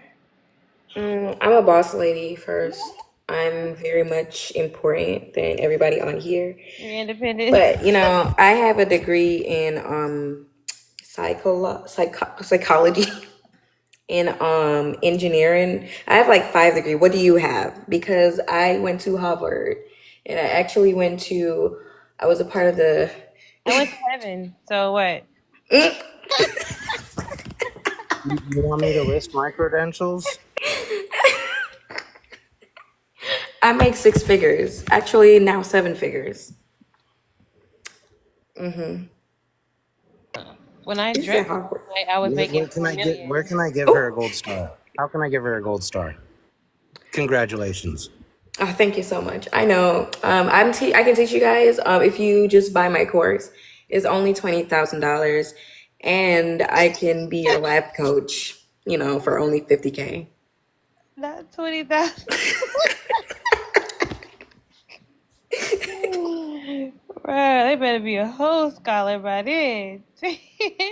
I have to do it through Cash App, right? Yeah, as simple as that. Simple as that. LinkedIn is in my Cash App. bio. Go in my bio. No But wait, I only refund. got Venmo. Then you said You got to Venmo. step up the game. You see, Oh this is man. where my level is higher than yours. Soon I as Can I got do an my IOU OF kicks card? off, I'll be okay, paying IOU. you. Okay. Right, only 70K is crazy. Like, it's guys, only $50,000. You want to change your life? Like, yeah. Change your life. You won't be going say, Nah, but did you see that one life coach that was telling a girl that what you eat in that plate is low vibration? yeah. Wow. I'm like, what? Oh, they paid 10K for that trip, girl. It did look a little skimpy though, I ain't gonna lie. I'm like, is this a piece of lettuce and a piece of chicken wing? Like, what were you doing? Like, it looked very sketchy. Very sketchy. Do money make you happy? I don't know. Senora, are you here? Senora.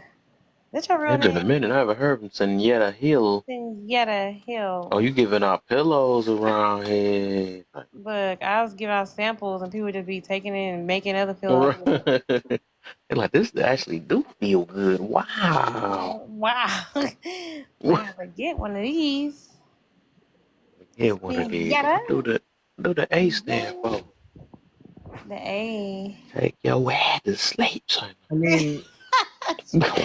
I mean, money hasn't necessarily made me sad. You know what I'm saying? Like, Oh, yeah, I did want to talk about that more. Go ahead. I'm just saying, money hasn't ever really made me sad. I won't necessarily say it's brought me sheer happiness, but I was going to say, I mean, because I know people were, because I know you and I answered the other day, I was like, I don't think, like, it's not that it makes me happy. I was like, it's something, that you need. It gives you, it provides security and, things like that. But I mean, honestly, if somebody was to come to my door with $50,000, I'm going to be happy. I'm going to be happy about that. So I got you, Alter. like I'm trying to pay for Kelly's course. So I'm going to be very excited that I got the money to pay for it. but I gotta ask, because if someone came with 50 grand to me, I wouldn't be happy that I have the 50 grand. I'd be happy that I get the course. So the money had nothing to do with it. My happiness. Thanks, somebody about to My steal my happiness answer. comes from the course. So, okay. Money, which I will be happy because I'm getting your 50K. I like that. Yo, that's super.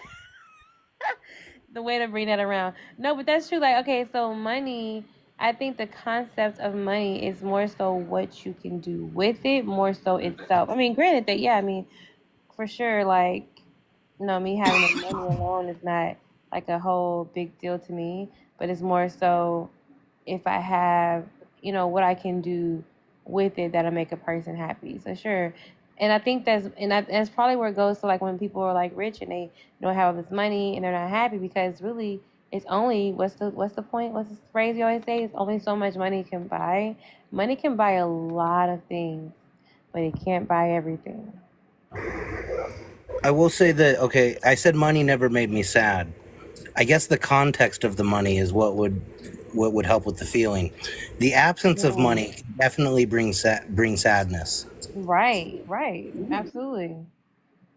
Like if you don't have it and you need to, but then why does it make you sad? Because you can't get the things you need to get. You can't get the things that you want. It's not just like, because again, Or need.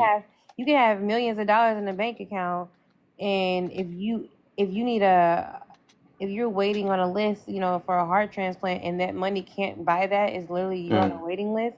That money is just sitting there, means nothing.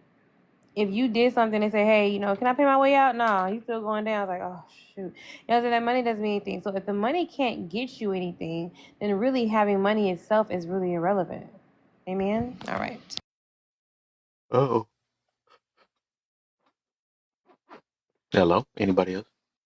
Because if money stopped being used to get things that you want, to be able to flex the things that you get, because if there was no social media, a lot of people wouldn't even post. A lot of people wouldn't even care to have certain things. It's if I can't show it off to somebody, then I don't even want to get it. Some things we just get and do because, for other different things. That's a whole other conversation. But ultimately, Validation. yeah, they want to feel validated for certain things. But really, we know money is necessary. Money is necessary because it answers things. So like the Bible said, money answers all things. Answers all things, right? But it's because it's you need it to get what you need to get things. It's for things. So if I want all the things and I have the money for all the things, okay, I got all the things that I want. But if I'm mentally depressed all the time, yes, something can make me happy for the meantime, or cover that up. But there's still so much more to life than just having things. So, yeah. Well, money also is like a way of like expressing time, because we all, we've all had hourly rates, right? I'm assuming all of us have had a normal job for another company where we've had an hourly rate. You're saying I give you this time for this money. So, ultimately what you're saying is how you manage your time is going to determine your happiness in life. If you manage your time in a way that gives you a lot of money, and you don't build relationships or friendships that can withstand the test of time, then that money just essentially was a waste of time. But if you manage your time properly and you have enough money to live comfortably, but you've also managed to spend time with people and build relationships, you'll find that happiness is a lot more obtainable in that aspect, because you properly manage your time. And ATM, a time machine, it gives you your physical time. I don't know if Pafita, Gemini want to go, because I know they haven't spoken. I'll just go after you guys. I haven't heard Nay in a minute. Like, guys.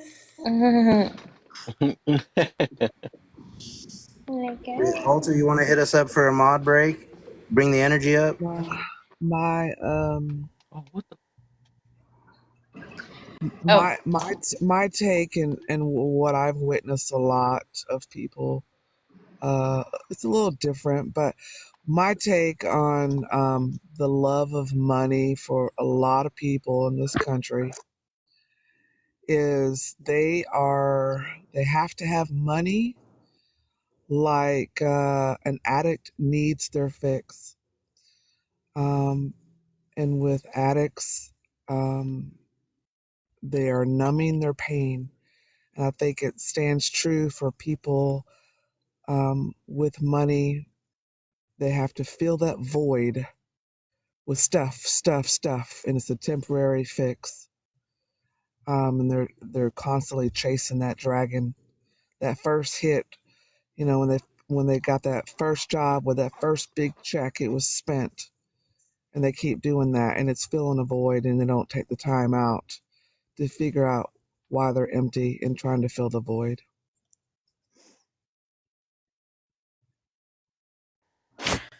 I wanted to say that money is a need, and if you don't have it, then it becomes a problem, because then you're struggling to make ends meet.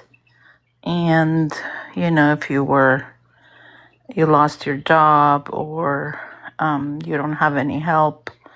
So money is definitely a necessity, and it can cause stress in your life if you don't have it. And I will drop, and thank you guys. I'll stay in the hallways.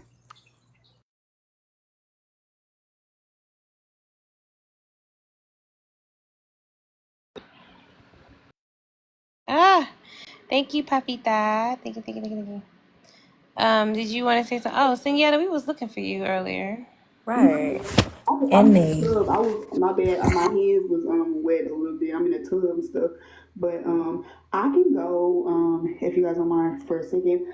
Um I definitely think money brings happiness. I know like a lot of people say it doesn't. Like I grew up like I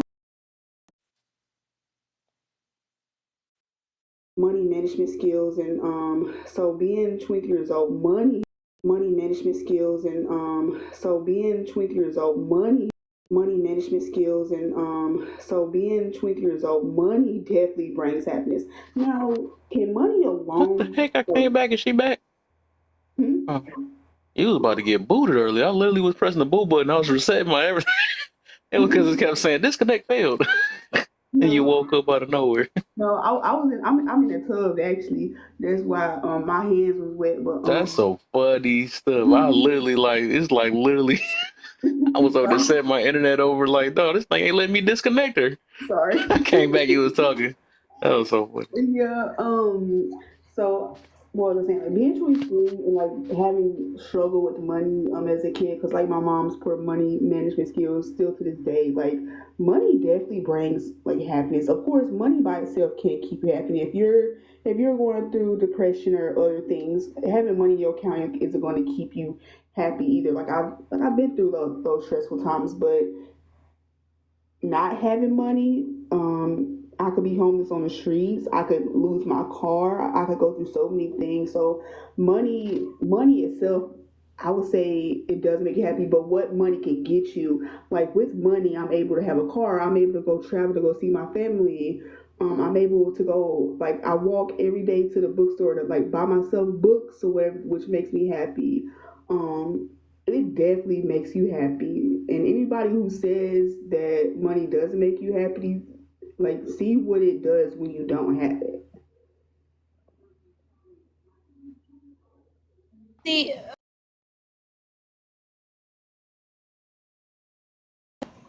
this thing hates me, I swear. Okay, this is kind of why I say like, is it when you don't have it that you're not happy anymore, or is it more so you're not secure? It takes the security, because I think money provides security. It doesn't. I don't believe it provides happiness in itself. It provides security. It provides the ability to get the things that you want and need. Because I think because I just know several people in my small circle that has money and they're just not happy. They're not happy individuals because they have the money. And then honestly, it's just with me, like with anything, right? Things itself gets old over time. So like you can be like, oh my God, I got this brand new house, I got this brand new car, I got this even a brand new baby, a brand new marriage, brand new anything, things, right? And then over time, some things become burdens, some things become just okay, I got it, it's cool. But at the end of the day, things don't necessarily become a thing that makes you just happy, or money itself, because I can have the money. But there's things about myself that internally I'm just not happy. Why am I not happy? Because I don't have money, or is it because there's things happening in my life, that is more of a factor than that? Now, again, like I think money is absolutely necessary. Money definitely provides comfort, definitely provides a peace of mind for sure, right? Money absolutely, because it allows you to have the things that does make you feel secure, does make you feel protected, or have what you need. So money is necessary, it's for sure. And I think that it can bring a sense of happiness in a sense, but it's not like the thing that makes people happy, because we see it too much. We see plenty of people, and I used to like research people when they used to get like when they win the lottery. You would think right now if you won the lottery, you'd be the most happiest person in the world, when it's almost like the worst case scenario. I mean, the worst situation for those people who won the lottery. Some of them unalive themselves. Some of them realize how much, I mean, how people are, like, genuinely are, like how they really care about you. I mean, it's you learn some things that you was not expecting to learn outside of that money. Having money itself is not the thing. It can bring happiness. It can bring a sense of comfort, but I think it all in itself is not enough to make a person happy for sure. But I totally get it. With your point of view, like of security, like of course, like money, like you said, itself isn't gonna make you happy. But I think like if our home is like, I can have money and I can be going through a divorce or losing my friends or dying of an illness. I'm not gonna be happy, right? But let's say like I did not have that money. Okay, I wouldn't be able to pay my rent. I would lose my car. I'd be homeless on the street. Then I definitely would not be happy then. So I'm like, of course, like having it, just like kind of like having a relationship or being married. Like people say, does that make you happy or whatever? Like, of course, marriage itself wouldn't make you happy, but most people don't want to be alone. So it's like having it isn't going to fix all your problems, but maybe for most people, not having it's also, it's kind of like I'd rather have it than to not have it. right, and that's why I agree with. I think we all, if we have a sane mind, we will all agree that you would rather have it than to not, for sure. That'd be insane, right? You need to be able to have it. But I think just like when it's saying, and again, for some people, it's enough for them. It'll make them happy because in a sense, there are some people who are working on themselves internally, who are doing other things, who are embracing friendship, family, and those things are way more important to them. But again, the lack of money can bring sadness. That's true. It can bring a sense of depression or anxiety, all those things, because you're needing that to maintain. Not, I need this to make me happy, but I'm needing this because I have to do this. I have to take care of this. So that's where the stress can come from, because you can have a lot of money now. It's like, oh my God, everybody wants me to do this. Everybody needs me to do that. Or I got to do this. I got to put money here. Like it can be stressful. So I think understanding what the purpose of money is, I think will make a person understand it and appreciate it in a better light. I don't think it's just like it just deems like, oh, I'm happy now. Like, if I'm mad at my husband and he gives me $300, like, am I happy? And I'm still like frustrated by this certain thing, unless you're moved by, physical things, and some people are. So I think it's just depending on who you are, what's important to you. But I think we all on the same scale can for sure say that that money is a necessity. It's most definitely a necessity, and if you have it, the more you have to take care of the things you need to take care of, I think it does. It does create a sense of security, a sense of happiness. You can feel happy knowing that things are taken care of. Like a kid, they've been in foster care their whole life. They get into a family that's stable and permanent and loving. You're happy because you have that. It's like you have this. It creates a presence. So I think, yeah, definitely, when you have something that you need, your needs being met can make, there you go. If your needs are met, that's what brings happiness for people. Praise the Lord. All right, there you go. Having your needs met, for sure, can bring happiness. So I'm gonna leave it. I'm gonna leave it at there. Hey, I'm gonna drop down, everybody. Y'all have a wonderful evening. Be blessed. Thank you, Mister. You too. All right, my brother. Yeah, everybody on the panel, y'all need to tap that screen. We got 16 people in here. Let's get some FYPs with the hashtag in front of them. Let's share the live. Let's help Kev out. Taps are free. Everybody, I'm going to stay with you guys right now. Let's all tap in 100 likes really quick. Yes. We'll all tap it in. And then when we all do that, and then when we're done, Alter, I want you to drop me. When we're done tapping? When we're done, drop me. Let's get up to 30K. Oh, after we get to 30K, okay. And how long are you planning to stay on, Kev? Forever. Sorry, nah. Probably a couple more hours. He said forever. Until he's validated. Until he's validated. Yeah, it took me a little Alright. nap because I knew I was gonna be on for a minute.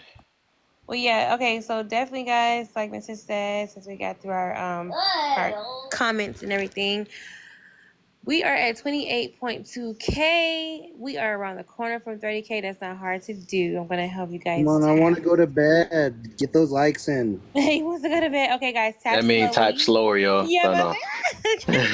Yeah, I can the change likes the all of a sudden topic then stop, since right? we we're got gonna this tap kind of out. sparked out. Wait, Nah, before I'd you be change crazy it, I if want some to people answer they want me to something. go to bed. I'm sorry, what was that? Oh, it's on cassette, Kev, before you change it. I came in late. Okay. Hey, Gemini, you have a good night. It was a pleasure chatting. Kelly, you take care. Like I said, as soon as my OF kicks off, you'll get a text so that I can take your course. Yeah, Right. I'm waiting. I'm Get the still waiting text. for the people at the door. I'm Exactly. still waiting. Because if you want to be like me and be your own boss. Period. Yeah. Like, period. All right, then, Hey, you Prince. take Be easy, care. I bro. didn't get to hear you at all tonight, but take care. Right, Gemini, even. Gemini.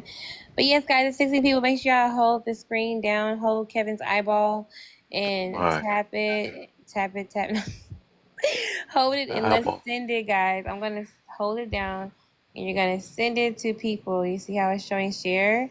That's what you can do, and it's very easy to do it. You see? So before you leave, whatever you gotta do, make sure y'all tap it. We got Send to it to 30K. I can go to sleep. Someone kick me. Yep. We got to 30K now. Good night, mister. Good night. What? Good night, friend. Don't do it in the middle of his good. No, I Good didn't know night. you said good night back, mister. Why you do I that? didn't Now know I he was gotta gonna call say you it bad back guy. either. Like I feel like he went up to to no man's like, tap, tap, tap, tap, tap, tap, tap. Let's get to 35K, y'all. Okay, you hear that fast? I like that. Go to the link in my bio. You're done. I'm sick of y'all every time. She said you're done. That's funny. You're done.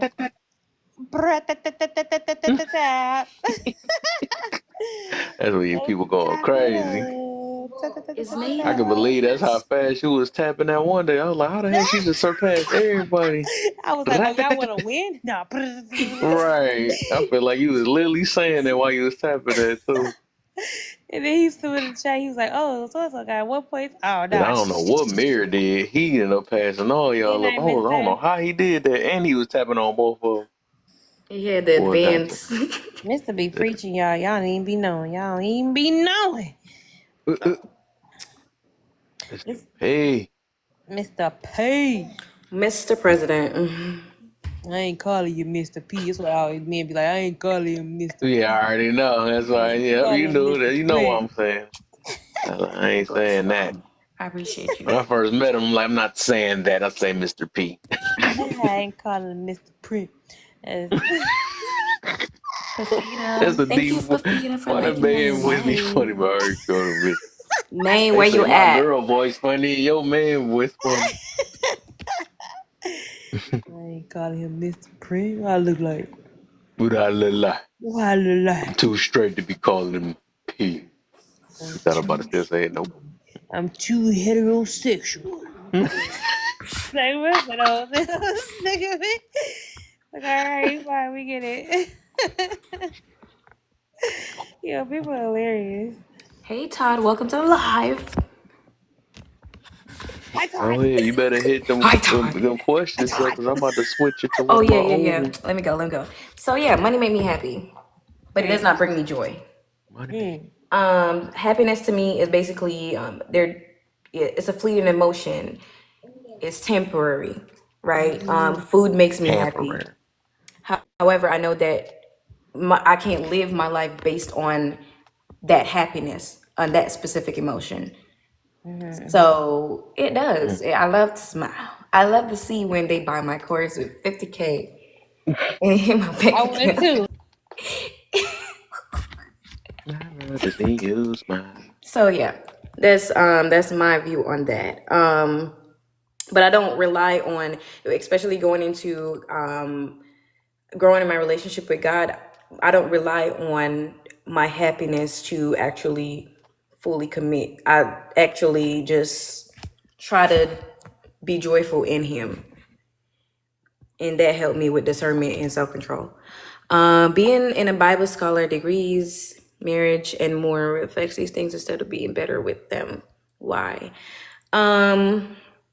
Because it's easy to be a haughty eye and to, like, Hottie. and Oh, when people are that, it kind of expose their insecurities. There's something going on within your marriage to the I point where noticed you're not humble or secure enough. You have to actually put down somebody else or push it on somebody else to make yourself feel better because you don't feel enough in push your it own or marriage. push it. Exactly.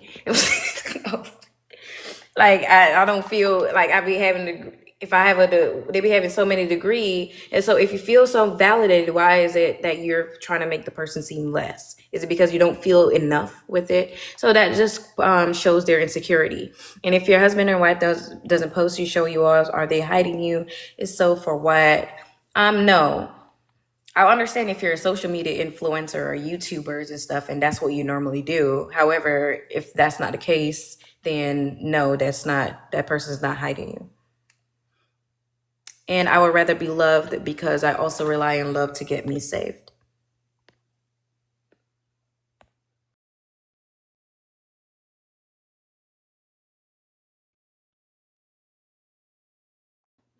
Change it. Okay. That's all of That's all you got? Okay. Anybody else want to add or take to before we switch the topic? Hey, uh-oh, I'm ready for this topic. Who was that? Huh? Who said, hey, everybody? What? Right. I did hear the little Alter be switching up. It's Alter. baby here. Hey, everybody. Yo, why Kelly would laugh and whisper like that?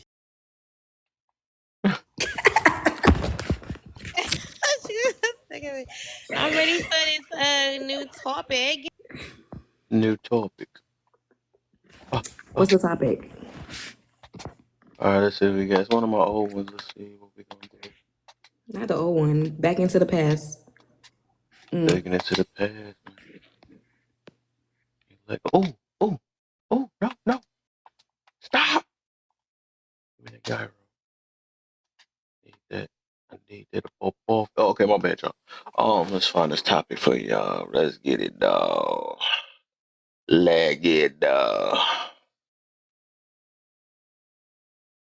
Ooh. Should I do that? Start a fire? Yo, he's talking about women. Oh, let's do this then. Let's talk about the men. They always claim. What's the one I'm talking about, man? Oh, no, I don't want that unconditional love.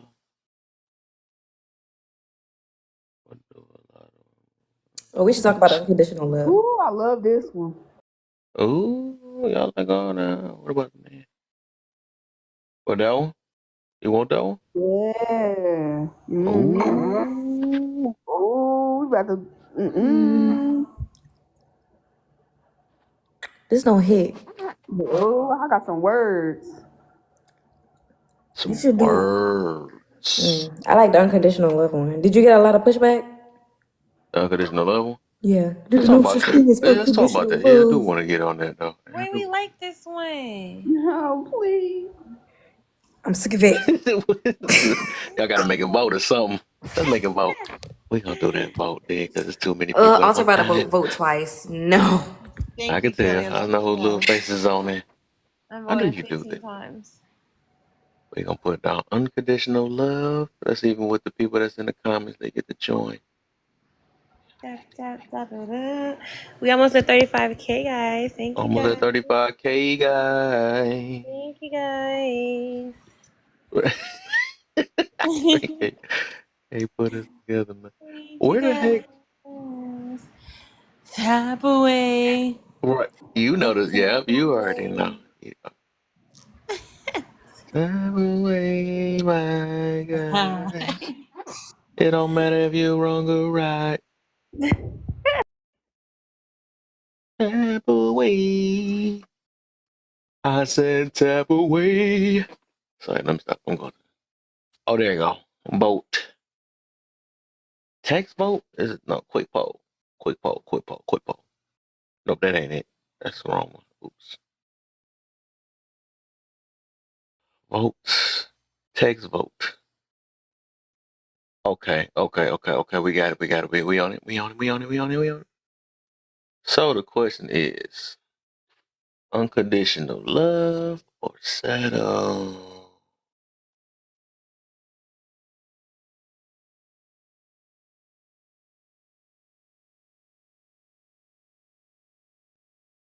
Yeah, what the?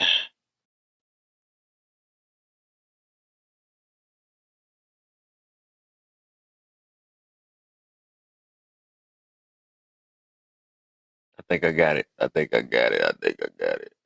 There we go. Yeah, I'm give y'all 1 minute to vote. There we go. So the vote is in the top corner, top left corner. We're gonna do the topic of settling, which is the one we have now. And we got another topic with unconditional love. Y'all Bet put you y'all want. votes in Okay. and see which one you want. Y'all see the questions on that one? See? And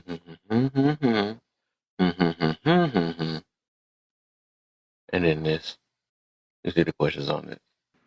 Wait, go back to the other one real fast. Let's see something real quick. I got you. This one? What is them love? Yeah. Then we got settle. Put your votes in. Y'all got 7 seconds to vote, comments, and we're gonna see. Votes are in. Votes are in. 50-50. How dare y'all? How dare 2 people voted. We only had Who did not vote? you voted and Yeah, it me was and only you and Papita. Pafita. Y'all the only 2 that voted. Lord have mercy. Wait, no, I'll put it mine. up one more time and give y'all a chance. Wait a minute, because I voted. I voted He had too. one job. Y'all didn't vote. It don't say it on there. Yeah, I clicked it. Maybe we didn't do it right because I definitely clicked mine. Let me check that real quick. Let's do 50 TikTok, she 50. blaming it on you, TikTok. I feel 50 played. 50 TikTok, you gonna take that, TikTok? I know Let's do mine. that Mine. 50 It was B 50. for me. B. I know me. 50 50. 50. We gonna rock it again. Quick poll. Oops, wrong one. Oops. Not the quick poll, bro. Man, come on. It's an easy way, right? No, I ain't gonna do that. If this don't show the votes again, then we gonna show. Then we gonna do the quick poll one now, and then I can see it in the comments of the votes. Text poll. Unconditional love. We gonna start. Top left corner, you see the little blue clipboard up at the top left corner. Go ahead and click it. You have 1 minute to vote, guys. We're talking about unconditional love, or we're going to talk about this topic. Let me show y'all what unconditional love one look like. If you can't love your enemy, you can't unconditionally love. So you have one job. That's funny, right? Then we go settle. Why women can't settle? Why they don't like the word settle? Or average or normal. I should have threw those in there too. All right, it's 15 seconds to vote. We're voting. Do you want to talk about unconditional love, or do you want to talk about why women don't like to settle or like the word settle? And we're out. Let's do a roll Polls call are vote. Do you want to do a roll call vote? 2 votes again. Oh my goodness. He said, "Oh my goodness, I don't know what I'm TikTok doing." tripping. The same 2 people. I blame it on TikTok. Blame Yeah, it on TikTok most definitely. So this one I'm gonna do. Okay, I'm gonna how do about the we quick. all put in chat? Unconditional love. Yeah, we gonna do the poll. Yeah, we gonna do that one though. So this one right here, right? So this how that's gonna go. This how that gonna go right there. How that gonna go right there?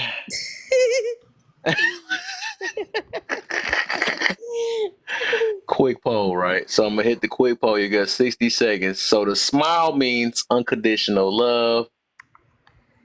The cry means can't settle. Women can't settle. Smile means unconditional love. The cry means let's talk about why women can't settle. Period. Okay. Unconditional love looking very high right now. Let's talk 3 about to all 2. the things, little bit things that make Mm, me. mm, mm. Let's Everybody talk vote. about unconditional. Let's talk about settle. Right. Let's talk- Got me a little bit scared, man. Like, oh dang. So like, Say, hey, let's talk wow. about I'm settle. about to give you that good settle. Right. Who is not? I'm gonna see who all voted. Like, what's It's only going 5 people. on? I feel like y'all playing with us right now. Y'all, where? Can y'all vote? She said, can y'all vote? They looking like they want that unconditional love. 4 seconds. Unconditional love like they winning. Settle. There Ain't you no go. way. We Ain't ain't no selling way. tonight. What is wrong with y'all? Click the right stuff, guys. I was about to say no weapons that form against. Yep. So we about to go to unconditional love. Let's talk about it. Boy, y'all so dirty. Did Jen go to sleep on me? Hold on, I ain't hear her. Did she vote? Okay, maybe we'll scan through this so we can get to the other one too. Don't worry about it. She gonna float through it real Ask these quick. questions. Here we go, guys, right now. Let's do it real quick. Altar, you start us off. 1, 2, 3, go, go, go, All right, it's go. gonna go me, Senetta, Nay, Jim, down the line. All right, praise the Lord. All right, so you really don't love unconditionally if you can't love or forgive your enemy. That's true. I mean, yeah, because I can't. Because if there's any sector of people I choose not to love, then it's not loving unconditionally. It's a Ooh. spectrum. So yes, Maybe I should have made you go last. true. She did say she's trying to go through this. She's like, I'm about to give it up. I'm gonna get the answer up. Just say what I say, guys. Okay. just because you love someone, doesn't mean you have to stay. That's a fact. Do you know how to forgive, and what wouldn't you forgive? Yes, I know how to forgive. Doesn't mean it makes it easy, because you can know how to do a lot of things, don't mean you're gonna actually do it. Okay, but yes, I do know how. And what would you forgive? That's a hard question, because I can't sit here and say right now what I would forgive. Just because I know how to forgive don't mean I will always just forgive easily or forgive at all. But I think for me, I try to forgive more so because I don't want to hang on to that thing forever. Because I mean, there's like you holding me down forever, and I ain't got time. I got stuff to do. Okay, all right. But yeah, just because you forgive or love doesn't mean you have to stay. That is a true fact. You can forgive a person, but at the same time, the idea. See, I have to look at the idea. See, I say I wasn't supposed to spend time with this, trying to get to the other one. But forgiving, because like if I forgive you, I can forgive a person from the heart, but still feel like it's best that we're not together, or it's best that we're not friends. But I forgive you. Like I can see you and not want to pour acid on you or anything. I still wish well for you. I still pray for you. I still speak well of you because I've forgiven that person. It's just like saying, like, if I forgive someone who's done something harmful to me, like, I don't mean now I should stay around them. No, it's like I've forgiven that person. They don't have a hold on me. I don't have a hold on them, but I don't have to continue to be around a person to forgive them. And that goes for the same as love. Are you good where you are at in life right now? I'm good. Yeah, I am definitely good for sure. But I'm always like excited for the next thing as well. But I do think you should always embrace where you are as well. What would you like to be better at? Time. Cause I be swearing I'm getting out the house on time. It just don't happen like that. Are you working at it now? Yes. I be trying to set all the alarms, and it works sometimes. And then I'm like, okay, let me put this stuff aside, and maybe I'll get out in time. So yeah, it kind of works a little bit too. But yeah, if not, what's stopping you? I've been moving slow, I guess. I don't know. I think I've been moving fast though. Just thinking I got more time than I do than I actually have. How does everyone know what hate is but don't know what love is? Because hate is it comes by, it's an easier concept to grasp for some people for some reason. And some people probably feel the opposite of that, depending on how you were raised, what you're around. Your forgiveness concept, I think if the harder it is for people to forgive, the more hateful I think people are. Is it really love or happiness nowadays? It's definitely happiness. People are stuck on what they want, and what makes them happy versus what promotes love. So, yep, that's my TED Talk. Thank you. Hey, what's up? All right. Did you want to say something, Kevin? No, wait, no, yeah. Oh, okay. Just because you forgive, love someone, doesn't mean you have to stay. I definitely agree with that. Forgiveness does require you to stay in a relationship. It does require you to keep or maintain a friendship with someone who has hurt you, or a relative. Do you know how to forgive, and what wouldn't you forgive? I think I know how to forgive. I mean, I'm still learning how to forgive certain things in my life. I think some things are harder to forgive than others, of course. True. Are you good where you are at? Where you at life right now? What would you like to be better at? Are you working at it now? Right now, I think life is pretty good. I have 2 amazing jobs. I'm studying for the LSATs. Getting ready to go back to school eventually. I have great friends. Accomplishing a lot of my goals. Something that I'm really working on right now is just keeping my health, just staying in good shape. Continuing with my weight loss. I lost 40 pounds over these last 2 years. I want to continue to lose weight, and get in my goal weight. I want to work on my boundaries, setting boundaries with people. Yeah, how does everyone know what hate is but doesn't know what love is? I think it was just said, but I think hate is easier than love at some points. Especially when you've been hurt or you feel conflicted, hate is definitely easier. The world is more in conflict than it is at peace. Is it really love or happiness nowadays? Like she said, I think it's happiness. Everybody wants to be happy, which, of course, like you want to be happy, but I think like this is why relationships aren't maintained anymore, because a lot of people just walk away when they're not happy anymore, or when their partner isn't like just making them excited anymore. So I definitely think it's more happiness than love. I think in the old days, people had more love for each other. They were willing to stick it out. So yeah, they had more love. But nowadays, people like if I get into a relationship, like the beginning of a relationship is always the happiest. So once this wears off, this fairy tale Disney feeling wears off, I can go to the next person. It's kind of like doing drugs. Like you getting high on, okay, I gotta do my next line. I gotta do this. I gotta smoke this. I smoked that one. Let me go to the next thing. So it's definitely happiness.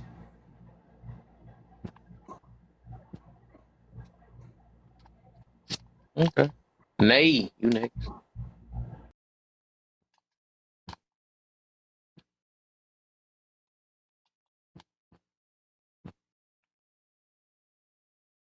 Well, yeah, Nay. You know, Nay here. She been gone for a minute.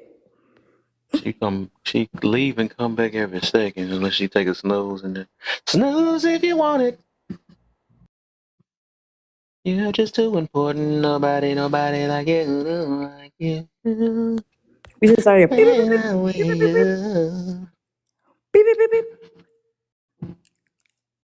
All right, so we gonna get a Gemini in this building. Welcome in, Nita. I don't know. I just kind of disagree with the first one. I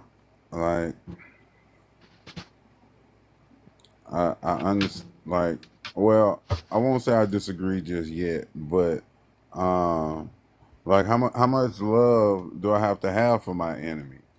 You know what I'm saying? Cause like there might be some deep trenches with them that ain't no climbing out of. So like, do they do something to my family, or you know they talking about they gonna do my kids something, or Do you like hold up? So let's say this then, right?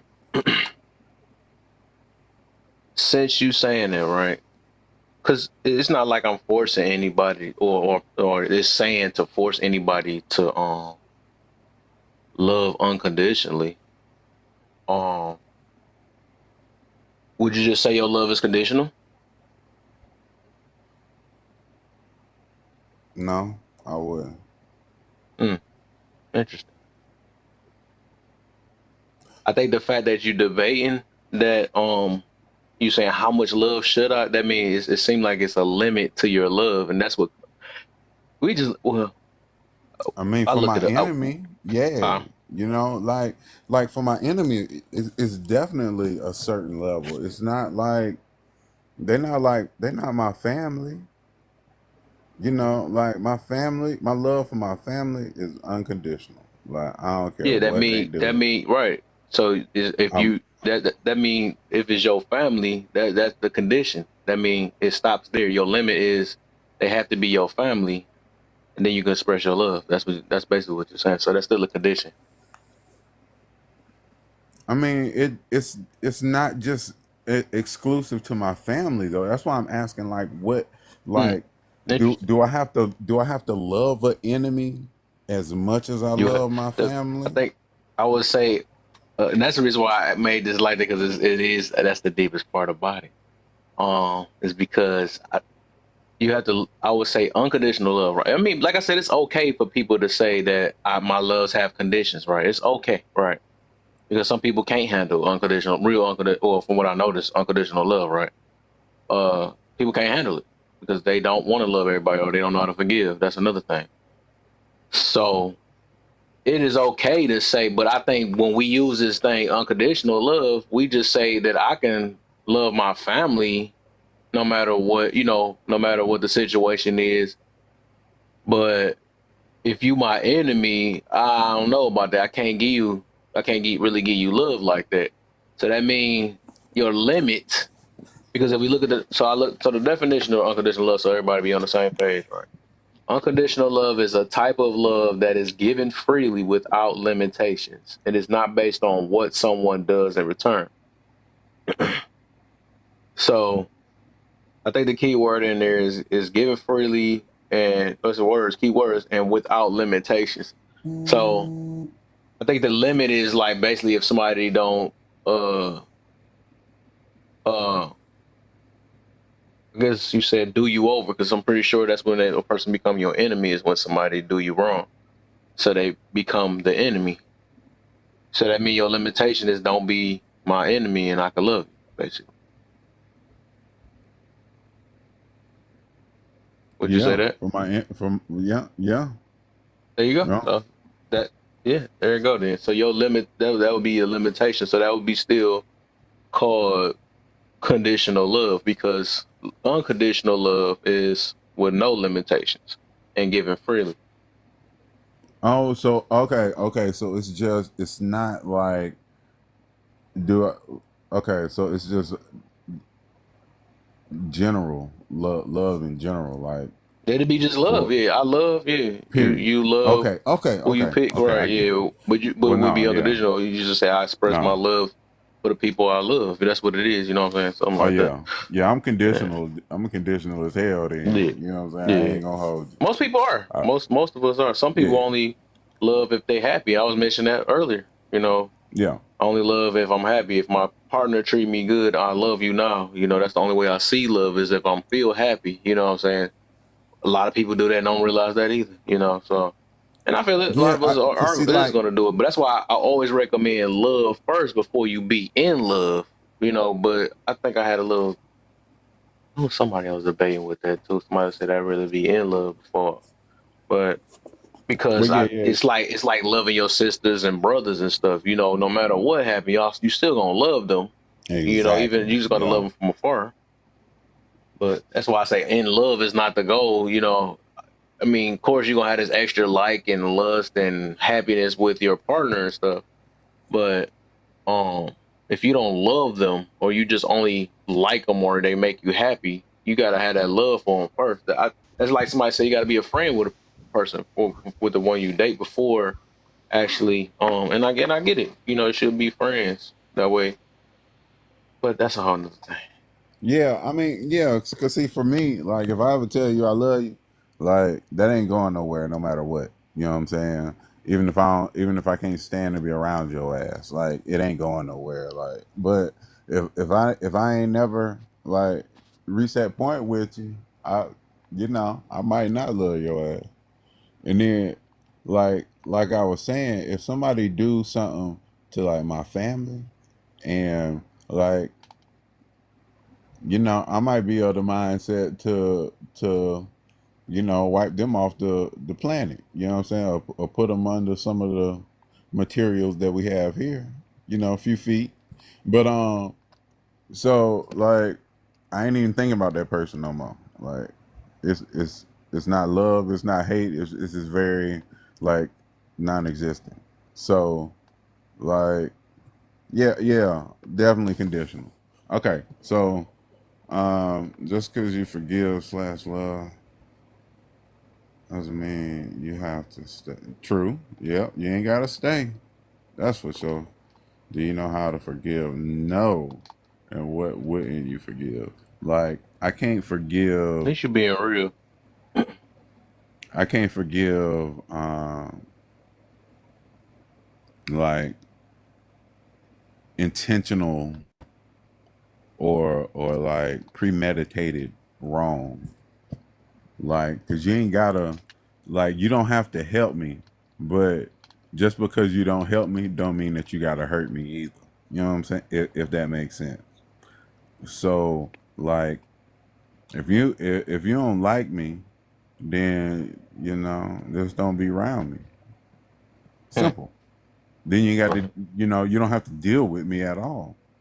But for you to not like me, then come around and do something like that's gonna negative impact me on purpose, like nah, I can't forgive you for that because that was intentional. That wasn't like, oh, I was coming around the corner and he was coming around the corner and like I bumped him and knocked him down and broke his project or knocked his drink out of his hand. Like that ain't the same thing as you setting it up to where when I come around the corner, like my cup go flying on purpose. You know what I'm saying? So yeah, I can't forgive like So I look the at intentional. premeditated as in not moving off impulse. So if you had the time to think about it, I feel like I would say that's premeditated. So Right. so since you said that if it's premeditated, you wouldn't forgive it. So haven't you did things that were premeditated? Should you be forgiven for it? Like if I did it, I don't really care how you feel about it. If I did it on purpose, whether it be good or bad, you know what I'm saying? Like if I did something positive, like that's just what I wanted to do. I don't really care how you feel about it. That's what I What if wanted to do. it's I like hope it. your family? I'm pretty sure you cussed them out or said something or whatever, disrespected them one day Yeah, and I'm in it. out of anger. Oh, Yeah, and I'm in it. he said I'm in it. He said I'm not taking it back. Yeah, cause like when I get to that point, I don't care because I'm gonna try. Interesting.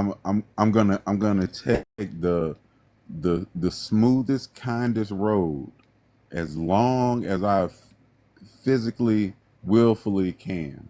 And at a certain point, like you don't care nothing about that. Okay, cool, got you. Duly noted. I'll take it from here. Interesting. Okay. Let's see. Are you good where you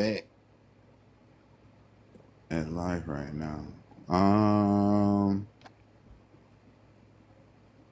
Yes, yes and no. More yes, but it's a little no in there too. Okay. What would you like to be better at? Um,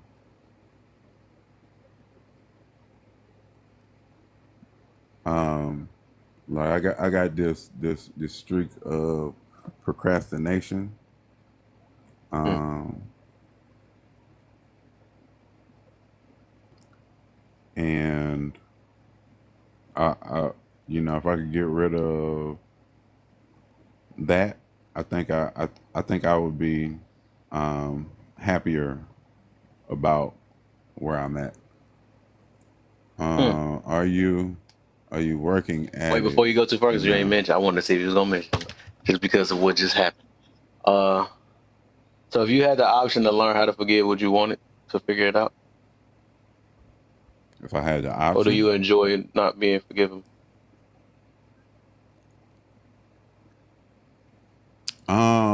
I mean, I would definitely take it. Um, but um, like my thing is this: once I realize that I've done something wrong, that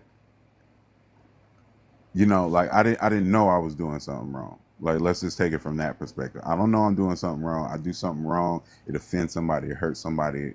Their feelings are shattered. Whatever the case, I want to go and correct that. I at least want to go and say, hey, I didn't know nothing about that, and I understand that I adversely affected you, and would like to correct that in any way, shape, or form that I possibly can correct that. At that point, it's out of my hands. Like, they're either willing to accept that apology or they're not, and if they're not, then I can't cram it down their throat. Mm. Interesting. Okay. So, because I don't feel like I'm very well versed with forgiveness, I would definitely take the opportunity to figure it out and learn how to do it. And so what? Uh, I'm trying my so because I know everybody else got to talk though, but I guess I got one more question then with that one though. Is so what's stopping you now then? So that's basically what this question what you just did. So I just used one of the things that I noticed that because you said you want to be better, and it sounded like you said you have a problem with forgiveness. So I'm saying, and then I asked you, would you have a problem? I mean, would like to learn if you could? You said yeah. So basically, I'm asking now is what's stopping you from searching how to forgive, or do you really want it as bad as you say, or you just like how it's on? I'm, I mean, like I say, I am I'm willing to learn about it, but at the same time, like Not bad enough, right? I'm not like super pressed about it either. Got you. There you go. There you go. All right. I guess you will when you see how it start affecting you, because I don't think forgiveness or not knowing how to forgive that's harsh though. But I think you gonna want to one day though. But that's a whole nother thing, man. That's my main thing out of this whole entire thing is that forgiveness. 'Cause I talk about that so dang on much, and I understand. All right, I understand that if you feel like you don't need to, but then uh, to get to a point in your life, you see how much you get stressed and in how much you get held back in life, and I mean people. And then when you start realizing that sometimes you could be that person that want to look for forgiveness, but I think what I noticed is a guard like whatever. Even your responses, it sound like some stuff that I used to be. I was that way too. I ain't gonna even lie. Especially when it comes to ego and pride, it is what it is. Whatever, forget that. If they don't want to forgive me, whatever. I said it, so stay like that. So Y- that's Yeah, I something I be mean, trying to find. like how I can go and talk to him and figure out, like, how to correct it if it's even correctable. You know, like Yeah. I can apologize. Yeah. And whatever corrective action that they deem necessary, I can do all of that. But at the end of the day, like once I've done all of that, right, and I'm sincere about it because I really don't want the bad feelings to be there. If they say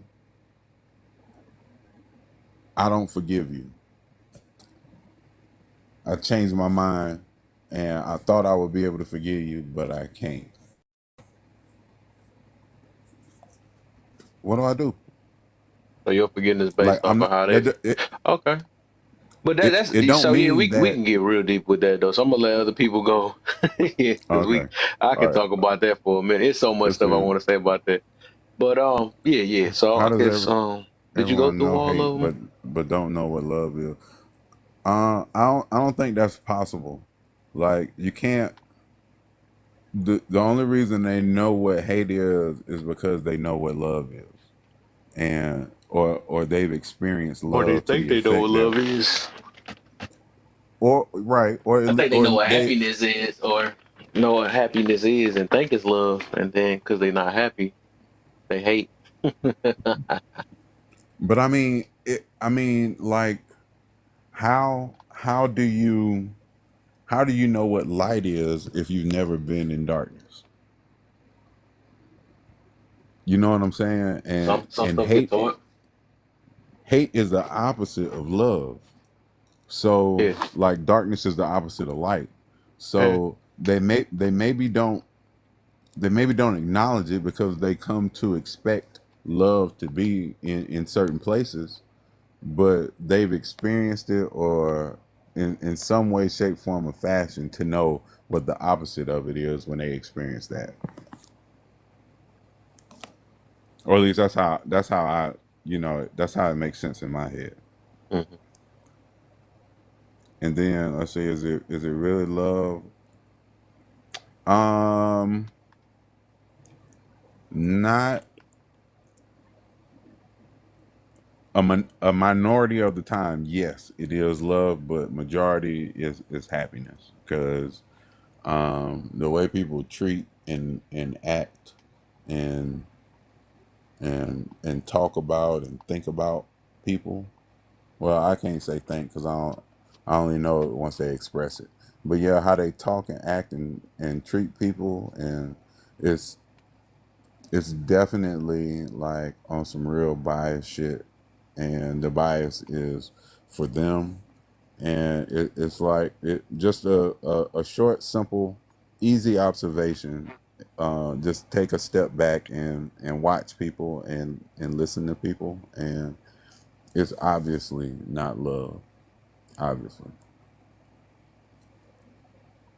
And I don't think it's a bon. No, ain't no bonus on there. So yeah, I'm done. All right. Justice. Yo, what's up, man? What up? Oh, Yeah. chilling. What's the word? Not much, man. Same off. I guess we just going through the whole list. They trying to get to the. And everybody probably sleep by this time though. Everybody fell asleep because we stuck on the forgiveness thing. But yeah, we just running through this topic. Oh, so yeah, we running through all the questions. Yeah. Yep. Let's see. Just because you forgive loves doesn't mean you have to stay. Do you know how to forgive, and what wouldn't you forgive? Yeah, the first part of that statement is absolutely correct. You don't have to, just because you forgive somebody don't mean you have to stay. Sometimes loving a person means letting them go. And sometimes your presence can enable their bad decisions. It's causing some terrible things amongst themselves. And as far as like forgiving, what would not forgive, I can't answer that. And the reason I can't answer that is because we got to be put in certain situations to know what we would forgive and what we wouldn't forgive. It's kind of like watching a TV and we see a woman do a man a certain type of way. And she, oh man, he better than me. I wouldn't. But then you never been in them shoes. You know what I'm saying? you can't say how you would walk if you never been in the shoes. So I can't say what I wouldn't forgive, but I can say I've forgiven because forgiveness is a superpower at the same time. Because I honestly have forgiven things that I never thought in a million years that I would. You know, I lost a cousin that was real close to me back 4 years ago, and I had to forgive the unaliver. But the thing is, if I was gonna hold on to that grudge, that'd be like me holding on to him. Or if you're in a bad relationship, holding on to grudge against that person that wronged you, you're holding on to them. So forgiveness is your best bet of letting them go completely. Because we have a tough time of letting go. So, and sometimes it's kind of crazy and psychological, but we even hold on to the people that wronged us. And that's the grudge because they're attached to that grudge. So we still hold on to these people. So sometimes the best thing in order to let them go, you have to forgive them. Or you're going to continue to hold on to the negative side of how you feel about that person. Mm. And let's see. Are you good at where you are and are you good at where you are at life right now? What would you like to be better at? Are you working at it now? If not, what's stopping you? I'm never content, but I'm always good with it. And what I mean by that is I'm appreciative because I could be in worse shoes, and I only look back to see how far I've come, but I don't stay content for too long because I always want something better. You know, energy doesn't stay stagnant, so it's either going to decline or increase, but there's no such thing as stagnant energy. So you're going to fall or you're going to rise. You can't do both, and you can't stay stagnant. The energy is constantly moving on. And am I working towards it? I'm good at where I'm at, but I'm still working on towards something better. You know, you can be happy where you are, but still want better at the same time to work towards it. It's called being appreciative. Let me see. How does everyone know what hate is, but don't nobody know what love is? Well, in order for you to, a lot of people, love is like literally the most misconcepted thing. Like the two things that get the most misconception is God and love, to the point that it's almost subjective. But I said on this live before that you can't have love and you can't have, your heart gotta have hate in it, which means it's what you use your hate for and it's what you use your love for. You can, when people say I don't have a hating bone in my body, that's not true. You can hate what's wrong. You can hate what's bad. You can hate evil. You can hate injustice. You know what I'm saying? So if you're gonna have love in your heart, you're gonna have hate in your heart, but it's about what you hate and about what you love what determines who you are as a person. How does is it really love or happiness nowadays? It's happiness, it's not love. It's about happiness, because the moment they don't make you happy no more, it's over with. Mm-hmm. It's about happiness. And the thing is about happiness is everybody's searching for happiness outside of themselves. And that's why you constantly get let down. You know, there's a quote that says, you don't know what you don't want till you receive the things you thought you wanted. And you don't know what you want until you lose something you once had. So the goal is to want for nothing. So people quick to give up. You know, before my uncle had passed on, he said a relationship isn't tested when everything is going good. It's tested when everything is going bad. That glue that y'all have, that's what's gonna hold y'all together during the tough times. So it's all about happiness, really. People not even making it past the honeymoon. They're getting annulled after because I don't like you this much and all of this stuff. So no, it's all about happiness. This person don't make me happy no more. So I'm ready to walk away. I'm ready to be done because I'm not happy. You know. So it's about happiness, not about love these days. Mm-hmm.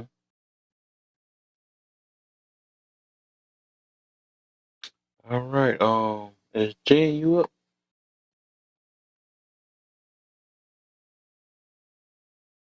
Uh-oh. We lost her. Kelly made it to you. Where the heck Oh, my bad.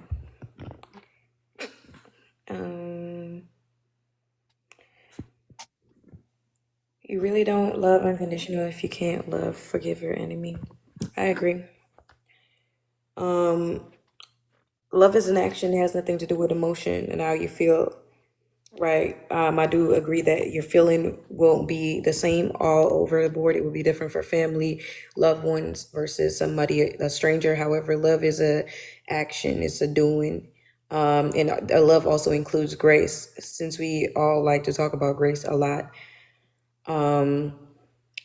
And these things doesn't mean that I don't have foundation mercy? or boundaries.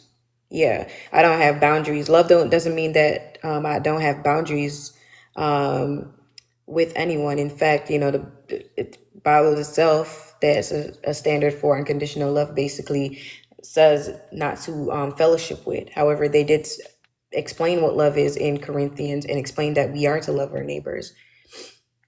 Next one, just because you forgive or love some doesn't mean you have to stay. Do you know how to forgive, and what wouldn't you forgive? Agreed. As a love and forgiveness does not come with boundaries. And Yahweh displays that, right? In the end times, we know what happened to those who actually decide to deny God for the rest of his life. They go through torment. And if you understand what torment is, it's still a let off for those who deny him and mock him. The last pause. And then, do I know what forgiveness? I am aware what forgiveness is. However, I do struggle with that because it is hard. And either the phone died or it takes I kick him out.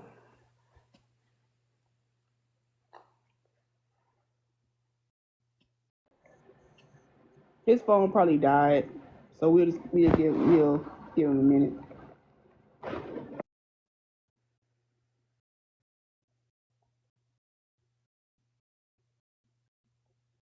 All right, open my panel until you come back.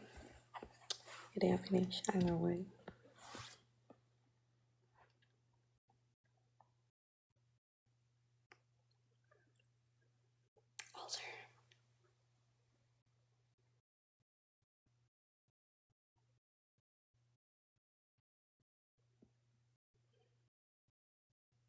Alter.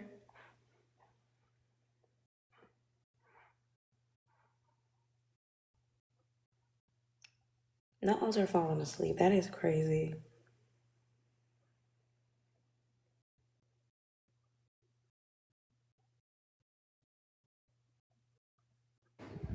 I mean, I ain't sleep. No, I'm up.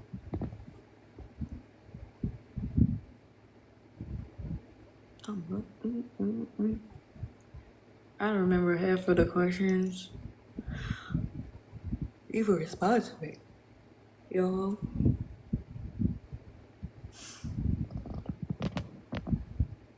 Yeah, me neither. I was good while I was answering, but Yeah. his questions be like 4 parts, for one question. Like, damn, bro.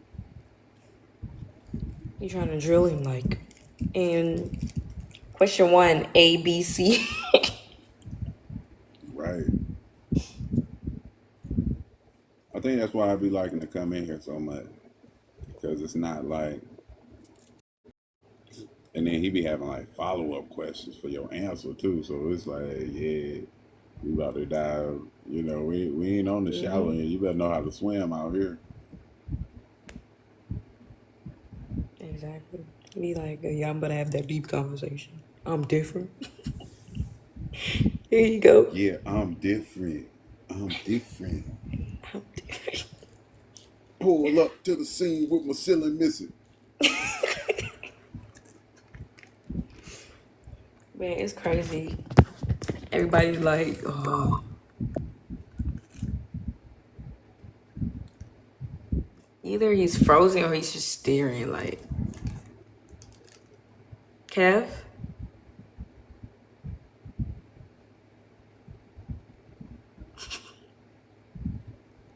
think that's what you like to build a I'm snowman. sick Oh of you. no, okay. I was just about to say that's that. Like, would you like to build a snowman? Trying to see if oh, there you go. The whole phone died. Oops. Oh, man.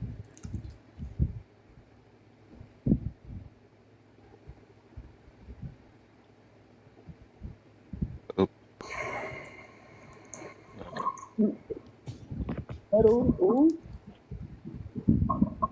There you go. Did everybody go? What happened? Oh yeah, I was doing. I think I was the last one to go, Mm. and then you just spaz on me. That's great. Got kicked out. Everything. Like, yeah, let me just shut down my phone. Okay. That's everybody? Hmm. That's there. You said everybody went already? Oh, I was going, Mm. and then either your phone died or something. Was it your phone? Like Yeah, my that? phone died. Yeah. That's crazy. Do you know how to forgive, and what wouldn't you forgive? I do know how to forgive. However, I'm still praying for growth in that area because I'm not. It's like and that area is still conditional, and it's hard to be unconditional like God. It's hard to, forgive others as He forgive me, and it's like that's the part I'm working on. Right? I'm like, okay, this I may forgive, but I can't forgive this. I feel like if somebody, when it comes on to taking a life of somebody I really love, I don't know if I can forgive. Or when it comes on to a level of humiliating anyone that is close to me or anyone at all, I can't forgive that. That's something I'm working on though. Because there are ways that God will show me, if I can understand, He will show me like, okay, this is what the other person is. This is what certain things can do. And so that's just ways that I'm growing when it comes on to forgiveness. Are you good where you at life right now? What would you like to be better at? Are you working at it now? If not, what's stopping you? Yes and no, because I feel like I need to grow more spiritually. I've received definitely multiple feedback that I'm a harsh person, and that's what I'm working on. And normally I never really took it serious until it's like, okay, how do you think God will respond to certain things in the way you're responding? The same thing with my ministry, how I'm growing my ministry. How do I want to be approached? How do I want to be seen? And who's my target audience? If I'm saying that I'm doing things for God, and I'm expecting the brokenness, why, how do I approach that? So just that I'm working at actively now by going into the Word and receiving guidance and feedback from other, brothers, sisters in Christ. Lala is one of them. She would explain to me how to approach certain things. Lala. Yeah, so she helping me. Sometimes I'll be like hammering, but she do helps. Alter be like, Kelly, though I agree with what you say, there's another way you could have said it. So that's their fitness, health is something that I'm definitely growing on and procrastination. It's easy to scroll. It's easy to be distracted and try to find an escape from reality. It's very easy for that. And it's easy to just be lazy around for full hours. And so that's something that I'm, even if I don't have anything to do, and even if in my mind, I feel like I don't have anything to do, there is something, right? And that's what I'm working on. How does everyone know what hate is, but don't know what love is? Because hate is definitely easier. Hate is within our nature, right? And love is harder to do. It's easy to... Hate is a very strong word. It's powerful. And it's easy to do because it's like, okay, I can just write you off and boom, I don't have to deal with forgiving you. I don't have to deal with the guilt of still consistently loving you. And so therefore they would glorify this word over love, right? Love is definitely hard to do. Like that's the thing. But that's the reason. Is it really love or happiness nowadays? It is happiness, right? And that's why with the question earlier with does money make me happy? Is like, yes, it does, right? A lot of things make me happy in this world. However, I don't rely on happiness to actually make for perseverance. Joy and happiness is different to me and different to overall. And a lot of people believe that, okay, if I'm happy, then everything will go up to par. And when normally people who rely on that, their life leads down to destruction. Or if we don't see it, the people that that is their children, their spouse, end up going through pain and trauma just because of that level of selfishness. I'm seeking my happiness, right? I've seen I saw a post on Instagram, and it made me really upset. There was a woman, and this made you start a conversation. There was a woman who who who posted a video. Say that the text was, how do I tell, going through a hard heartbreak right now because I'm telling the person that I love that I gotta leave them because I'm attracted to somebody else. When I read the caption, I guess this person is now what they call it. How can I say it without saying it? A part of the alphabetic community because they're attracted to the same person, same smanks, and been in a marriage for 15 years, have kids, and is now divorcing because I like this type of people.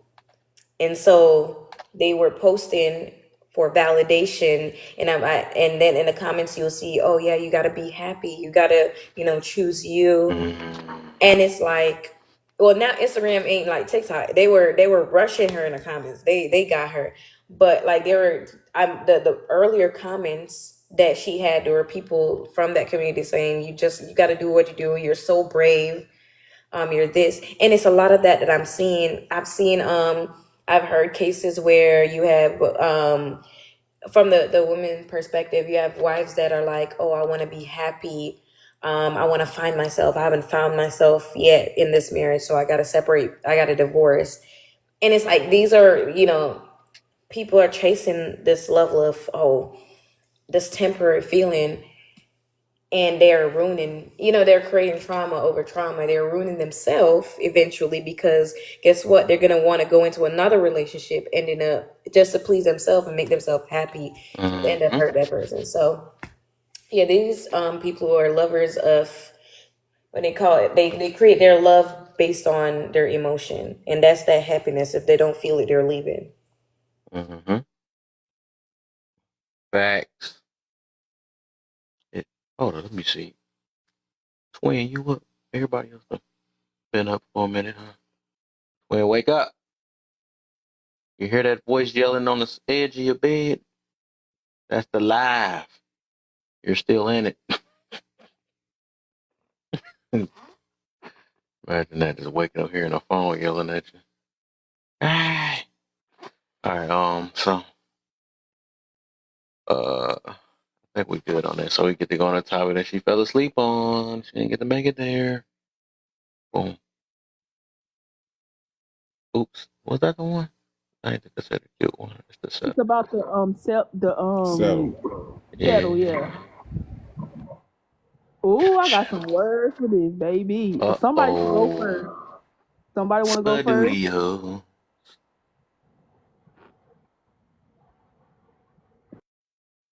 I can go first. I'm about to. I'm about to.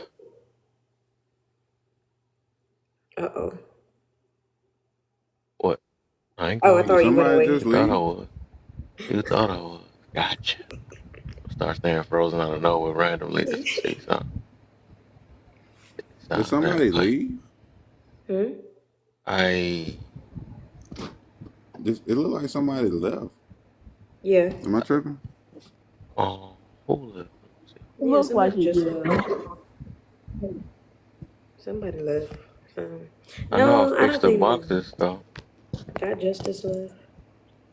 He been left when I came back. Yeah, I'm about to leave too. I'm about to No, play you're some not. The door happiness. already locked already. It's a wrap.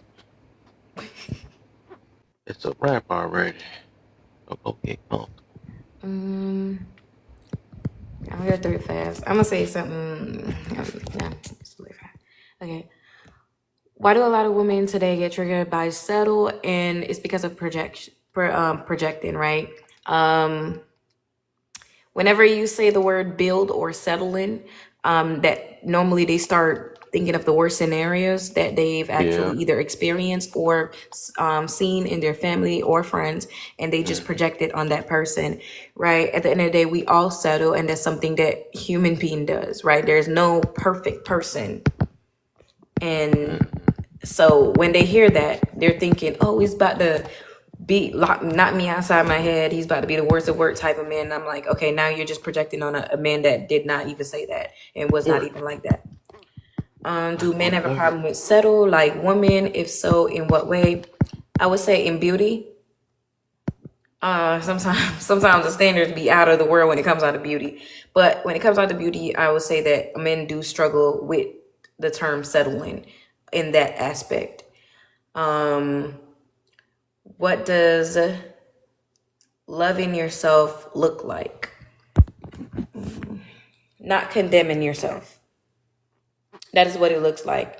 It has nothing to do with selfishness. It has nothing to do with being self-centered to the point where you're cocky. Love yourself is just not condemning yourself. It's believing that you can be redeemed through the grace of God. It believe that you can actually grow from where you started, not being in a victim mindset. Anybody in a victim mindset that always believe that they can't be held accountable and they can't grow, they don't love themselves enough to be able to say, okay, I can actually do that. So that is what loving yourself and having some decorum. Okay. Like when we talk about shame, I understand there's a level of shame where it's like you're calling people out their name and everything, right? Which it has been prolonged in our society. However, having like a discernment is actually just having shame, being aware that, okay, what you're doing is actually disgraceful to yourself and to, the people that you're around, that that loves you, and having a standard for yourself. That is what loving yourself look like. Why do they say shame doesn't work when it comes to women? Now then shame or bash a person that shame women in the same breed. Okay, yeah, because they're hypocrites, right? And this is something that I had a conversation with, right? I don't support people that come on here shame anyone at all. At the same time, I always point out the hypocrisy that, okay, we have women that are coming forward and saying, oh, I don't like people that bash women. But if that same person that was posting was talking bad about men or bashing or shaming men, it would have been like, oh, yeah, I support you. I'm gonna give an example. Somebody, the name of PO is just the abbreviation, does bash men, literally to the point where the logic is flawed, very flawed. And you had, there was someone who was previously on the right and now is leftist, that used to bash men heavily.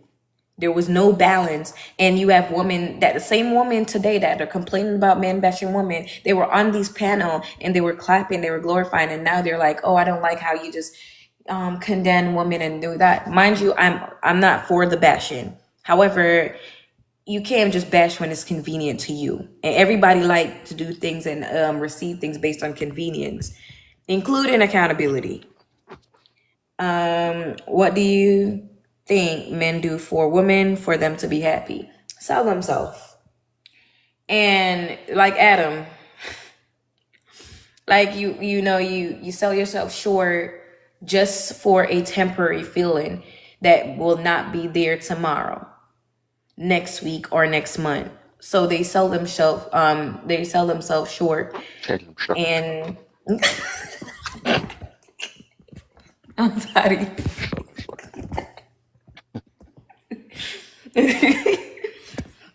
I'm gonna start talking like that now. Over this. It's like I'm I slow. gotta follow through. Right. Them They'll never themselves. know. Is it? Right. Yeah, they they gotta sell themselves short. And in order to make that person happy, like, oh, happy wife, happy life. That was a very toxic statement that was passed down from generation to generation. And even you have old heads that argue it still to this day, Mhm. right? And it's like, okay, Do now you you're not saying like women? that. What they- I had to talk to a grown man about this. I'm like, that I don't agree with it, and they will argue with you. And I'm like, no, it's a toxic thing that actually make women less accountable, right? And saying I don't like the thing saying I understand the biological factor regarding to women having being emotional more than men because of their hormones. It's harder to regulate. However, that is no excuse for them to not be able to regulate their emotions, for them not to be understanding, for them not to be receptive, for the things and the guidance being taught to men not also reflect on our side and us to grow and play the part, right? When we say, and I stopped doing it because I used to, women are more emotional. This is what they hear.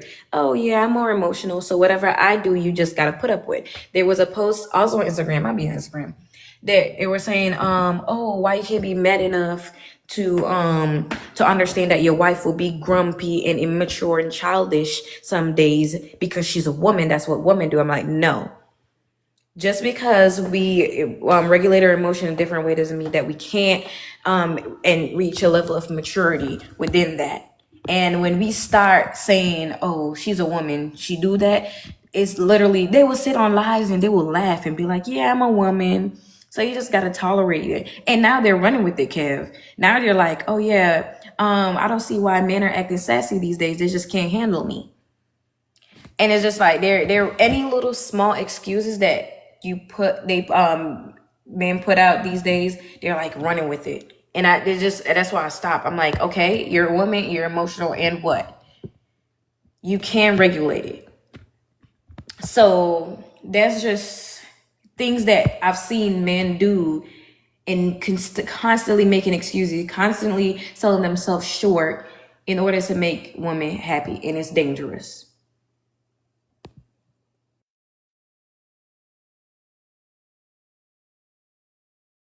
Preach. Jesus went in with the whole shit up. You did. Um, who that? Who? I don't know. Huh?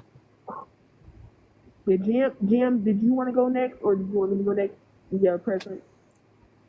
It don't really matter. I can go, or you can go. It don't. Yeah.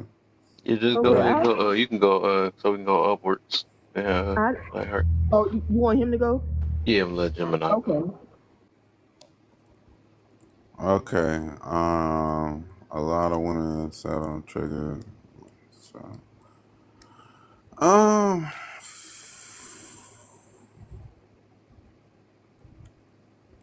I don't. I mean, I don't really know, but I would say that, like, if I say, I look at it from my perspective. If I say I settle for something, that means I could have got something better than what I actually have. And if I could have got something better than what I actually have, like, damn, what the fuck wrong with me? Why didn't I just go out and get what's better? So it's like almost like they beating themselves up for feeling like they could have did or got something better than what the reality of what they ended up with is. I feel like I said a lot just now. Did I walk in a circle? Okay. No. Okay. Okay. So you may have a problem with settle like women. No, but they do have a problem with it. It's just different than women. Um,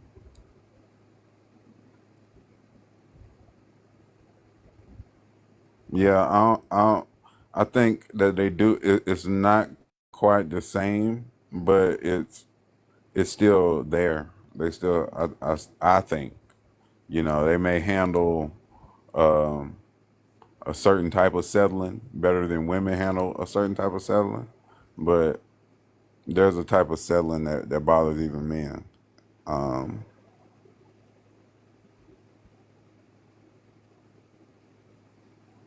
hmm. I don't know how I would explain that any further. I'll just go on to the next one because I don't know. What does loving yourself look like? Um, like providing yourself a personal version of the love that you extend to those that you feel deserve it. Like having a personalized version of the love that you give out to other people.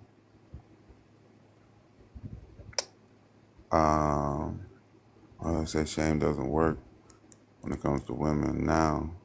Then shame slash back to person. Shame women in the same breath. Because they got their leg back. It feels good. Like that's like when you're having a conversation with somebody and then they get snappy with you and they feel like they're about to eat and you outplay them at their own game and they realize it and have to pump the brakes.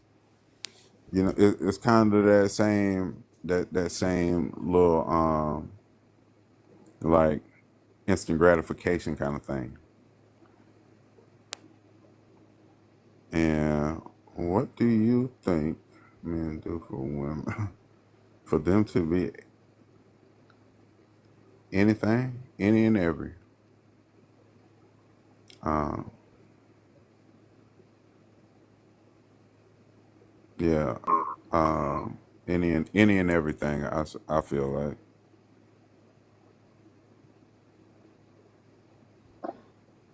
I Okay. don't have to All expound right. on that, do I guess he gave it your best shot. I? Yeah, I did. All right, we gonna get Helen and then my boy BVO after. Alrighty. So the first question: Do men have a problem with settling like women? If so, in what way? Yes, I definitely think men and both women have an issue with settling. I think both men and women are both hypocritical when it comes to the other side. So, like for example, men can say that women they have high standards when it comes to like women judging men by their height or whatever, and women can say men have standards such as like body standards, and things like that. Or men can say with women the money, but I think men definitely do have a problem with settling like women because they hate the fact that women like judge them like on their height and things that they can control, but like they judge women based on their looks also. Men, they have to understand that a woman is going to judge them based on their height and their money, just like they judge women on their looks. Like a woman can't help if she's ugly or not, to be honest. Just being real. So if women have to take it, they have to take it too. That's my opinion. What does loving yourself look like? Loving myself looks like holding myself to my standards, my values, and my morals. Not going against what I believe in. Um, Sometimes it can be putting yourself first, not in a like a terrible way like this generation likes to portray, but sometimes like you've been there with for people, like I have been there for people like my whole life since I was a kid basically, and like having to like put myself first and chase my dream. um why do they say shame doesn't work when it comes to women? now then shame bash the person that shame women, because they understand that shame does work. If shame didn't work, then they wouldn't be going so hard to like try to stop people from holding women accountable. They wouldn't be going hard on people like Janine and people like that. Even though I didn't agree Oh, with that's where you came from. No wonder you preaching like that. Ooh. like Kevin Samuels, they wouldn't go so hard if it didn't bother them, then they would just if something don't bother me, I really let it go. So they know that shame works. And what do you think that men do for women for them to be happy? I think they sacrifice their happiness a lot of times. So would that, and I'm glad you said that because that's what I was about to get to. That's why I said, do they have a problem with settle just like women, right? I will argue that I believe men settle. Well, I would say they have a less problem with settle. Like they got their times. Like if they really like just want to smash or something like that, and they don't really want to settle in that way. So I get that one. But I'm saying once they willing to settle for. No, I don't like saying it like that though. But, just like you said, they willing to put a lot of their happiness to the side. Most time, women looking for what they require. You know what I'm saying? Men don't. I don't think men always get what they want, and they ain't gonna say it out loud either because of that happy wife, happy life stuff, anyways. But they not gonna say it out loud because it's gonna hurt their feelings, and then it's gonna go back to worrying about her again. So. But I think like a lot of times, I will say, I think so like women judge men. Because a lot of men say women's standards are too high, but here's why I see. I've seen men are judged off their money and women are judged off their looks. I've seen women date a man who's broke. They be like, but he has potential. I've never seen a man date a woman who's ugly and be like, no, she has potential, but she has a good heart. Like they will never. I ain't never seen a man with an ugly woman. Oh, man will hit anything they can. No, have you ever heard a relationship. Dudes get who they can and women get who they want. You heard of that one? Men get who they can, women get who they want. Yes. Or let's say, I ain't gonna say that. Let's just say they have sex with who they can. And women have sex with who they want. Men will have sex with a woman who's ugly. They don't want to date a woman who's ugly. I've seen a lot of women. You see those women on Prison Talk right now, on Jail Talk. They over there talking to the men in jail and stuff like that, settling. They don't care if those men are broke. But a man in society says you should care about a man's pocket. But I've never seen a man say, that woman, she is so unattractive, but she has a good heart. She has this and that. But I've seen women be like, he's broke, but he has this and that. So I think them chunky women getting wiped up. I don't see a lot of chunky. It's a lot of chunky women getting wiped up. Yeah. Oh shoot. Yes. Yes. A lot of them. That's the reason why a lot of them think they cold. Oh. Well, y'all probably know something that I don't. Believe me, men ain't getting it like that. They don't have the chance to. If you look at the average man, they don't have options like that. I'm gonna just say that is just because, like you said, the woman is. I don't know. Like we talk about pickiness, right? I don't know. Like I said, I think women, and it makes sense if you want to look at it. It makes sense for them to be picky because they got to make sure they get that right one. But I just don't think a lot of men can afford to be picky because they don't even get it all. They do have to have some type of something. Just like you said, the woman's looks is probably the only thing that they need. They don't need degrees. They don't need money. They don't need. There's so much stuff they just really don't need for a man to date them or want them. Hold on, I need your education first. I need you to be smart. I need you to be tall. That's true. And I ask for that many things, Loki. When women say that they're getting like, I want y'all, and y'all can answer this as y'all when y'all go next, and you can answer this too. So when women say, and I'll shut up after I answer this question. When women say that they're getting all this weave, these BBLs, plastic surgery, like fake nails and stuff like that, and they say that's what men want. Men say they don't want that. Do y'all and y'all can answer this in y'all questions at the end, wherever y'all want to answer it. Do y'all believe that women are truly doing it for y'all? No. No. I believe they're doing it for themselves. I believe that everything is self motivated. I feel like uh, when a woman wants to go out, when a woman wants to seek attention, when a woman wants anything that involves her on an individual level, it's never for the man. It's, it's really about herself. So no matter if she getting compliments from the woman or other men, other strangers, it doesn't matter. And actually, a lot of the validation is certified by not just men but women. Oh, you so pretty. Oh, girl, you so pretty. Da, da, da, da.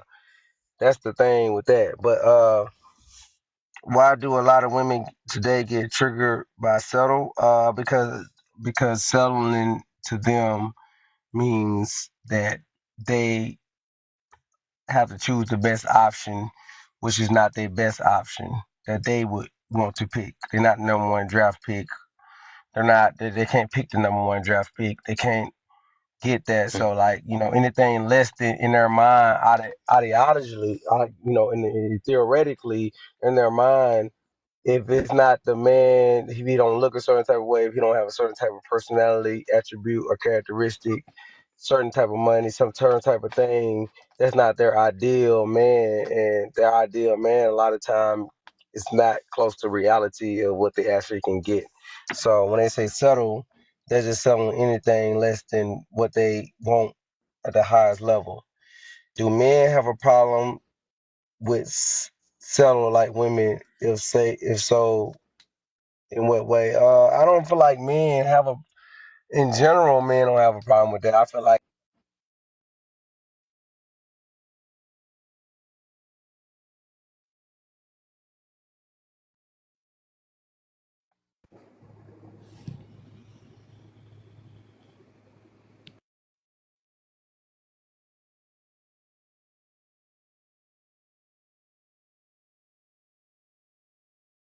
What happened? You probably got to mute or unmute. I can't hear nothing. I can't hear that either. No, he was on the phone, but I think his stuff went out now. hello? There you go. You back. All right. No, what I was saying was that I don't think men have a problem with settling. I think what settling means for men is essentially the same as it means for women, but they take it differently. Selling it for a man, I feel like we most definitely know. Selling it for us is a good thing. I'm about to settle down. You hear a lot of brothers say, I'm about to settle down. I'm tired of being in the streets. They'll say, I'm going to settle down. I'm going to settle down. I'm going to go and settle down. Settle is, for us, we have a lot of men say that, and it's not a bad thing, but I think it's just triggered by that. What does loving yourself look like? Loving yourself looks like um, being open, and also it also involves when you love yourself. Sometimes when you truly love yourself, a lot of times outside people or entities take it as selfish or think that you being bougie or you being a certain type of way when they're really like you just loving yourself. They don't really mesh well with your energy. Taking care of yourself, self-love, self-development. What do they say? Shame doesn't work when it comes to women now. Then shame the person that shame women in the same breath. Hold on, let me read that again. Why do they say shame doesn't work when it comes to women now? Then shame bans the person that shame women in the same breath. Okay. I believe shame does work. They don't. It's not. It's just not. It's not blatantly put out there. I remember a time. I don't know how old everybody is on. I remember a time where it was a bad thing if you had a baby and you weren't married. From where I'm from, if you had a baby, you got pregnant, you went with that man, y'all went continuously working on something to do it as like a shameful thing. Now, they have baby showers and baby, It's different family every time they go to the baby shower. It's a different family when they come to the baby shower. Each time, a different side of the That's crazy. family they got to meet. Every time you have a baby shower, you have 3 different kids. You have 3 different sides of the family there that you got to mingle with, that you got to be interacting with. That's bad. That's shameful. That's very, very shameful. I feel like just what shame means today in 2024 versus what shame meant maybe like 20 years ago is totally different. Yeah, most definitely. Different.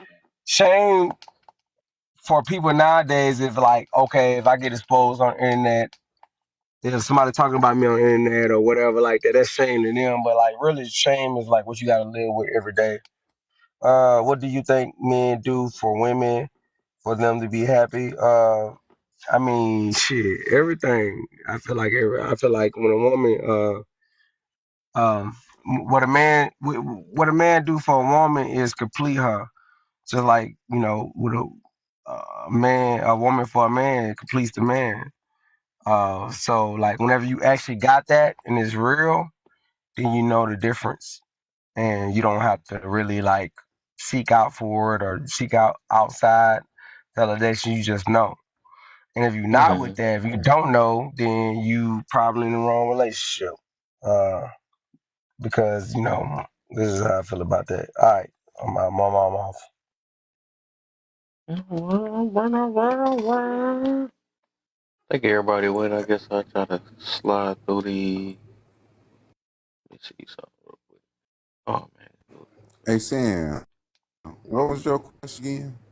Oh shoot, it was a good one. Oh, do you believe that when women get weave, plastic surgery, all this stuff, they say that they do it for men? Do y'all really believe that they doing it for y'all?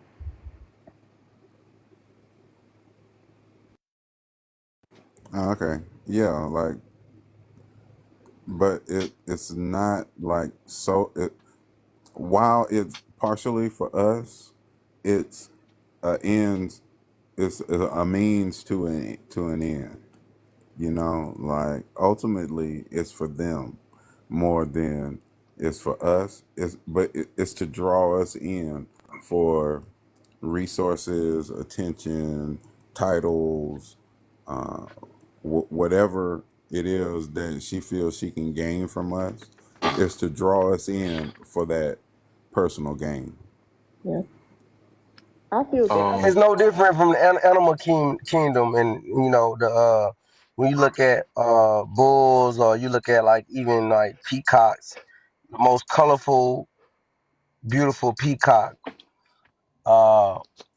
female version. That's who all the men want. Or all the bulls. They want the bull with the best horns, or the bulls. No matter what species they from, they want the one with the strongest horn, the biggest antlers, and all of that thing is the same thing. Whether it's money or attraction. But like brother said, like I said, it's not for us. We know it's not for us.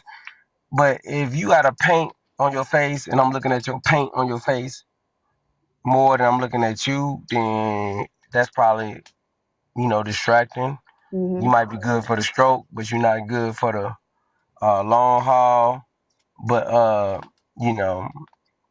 this is how I feel about that. But I don't think it got nothing to do with us, like brother said. I think women do it more I would say.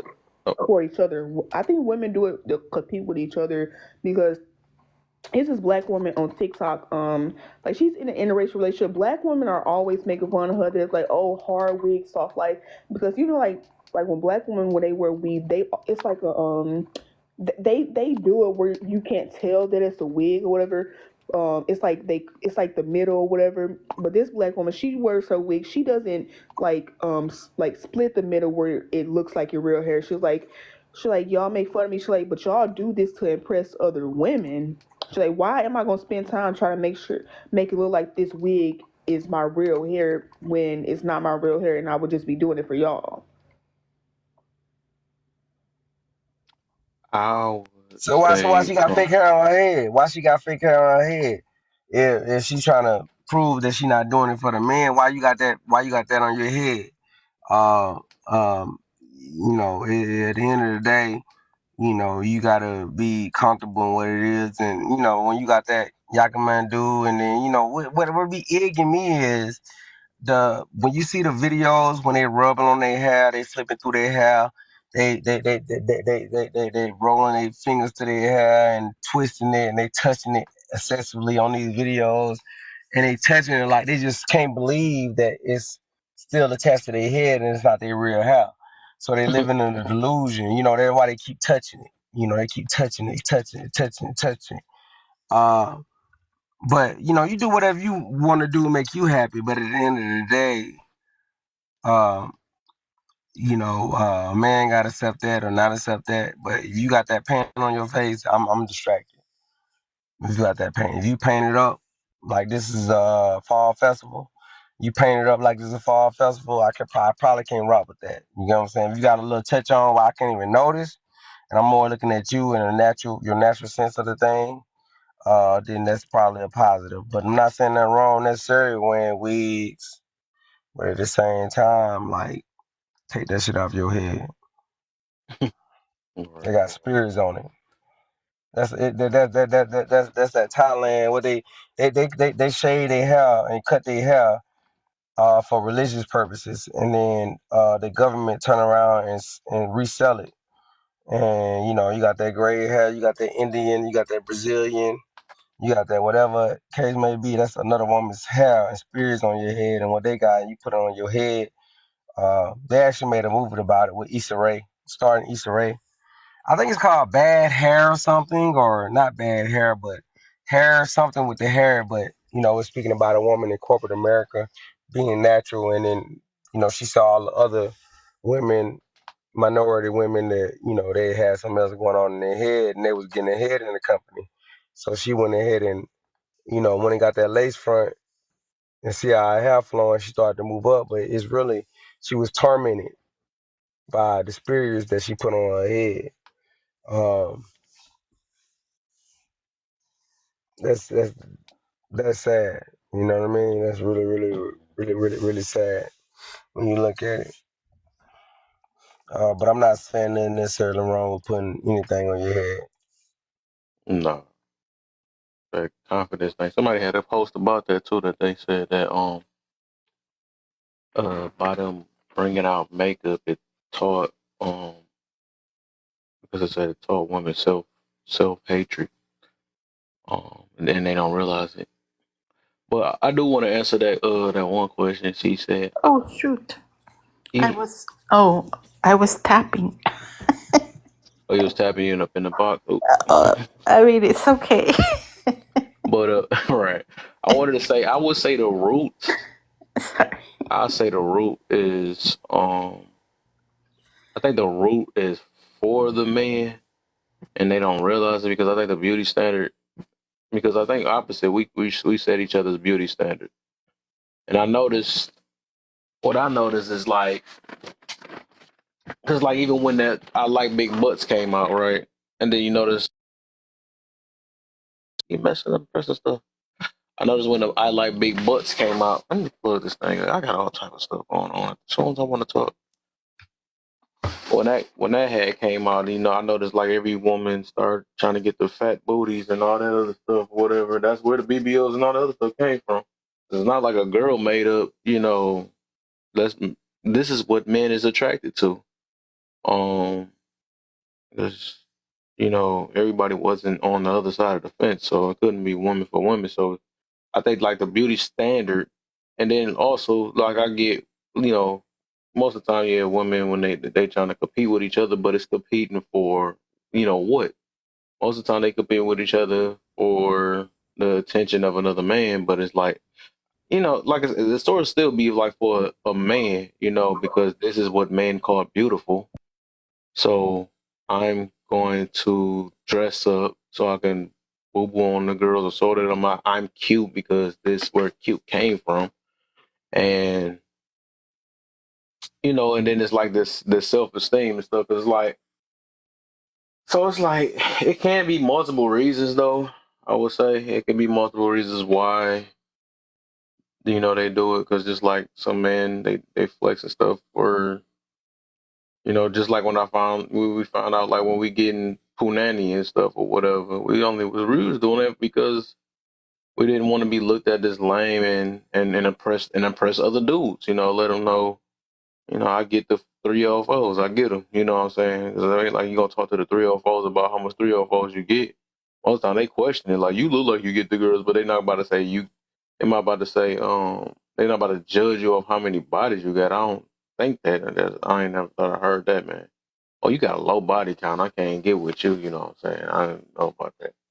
But that's a whole nother thing though. But yeah, I think, you know, for the most part, yeah, trying to impress each other. To flex, back to that other topic I had up there, basically flex with that.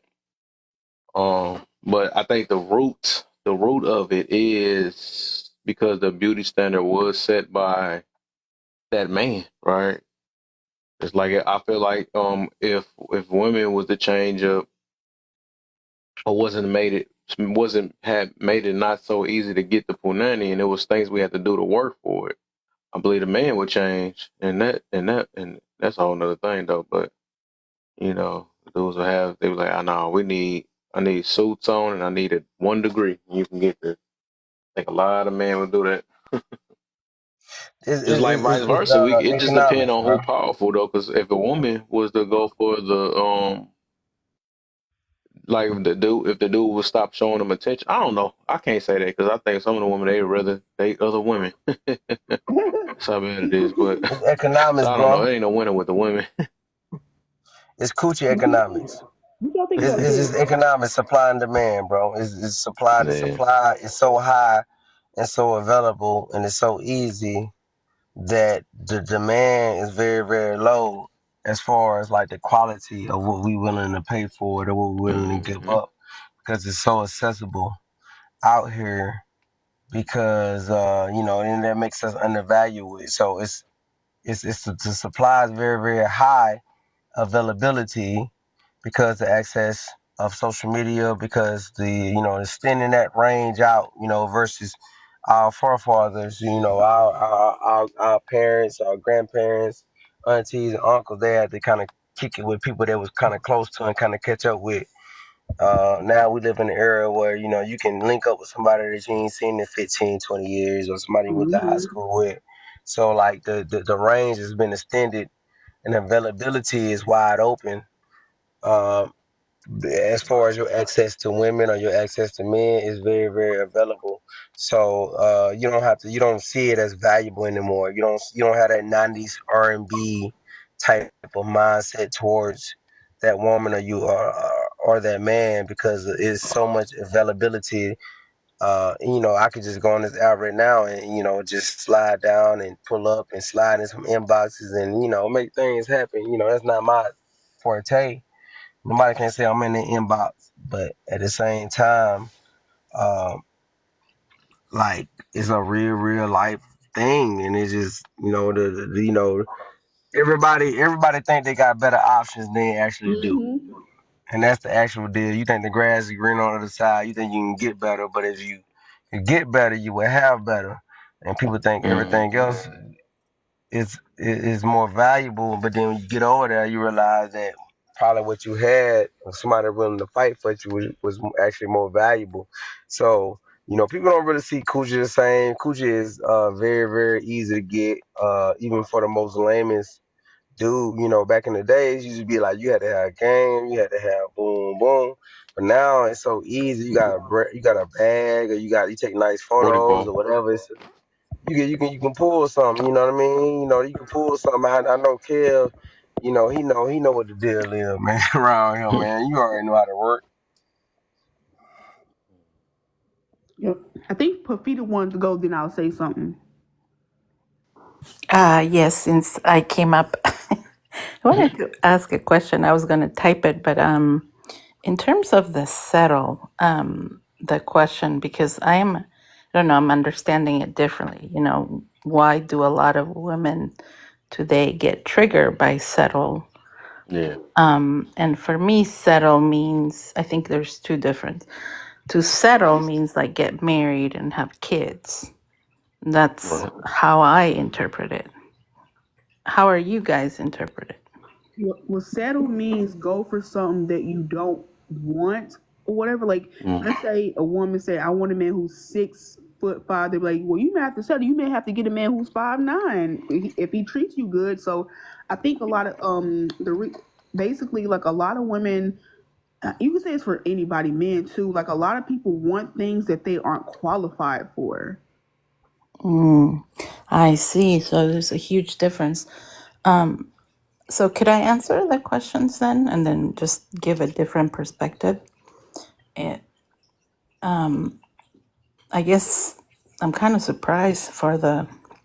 That's why I was like the first question. I was like, wait, I don't understand. Like, 'cause a woman usually wants to, at least from since we're little, at least I was drilled with the get married, have kids, the whole Disney movies, Cinderella, the fairy tale. Until they really settle. Like, hold Yeah. on, this is not fun. Exactly. So that to me is settled. But now I see what you're saying. So you're using it as I want the They don't like. It's cutest. like I wanted to add some models. more words on it, but they don't even like the word average or regular or normal. They don't like all that. They don't like settle, average, normal, regular. I'm not an average, you know what I'm saying? It's just, I don't think men have a. That's the reason why, even with that, I just don't think men have a problem with them words, the same words that they have a problem with. I noticed. Okay. So Yeah, I that's what I'm see. coming with. I see.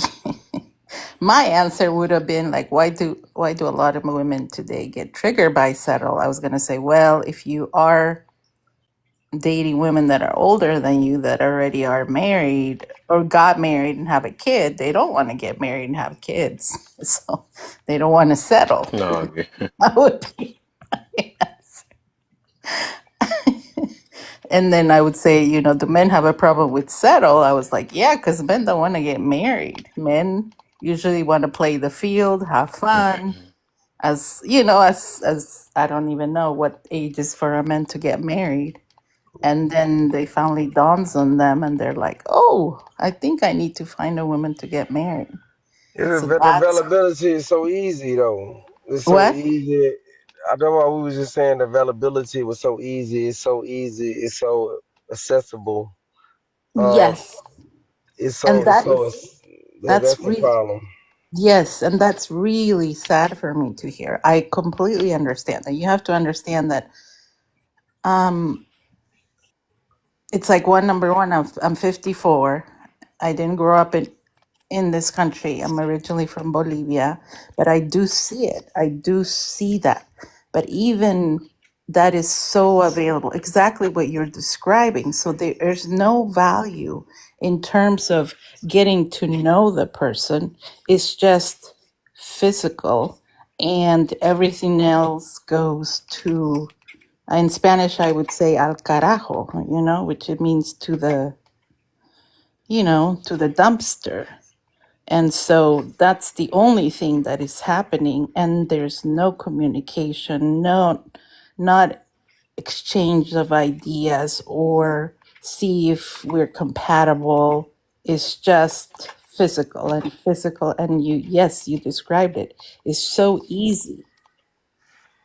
And that sounds really depressing. I don't. And then the next one is, what does loving yourself look like? I would say loving yourself, I'll say it takes a long time. I don't think to love yourself is basically if you can be alone. Can you be alone with yourself, with your thoughts, and with your own company? Because I've seen friends or relatives who can't be by themselves. As soon as they break up with somebody, the next day or the next week, they need to be with somebody else. And so loving yourself is actually, can I stand myself? Can I work through my caca, that I call it, whatever is it that I need to go through? And I'm willing to get help or to do what I need to do to heal. Because I believe you have to love yourself before you can love somebody else.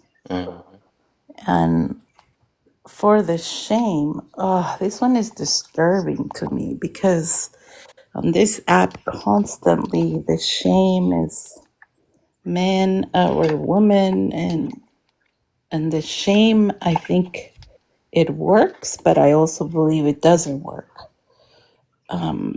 because women, I think it only works what he said. If there's a video and it's on the internet and you did something that it was inappropriate, now that is the shame.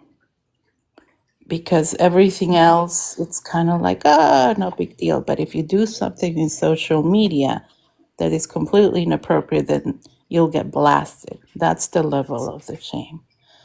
And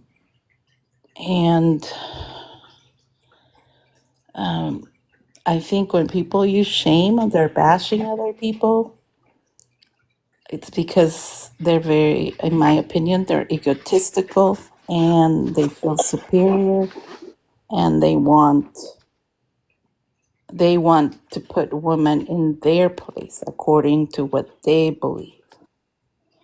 This whole like submission thing, so many panels, it's like ridiculous to me. And the last one, what do you think when men do for women for them to be happy? For me, it's very simple.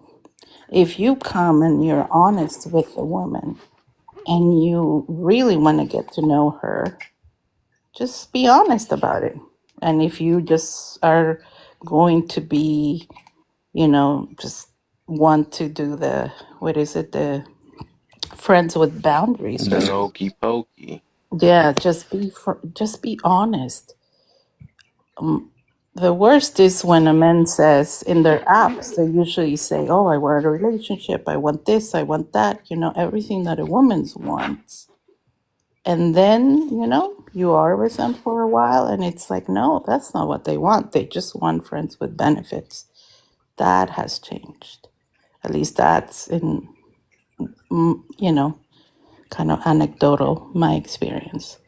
And I would just say, if you are authentic and if you are being honest, you'll meet somebody like that. But you also have to observe and watch, If you're just DMing just to, to find somebody and you just want a quickie, you could find that.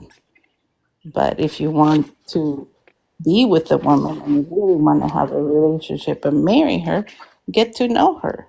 Be respectful. Be serious. I think you need to be respectful no matter what, but that's just my opinion.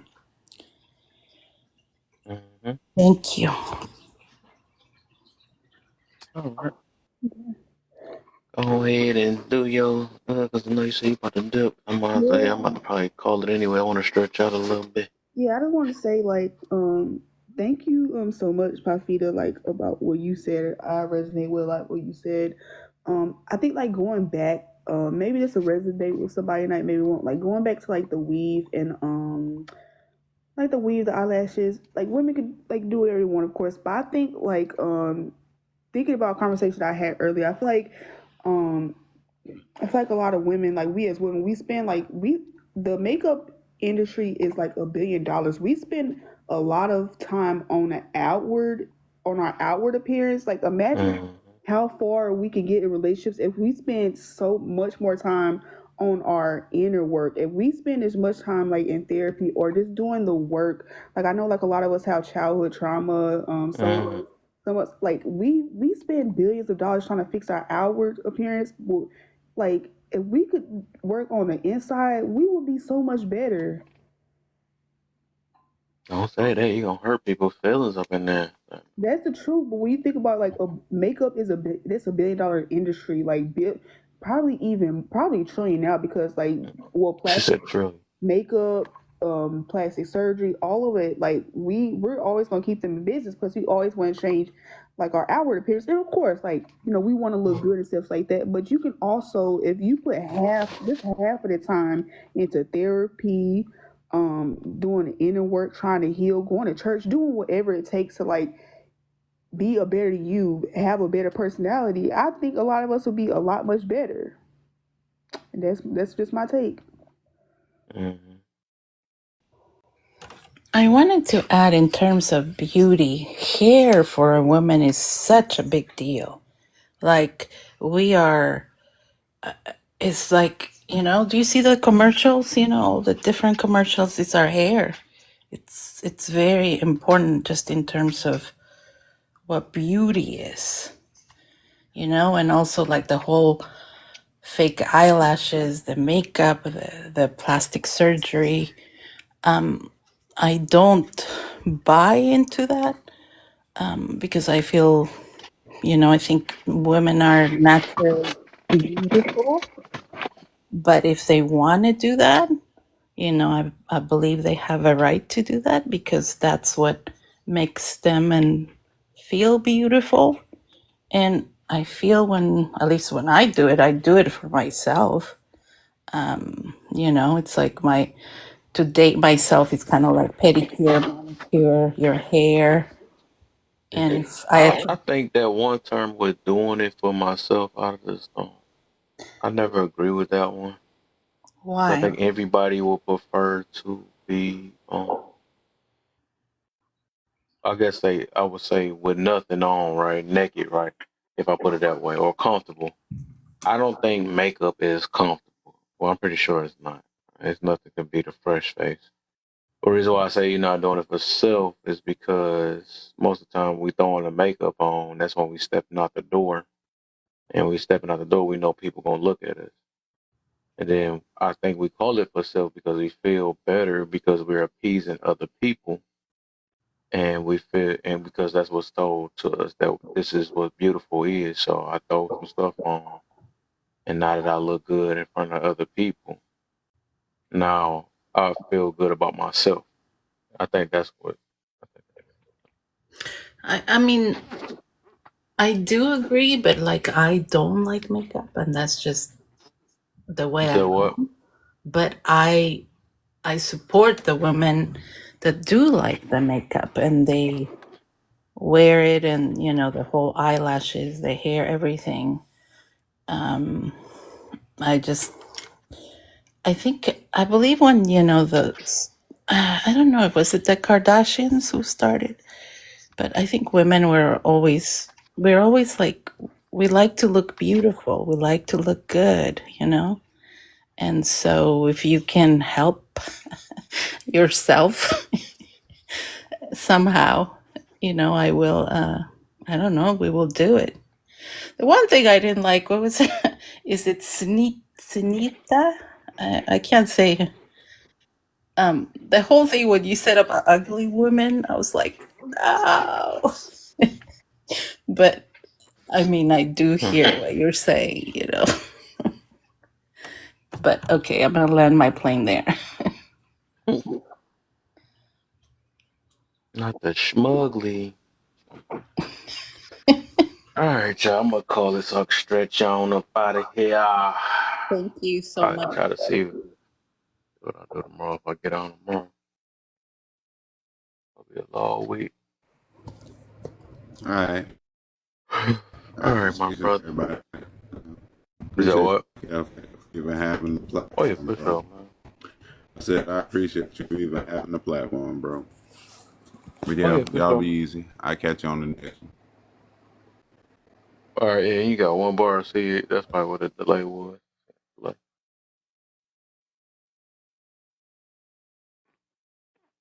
All right, y'all. All right, Senora. Nice to see you. Let's see something. I like the Jag sisters up in here. The Jag sisters. I didn't even know they all knew her. All right, y'all.